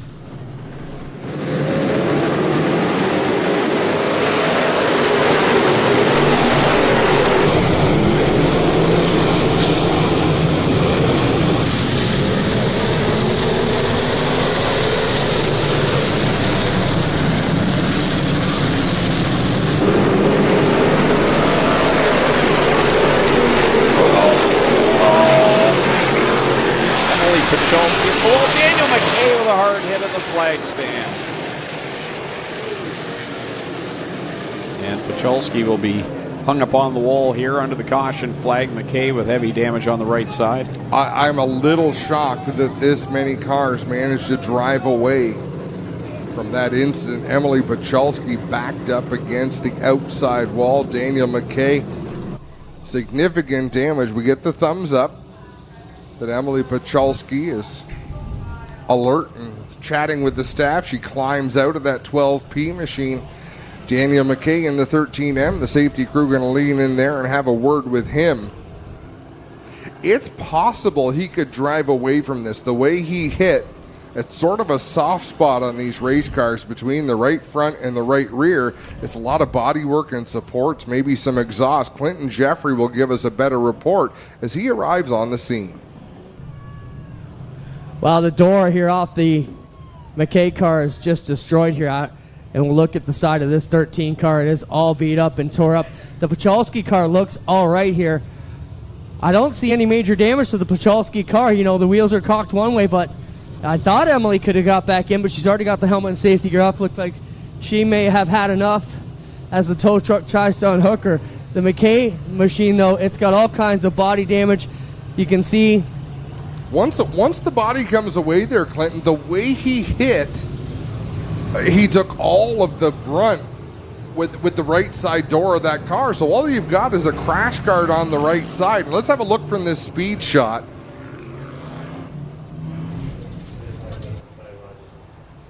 Pachalski goes around, gets helped at the end by Bleach there. The 108 had nowhere to go.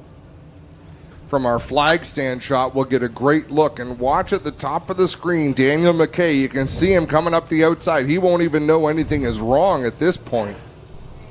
No, because you saw James Michael Friesen got caught up behind someone, and his car went sideways, and it blocked the view for Daniel McKay. And when Friesen straightened it back up, all of a sudden, McKay's right there on Pachalski.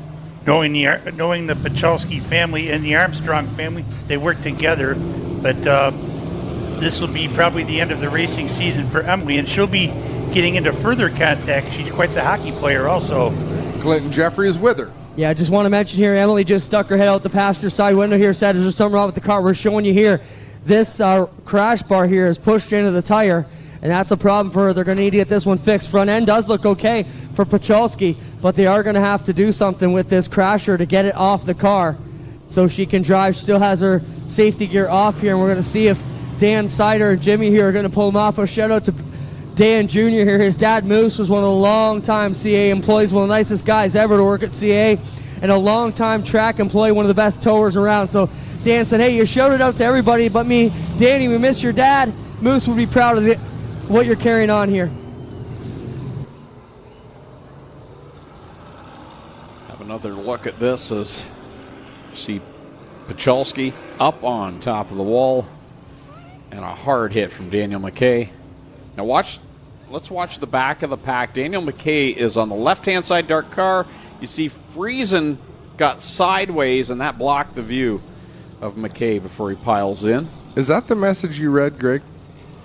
I didn't read. I read it and laughed off air, but yes. Poirier drives it balls to the wall like Adam Ross eating a full Pinty's dinner, paper plates, plastic forks, and all. Extra guac and ice cream. Love you, Adam. Excellent show put on by G-Force tonight. They're literally hanging on every word.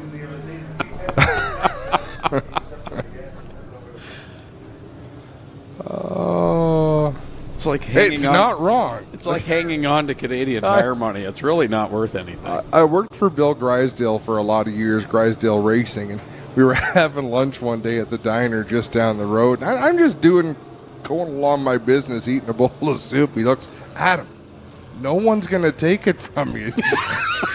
Relax.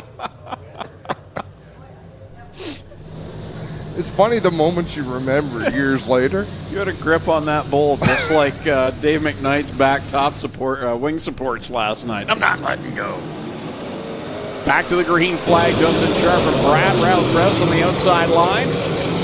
Had the win here last night. Just trying to get a good run down the backstretch and set sail away from Sharp in that Blue Moon Potatoes 8S. Yeah, Justin Sharp continues to try to work the bottom. It's tough to do, though, when a driver's getting a good run off the high side. Brad Rouse really has a nice line carved out on the top side of the track where he's able to carry a lot of speed. But as we say that, Sharpie getting closer there in 1 and 2 to retaking the top spot. And here comes Sharp right along the guardrail there. Rouse, though, launches it off of corner number 4, leads the lap. 19 laps left to go in this one for the Dirt Car Sportsman here at Humberstone Speedway. Glad you could join us here on G-Force TV. Top 3 have pulled away just a little bit over Jay Mallory in that number 20, and here goes Justin Sharp alongside Rouse for the top spot. Look who's sitting there right behind him. It's Cody McPherson in the number 7. He is right there behind Justin Sharp as they work down into corner number 3. Emily Pajolski back on track in that number 12. Nice job by her crew to get her back up and running. Jay Mallory sitting right now in the 4th spot. And he's got Ryan Ferry, who's had a fantastic weekend in that number 1 machine, sitting in the 5th spot. Justin Sharp has lost a little bit of his forward bite there in the number 8. Brad Rouse been able to pull away to about 8 car lengths advantage in the 18R. This full field is really quick. It's been a number of laps since the restart, and most of the field won't be at risk of going a lap down for another 10-12 laps, Greg. Yeah, Brad Rouse is just about to catch Dave Mamo right now, and he goes to the outside of him while the battle behind leader Brad Rouse is really heating up. Cody McPherson is beginning to apply pressure to the back end of the 8S of Justin Sharp. McPherson steps up the banking into turn 3, powers down off the hill through 4. The Mamo number 3 going to stall out his run. Watching McPherson and Sharp, they're both hugging that wall where there's still some good brown clay down there. Rouse off of corner number 4, right down the bottom side that time with 13 laps left to go. Sharp laps the inside, open a little bit for McPherson, but he can't get the run down in corner number 1. I think Sharp might have clipped the guardrail last time through 3 and 4, shot him up the racetrack just a little bit, allowed Cody McPherson to get that run, but he's right back down to the bottom as we reach the halfway point. Halfway home in this one for the Dirt Car Sportsman. 358 modified still to come. Right in front of the leader lap. Traffic is 3 wide through 3 and 4. They back it down to 2 wide, but Brad Rouse will have a hard time weaving his way through this traffic. He's on the outside line behind Emily Pacholski as they work down the back stretch. Sharp and McPherson still second and third, as Rouse right on the back bumper of the Van Mill number 1. And there is nowhere for Brad Rouse to go. So at this point, what you're doing if you're Brad Rouse, you're plugging the holes. There a hole opens up, jump through it. Even if he can't make the pass, nobody can get around him because they've got every lane of the track stopped up. Here he is now down to the inside of Chris Storm and John Babian as they go down into corner number 1. It's always tough being the trendsetter, having to cut through the traffic. He's done a very nice job of it so far, and here comes Cody McPherson to the outside of Sharp. Tries to shut the door down on the bottom side, trying to lock Justin Sharp out, and he does it, gets the second position, now down to the inside of the lap car, Van Mill. Just ahead of them, they are going goofy, bouncing off of each other, as we've got one slow. That's the Mamo and Storm slow down the back straightaway. Storm really coasting up in corner number 3, and I believe he's going to bring out a caution flag here. Well, that or he's going to become the parking spot for James Michael Friesen. Caution flies, yes. High-speed chess at its best. Who can make the right moves? Okay, here's a question that I know Fran's going to answer. Is Cody McPherson related to Sandy McPherson? Ooh, Sandy would be before me, so that one I can't answer. Raced the number 21 Coupe back in the 60s. That would be before me. I didn't know anyone was before you, Fran.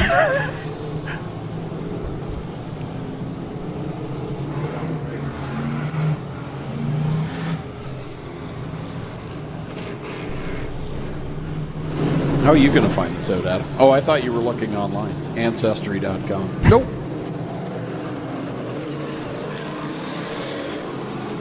Someone will message us with the answer. I'm confident of that. One that could know would be Terry Huffman, who's also part of the track historian here at the Speedway. I was leaning towards Guy McPherson, who often is sitting 2 rooms down to the right here. No, he got tired of us long ago. I got Mom Laura here. She says no relation. No relation. Look at that, Clint. See, I went all the way to the grandstands to talk to his mom just for you guys. Excellent job. The new Tommy Gooch. I didn't She gave me a Pepsi, too. Oh, she knows the way to your heart. No, Lori used to be the bartender. She knows what I drink. I didn't know Clint was still here. Shut up. Wow. Last time Look I at that. saw him, he had his son by the back of the neck. Yeah, and now he's coming back. You better pan that Pepsi to Jack. Jack has worked for it. Psych. Teased him with it. Jack with his arms out. You picked the wrong union, Jack. Union Jack. Yeah, as I was saying. Are you thirsty, Jack? Yeah. Too bad.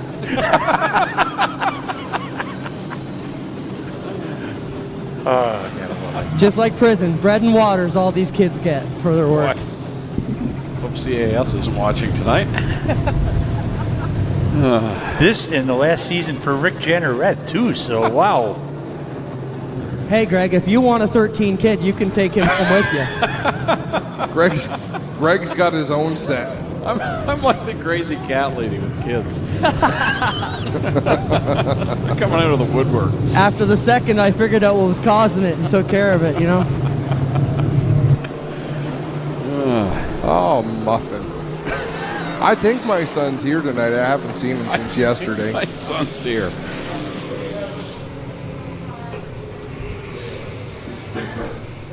$17 down, 8 laps to go. Double file up to the last 5 laps.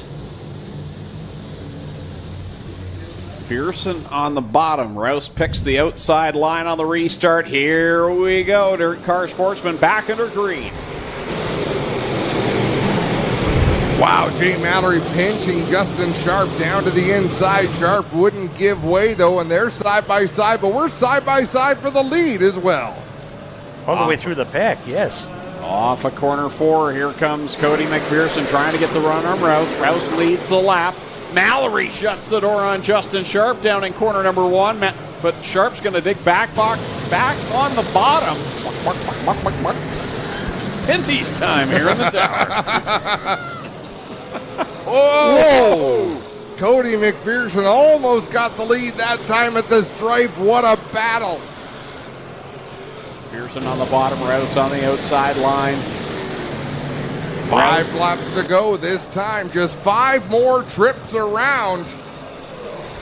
We've seen both these drivers win here at Humberstone here on G-Force TV. Who's going to get the tiebreaker? Rouse on the outside and McPherson on the bottom. Sharp is broken away now from Mallory for 3rd. Rouse has a great line through 1 and 2. 3 and 4 not quite as strong, so what do?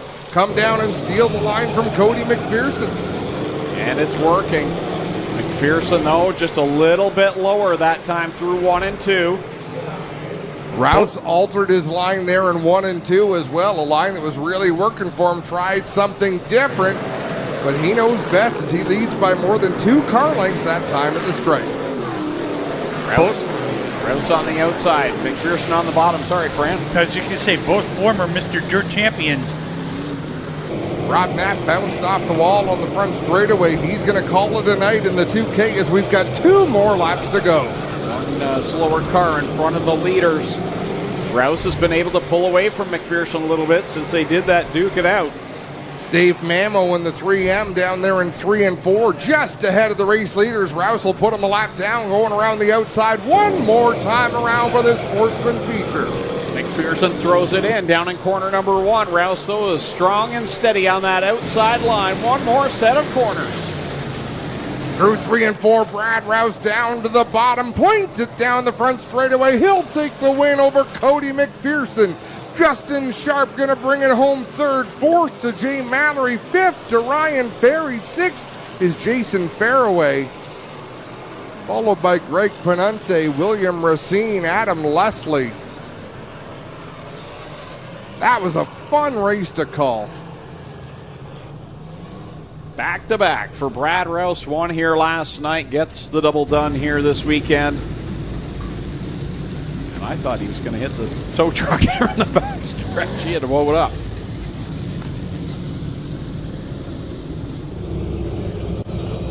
One more race to come for the 358 modifieds.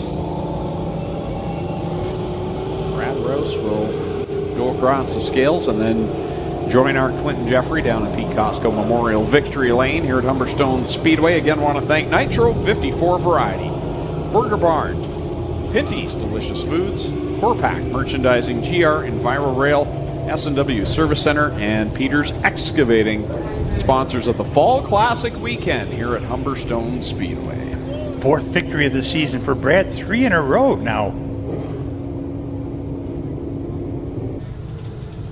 The paparazzi makes their way down to Victory Lane. Rick Young's here. Mr. Simpson's here. Mr. Bruce is here. Mr. Kellman's down there. Who else is Derek here tonight? I haven't seen Derek. Haven't seen Derek tonight, no. I would imagine Derek went to Flamborough. Oh, right, yes. We got a couple other people we want to send a shout to. Dyson clan, are you guys still down there in turn number 1? I think it's Ryan Dyson's bachelor party here, and they actually came here tonight, guys, from the APC series. Ryan and Jamie Dyson down here. I think it's Jamie's bachelor party. I was going to say. And also want to welcome Ben Kwok, one of the guys I went to high school with. He's a race fan. Said, hey, man, I'd love to check it out. I said, come on out and check it out. So, Benny, if you're here, good to see you. Hey, there goes the bachelor party. Where are you guys off to? The Canadian Ballet? I know where you guys are headed. Travel safe, boys. Great work with all the APC guys. We had a blast this year on the pavement. If you didn't check out any of those races, make sure you check it out. One of the traditions here at the Speedway with Jim and Bob Poole here, their father, John Poole, his nephew was the original track announcer. And before we finish off the night, it was always his tradition to be the first one to wish everybody Happy New Year's and Merry Christmas. Brad Rouse, for the second night in a row, brings it down here in the Fall Classic, gets it done again in this 18 car. We'll get him out here and have a quick word with him, and then we're going to bring you the modified feature still to come here tonight. We even got fans down there with cell phones getting photos in Victory Lane. Can't forget the Thompsons, of course. They help us with the drones, and Cale and Rudy are down there as well. It's Brad Rose set to get the helmet off and climb out back-to-back here in the Fall Classic weekend. And he's going to talk to our Clinton Jeffrey down in Pete Costco Memorial Victory Lane. October 16th, Guitar Metal's Eve of Destruction taking place here at the Speedway. Further details on humberstonspeedway.ca. Here he comes out of the 18R, ladies and gentlemen. How about it for Brad Rouse? Picks up back-to-back feature wins here in the first running of the Fall Classic. 2 nights in a row, gets the win. Brad, this is a heck of a way to kick off your postseason. A couple of feature wins with Cornwall coming up. You know, what's your thoughts on the weekend? It's been a damn good weekend for you and your team. Yeah, it's been a really good weekend. The guys worked really hard and put a good car underneath me. And there's a lot of guys to thank. Every name on this car has got me to where I am today. And all the help from all the people out of town and all the congratulations last night. It was awesome to see. Hopefully we can just keep it going for the rest of the year and see what happens. We should be down at Fulton this time, but we'll take this and we'll run a couple more races. Yeah, it's got to be tough not to be down at Dirt Week when you've been there all those years. Yeah, it is. It's you know what? I get people sending me pictures from down at Fulton and all that camping. I'm like, you know what? We should be there, but you know what? We're here, and hopefully next year we can be there. Building our own deal here. Brad Rouse grabs both feature wins on the night. How about it for the Sportsman dominator this weekend? Brad Rouse gets it done. We'll be right back live on G-Force TV with the 358, or sorry, the modified feature coming up, I should say. Early man discovered fire, but Quick perfected fire. Quick is the only fire starter that guarantees to start your campfire, wood stove, or fireplace without the need for kindling or paper. Find your nearest Quick retailer at quickquick.com. A guy like this, who relies on his truck for work, knows that his truck will take care of him if he takes care of his truck. And WeatherTech has always been the ultimate protection. From floor liners to no-drill mud flaps to tech liner for your truck bed to bump step to the handy under-seat storage system. And Cup Phone keeps phones secure in any cup holder. Order your ultimate protection today at WeatherTech.ca. There are a lot of things in this world that are fake. Your food shouldn't be one of them. Pinty's Man Cave Chicken Wings. Authentic food for real people. Crave the cave, friends. Pinty's Man Cave. Back live at Humberstone Speedway on GeForce TV. One feature left to go. The modifieds are lined up behind the pace truck, and Adam's got the starting lineup. On the pole from St. Catharines, the Willard Concrete and Trucking, number 88 of Shane Pierce. On the outside, row number 1 from St. Hyacinthe, Quebec, the Two Brothers Racing SWL Farms, 25B is Steve Bernier. Row 2 on the inside out of Thorold, the 38 is Scott Wood, and alongside him from St. Catharines, the Blue Moon Potatoes, 28 of Todd Gordon. Starting in 5th in the 1XP out of Thorold, the Peters Construction Group, Kendale Products Transaxle Machine of Austin Wood, alongside him from Fonthill, the Willard Concrete and Trucking, number 777 of Tyler Willard. Starting 7th from Ridgeway, the Rona Welland, number 37S is Gary Lindberg. Alongside him from Niagara-on-the-Lake, the Niagara Employment Center, number 96 of Fast, Freddie Carlton. Starting 9th from Alexandria, the 01 is Chris Raby. To his outside from Port Colborne, the Niagara Employment Center, number 96B, Luke Carlton. Starting 11th from St. Catharines, the Outlaw Chassis, number 82 is Tommy Flanagan. And starting 12th from Stevensville, the Seaway Fluid Power, number 71 is Mike Bowman. Starting 13th from Smithville, the 08 is Mark Delario. And starting 14th in the Too Cool Automotive, number 2 Cool, from Welland is Derek Van Mill. Starting in 15th from Montreal, Quebec, the number 96J is JF Corriveau. Starting in 16th from Port Colborne, the 12 is Chad Chevalier. Starting 17th from St. Anne's, the 72K is Bill Podowinski. Starting 18th from Ridgeway, the 43 is Brian Page. Rounding out the field from Caister Center, the 72 is Tanner Podowinski. Final race of the night here at Humberstone Speedway. And it should be a good one. Fast Freddie Carlton was just that in his qualifying heat. He was lightning quick. I would have to say Gary Lindberg in the 37S, starting from the 7th position, probably has been the most aggressive driver here this weekend. And of course, last night's winner, starting in 9th, the 01 is Chris Raby. Yeah, some work will need to be done by those drivers if they want to get to victory lane here tonight. They can do it, though. Plenty of time. 35 laps is the distance for this one tonight, I do believe.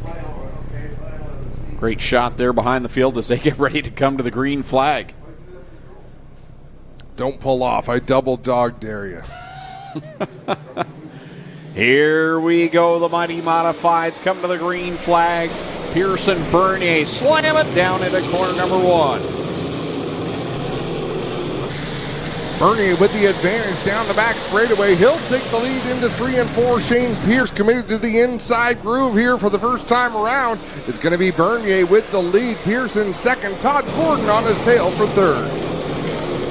Here comes Todd Gordon around the outside of Shane Pierce looking for the spot, but Pierce holds him off down the back stretch. Scott Wood right there following in the tire tracks of the 88 machine as they come off for another time. Couple of laps on the board. Shane Pierce running around the bottom of the racetrack. It's smart money. It's the wise choice right now to stay on the bottom of the track, but I just don't picture it out of the 88. He's one up there usually running that Todd Gordon line up to the outside where he can sling the back end around. All three you talked about, Adam, were right there, and they converged at the start-finish line. Oh, and a hard hit for Mark Delario. I think that might have been another example of the left front catching that guardrail. I could be wrong, though. Yeah, Freddie Carlton in the 96, the 01, a Chris Raby in the 37, a Gary Lindberg, all converged. And there's not a lot of give out of that trio. No, there was 3 cars in about 2.5 lanes at the start-finish line. Let's have a look at the replay. We see Lindbergh coming through the corner to the inside of Freddie Carlton. Chris Raby running his line down at the bottom, and they all converge in the middle of the racetrack. I don't think you can point at any one of those three drivers. And then all of a sudden, Mark Delario's in the wrong spot in the 08. And he gets turned around there in 1 and 2. Seaway Fluid Power, Mike Bowman in the pits already. Yeah, Bowman hasn't had the kind of weekend we would have expected or he would have hoped out there. Steve Bernier in the 25 out in front. Again, he showed a lot of speed last season when he came out here to race Humberstone. Shane Pierce in the 88, Todd Gordon in the 28. A couple of drivers spectacular to watch. They always drive those cars 100% every lap as Gary Lindbergh went in for some service. He comes back on the racetrack in that 37S machine. For those of you who were here last night asking whose black car was out on the racetrack, I announced that practice session and then I think a full race afterward, didn't I, Greg? Yes. With the PA system turned off. So it's still live in my ears. I thought it was on. I didn't realize it was off. So you'll have to take my word for it. It was great. Bernier and Pierce will bring us back to the green flag. 32 laps remain. And we're going to do a quick fire it up the sights and sounds of the mighty modifieds here at Humberstone.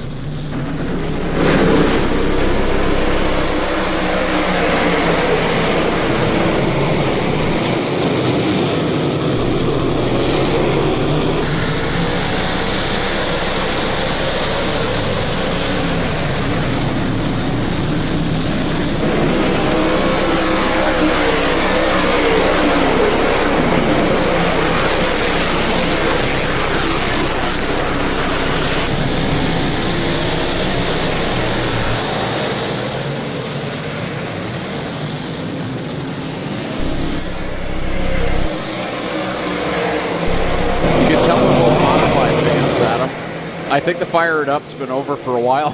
We're just sitting here watching. Good racing throughout the pack. It's what we grew up on, Greg. I do enjoy the modifieds. Chris Raby is one who I've had my eye on. Working around the racetrack, he's run some high lane, he's run some low lane, making tracks towards the front as he sticks his nose to the inside of Todd Gordon down in 1 and 2.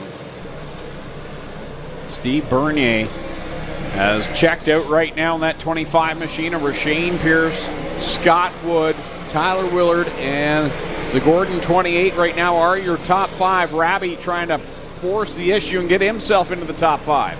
Shane Pierce, I'm impressed with him, still up in that second spot in the 88 machine. Very hard to tell the difference between it and Tyler Willard when they're at speed down the backstretch. Right now, a good race for the second spot as Bernier is gone. He is in a different zone right now, straightaway ahead of Shane Pierce, Wood, and Willard behind him. A lot of racing still to go, though. It'll be 25 laps to go this time at the stripe, so lots of racing still to come, and this is still anybody's race. But right now, Steve Bernier put an exclamation mark on it as Todd Gordon. Oh, a roller off of corner number 3. That's the Flanagan number 82. Caught an edge and barrel rolled many times down the back straightaway, coming to rest on the outside of turn number 3. He's moving around in the car, so that's a good sight.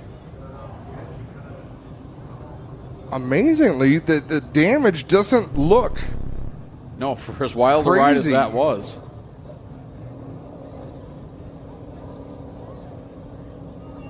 That was a pretty violent roll there off of corner number 3. Clinton Jeffrey on the scene.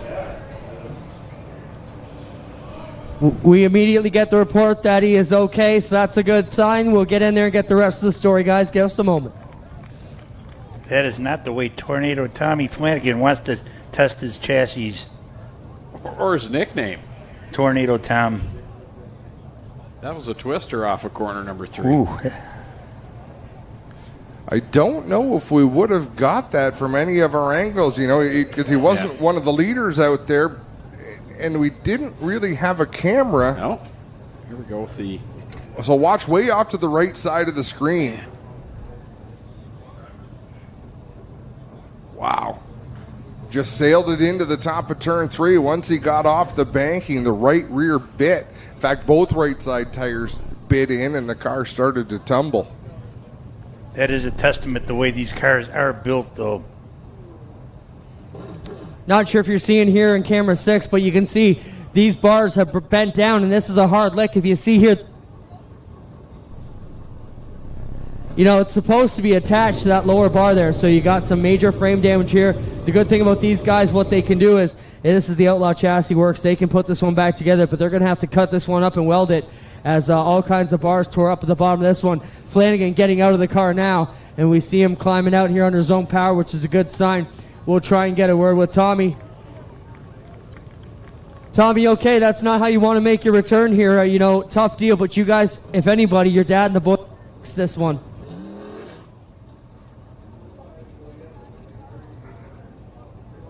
Marching forward, but that's racing, and that's part of the game. He's all right, though, guys. Flanagan out of this one. Tough return after being out for a while, and you can see this car's tore up. I'll try and show you what's bent here. If you look right here, Jack, this bar right here is supposed to be attached to this point, so this has been all pushed back here, and they've torn right off. Sorry for the breakup. We're down here over the berm, but... Great work, though, Clinton. We were able to get some good views of that. Shame that it broke up as you were talking to Tommy there. And we'll have another look. Look way off to the right side of the screen. It's like it wouldn't stop rolling. No. How many times have we said it tonight, though? Great camera work. We've got some phenomenal professional camera operators, and we've got some rising stars as camera operators, and they've all really overachieved this season, giving us some great views of this as we have another look. I believe we're looking at Jack's work right now. They're going to bring it by the front stretch, too. No, Jack's on roving. That's Robert. Have a look at this race car, folks, as they tow Tommy Flanagan's car down the front straightaway. What you will find is the driver's cockpit is still perfectly intact. Right, for all those rolls, the part of the structure you want to remain strong is right in the center. I believe this view, is that from our static flag stand camera? Yes, it is. Yep.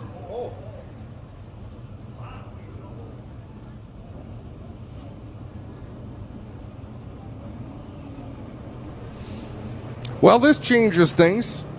If you're Steve Bernier, you wish you could restart the race with this much lead. Yeah, he was a straightaway ahead of the rest of the competition. 5.5 seconds out over Shane Pierce, Scott Wood, Tyler Willard, and Chris Raby. And just slipped into the top 5.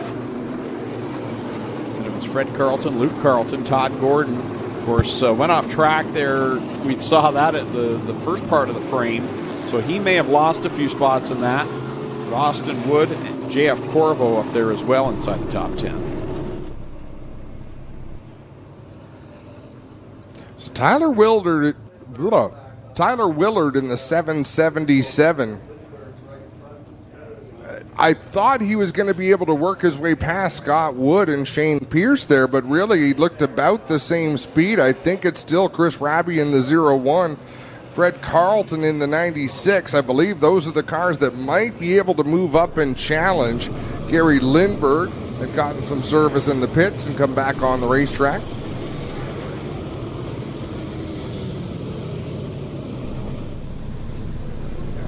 Tyler Willard, winner of the Pete Costco Memorial here at Humberstone Speedway. Just to clarify, Gary is still on the lead lap. He's been into the pits a couple of times now, but he is on the lead lap. White flag being displayed next time. Down the back straightaway, that Brian Cullen pace truck will pull off the inside of the racetrack, leave the field in the control of Steve Bernier in the 25. Up on the outside, it's Shane Pierce in the 88. Here we go, back to the green flag. Bernier waiting to see if he can get that big lead back. Shane Pierce, all that hard work, gone. Chris Raby probably liking where he's restarting on this one on the inside of row number 3. Here he comes to the inside of Fred Carlton down in corner number 2. So Bernier immediately out in front by a few car lengths over Shane Pierce, trying to hold off Tyler Willard in the 777. Here comes Freddie Carlton on the charge, up into the 5th spot. Good racing again from second on back as Bernier continues to pull away from the pack. He's that much better right now. Willard backing up that corner just a little bit, powering off of turn 4 as we've got contact off the corner between Podwinski in the 72 and the 28 of Todd Gordon. Everybody able to carry on, but that was a big old mess. Todd's having a hard time down in 3 and 4 here. And now he's going to slow off the backstretch and spin it around in corner number 3, and I think that might put us under the caution flag. Yeah, yellow flag comes out, Todd Gordon off the track.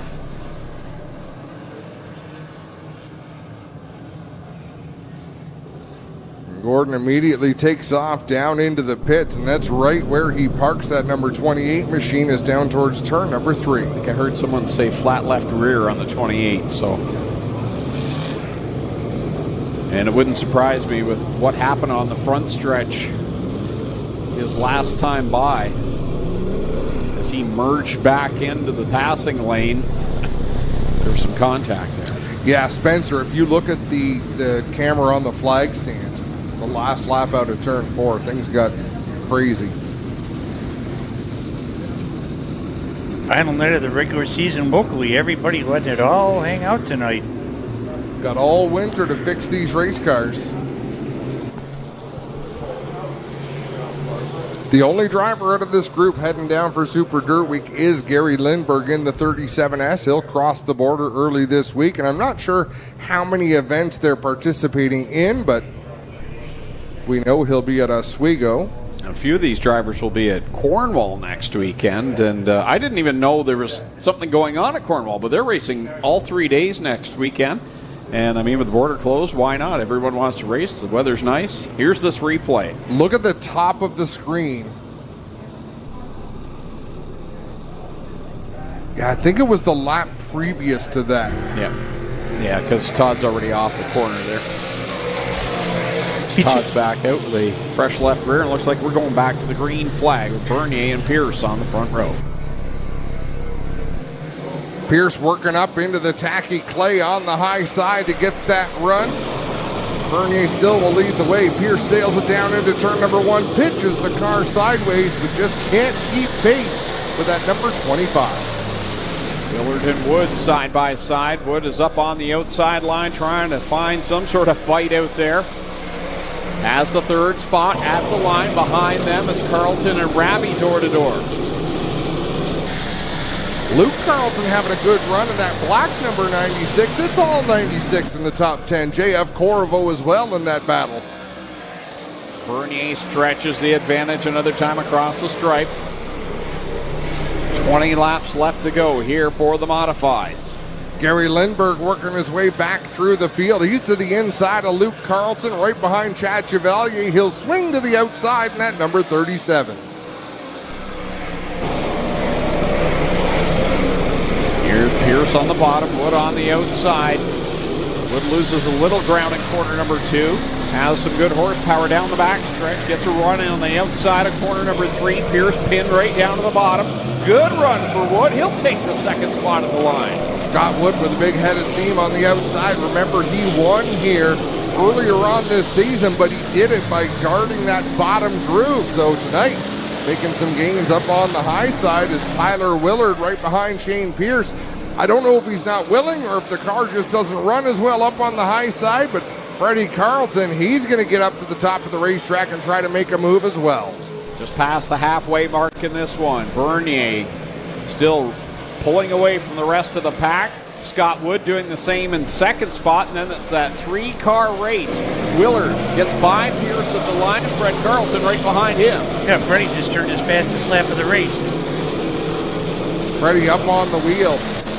Right up the back of Shane Pearson at number 88. He'll head to the high side. Right behind them, it's Gary Lindberg. He has passed a lot of race cars on his way towards the front of this field. He started at the back on that last restart, and he's up there with Pierce and Carlton as they go down the back stretch.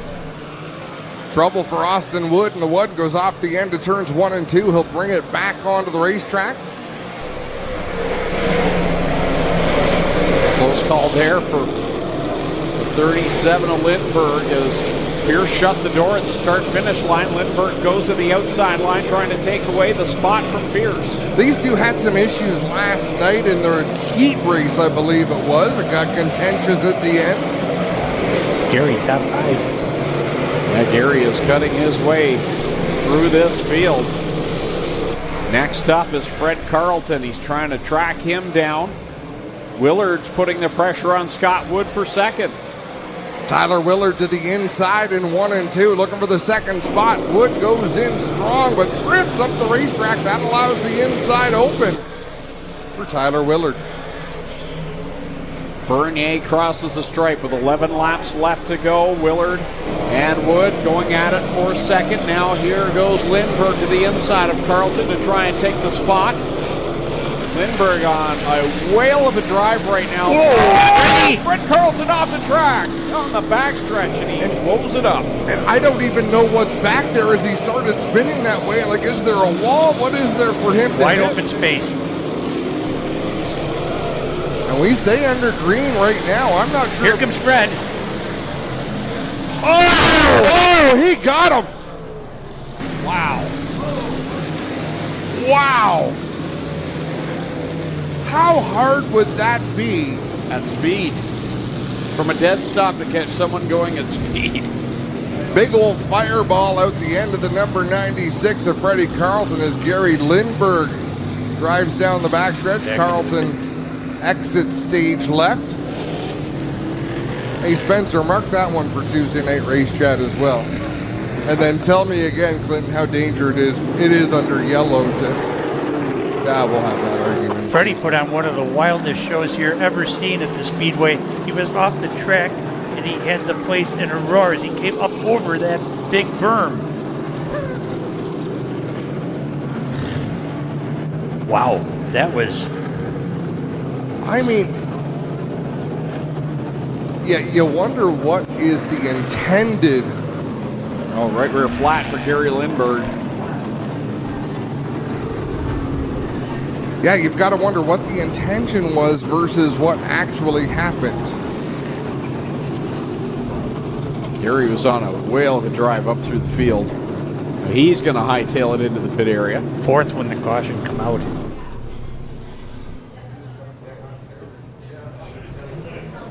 Just want to take a second to thank G-Force, Clint, Adam, and Greg for allowing me part of the broadcast the last couple of days. Thank you very much. And Clinton's the one running over towards the race car. I wasn't sure if it was crew members or what. The right rear is where they go to work. Clinton, if your microphone works, you just hop on in. Wait. Yeah, it's breaking up a bit. We've got the camera working, but not the mic. So that's giving us the views that we need as they lift up the back end of the 37 for Gary Lindberg. Back here, guys. We're gonna move up here where we can get a little bit more bike action. But yeah, Fred's car walked back down into the trailer. Lindberg pulled in right beside him here. They're trying to work on the car. We'll see what happens at the end of this. Not sure if that was intentional or just an accident. Yeah, it would, well, it'd be an uncanny coincidence, and you're absolutely right. It may have been. Pit steward Tim Zach, they're right on the scene, also keeping an eye on things. We're going green. Bernier in the bottom, Wood on the outside. Shane Pierce behind them. Oh. Things stack up, and Corriveau goes around. Oh. Well, that's going to play in the favor of Lindberg. Derek Van Mill. Lindberg comes back out onto the racetrack in that number 37.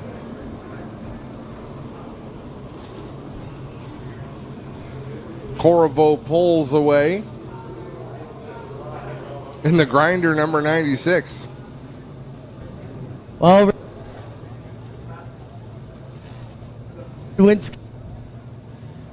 Yeah, Clint, just come a little bit closer because I know you got a great story to tell and we want to hear it. Corvo on his own, and Derek Van Mill had nowhere to go. There's some damage on the Podwinski 72.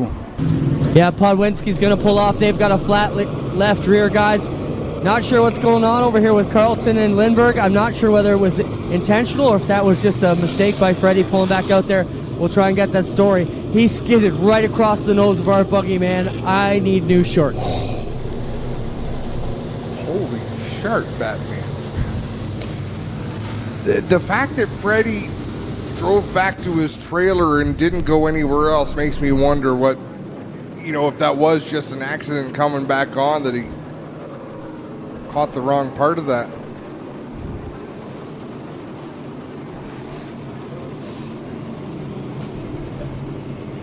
Well, Gary Lindbergh's going to have some work again. He's already come from the back once. And now he'll have to try it again. Bernier out in front over Wood.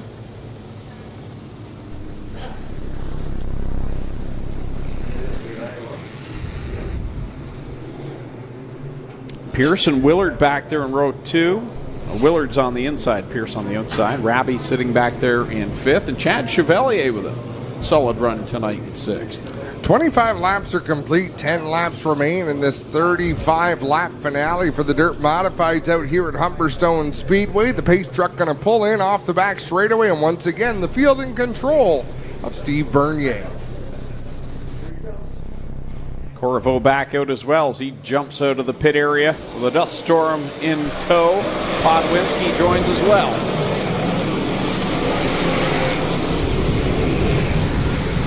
Bernier with the advantage down the back straightaway. Scott Wood, 3 car lengths back, trying to hold off Willard and Shane Pierce there in 3rd and 4th. So similar cast of characters as we've seen most of the night. But right now it looks like Chad Chevalier might have a little bit of speed in that number 12. Trying to the high side of Pierce as they work off of corner number 3. Raby's in the mix of that as well. Certainly not as dominant as he was last night in that 0-1.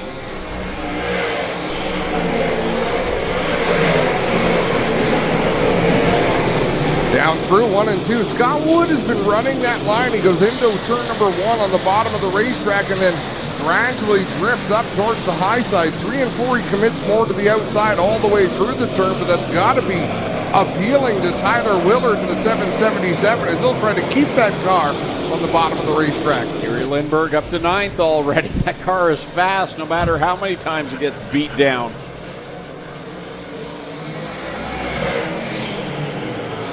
Scott Wood and Tyler Willard right now, they've got a race on for the 2nd spot with Chevalier trying to run them down from 4th. And now Delario, is he up? Yeah, he's up there in 6th, chasing down Shane Pierce for a top 5. 5 laps to go this time. As Steve Bernier pulls away once again, that 25 machine is absolutely hooked up. Leaving the battle on the racetrack for the 2nd spot as Delario goes off the outside of turn 2. He'll lose a few spots down the backstretch.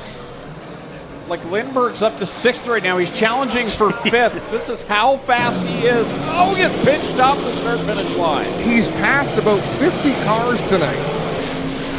Wow. You'd love to see him line up door-to-door with Bernier on a late race restart. That's the type of race he has had. Hats off to Gary Lindbergh, win or not tonight. Wow, Tyler Willard and Scott Wood were touching coming off of turn number 4, and Willard threw that car down into the first turn. Scott Wood didn't have a lot of room to operate here. 2 laps to go. That battle for 2nd, 3rd, and 4th is on. Willard's got the 2nd spot as he gets by Wood. They go down into corner number 1 with heavy Chevy in tow. Chad Chevalier in the 12 and Gary Lindbergh trying to track them down, but he's going to run out of laps. White flag is out for Bernier. Willard driving away from Scott Wood. Now the door's open for Chad Chevalier in the number 12. Last time around, and Bernier working his way into turn 3. Final time through 3 and 4. Off the corner, he comes. The Fall Classic Night 2 wins goes to Bernier. 2nd at the line will go to Tyler Willard, Scott Wood, Chad Chevalier 4th, and it's Gary Lindbergh 5th, Shane Pierce 6th, Luke Carlton 7th, then it's Delario Rabi, and it's going to be Austin Wood completing the top 10. Wouldn't you love to see a GoPro from Gary Lindbergh's ride tonight? That would be some very interesting video. Well, Bernier gets the win, but I'll tell you what, Gary Lindbergh was worth the price of admission tonight.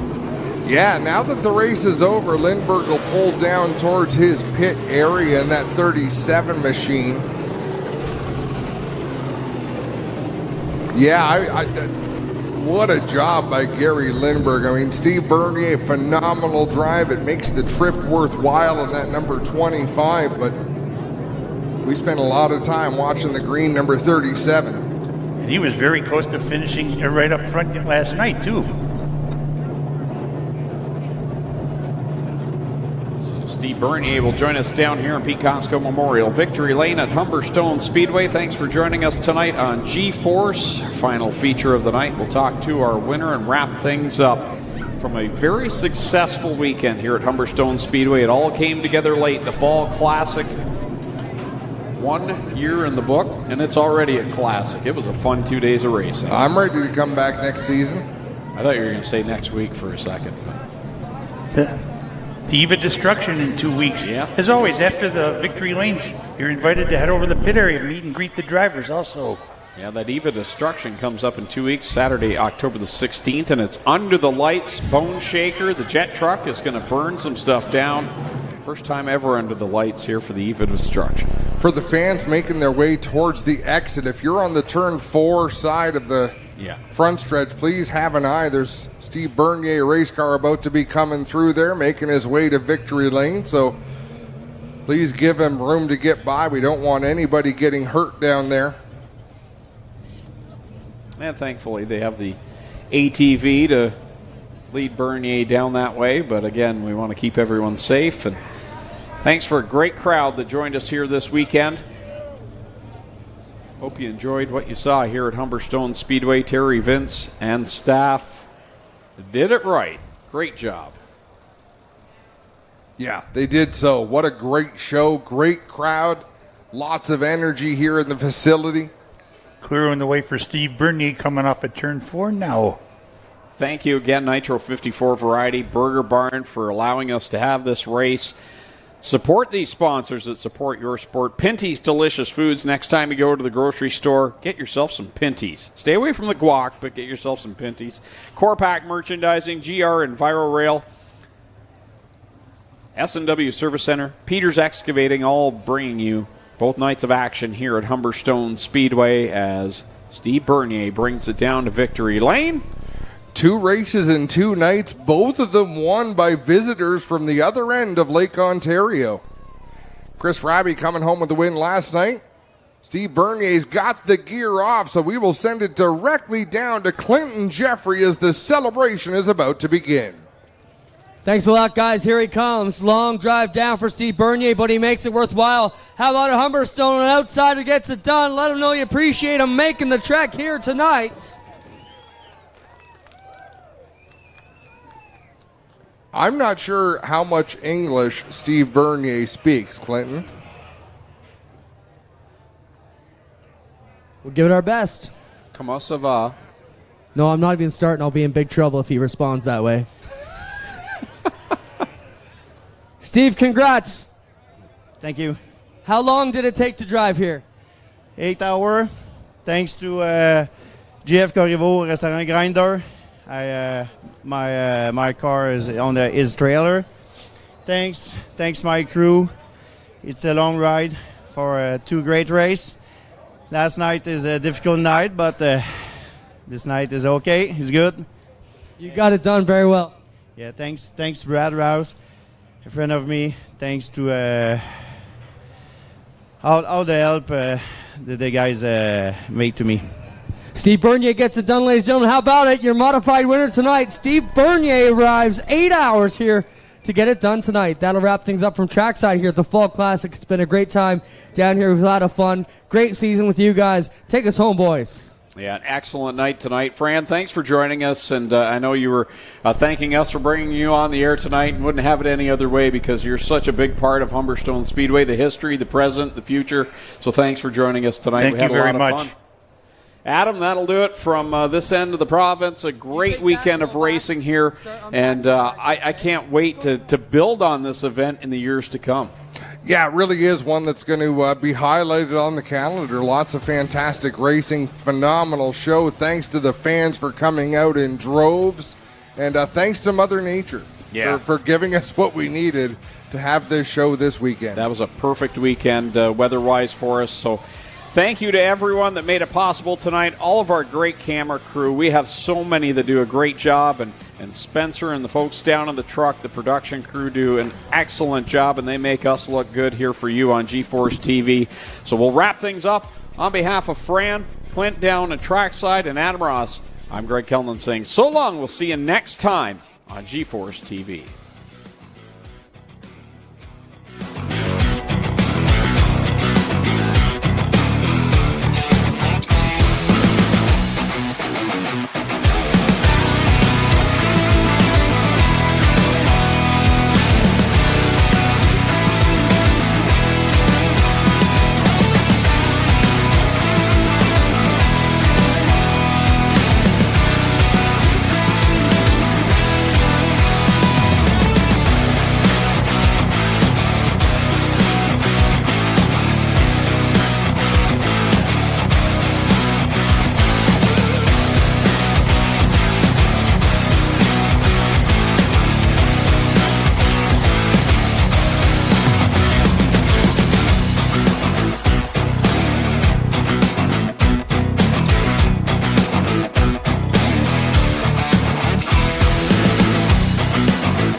Copyrighted broadcast may not be reproduced, retransmitted, or used in any form without the authorized written consent of G-Force TV.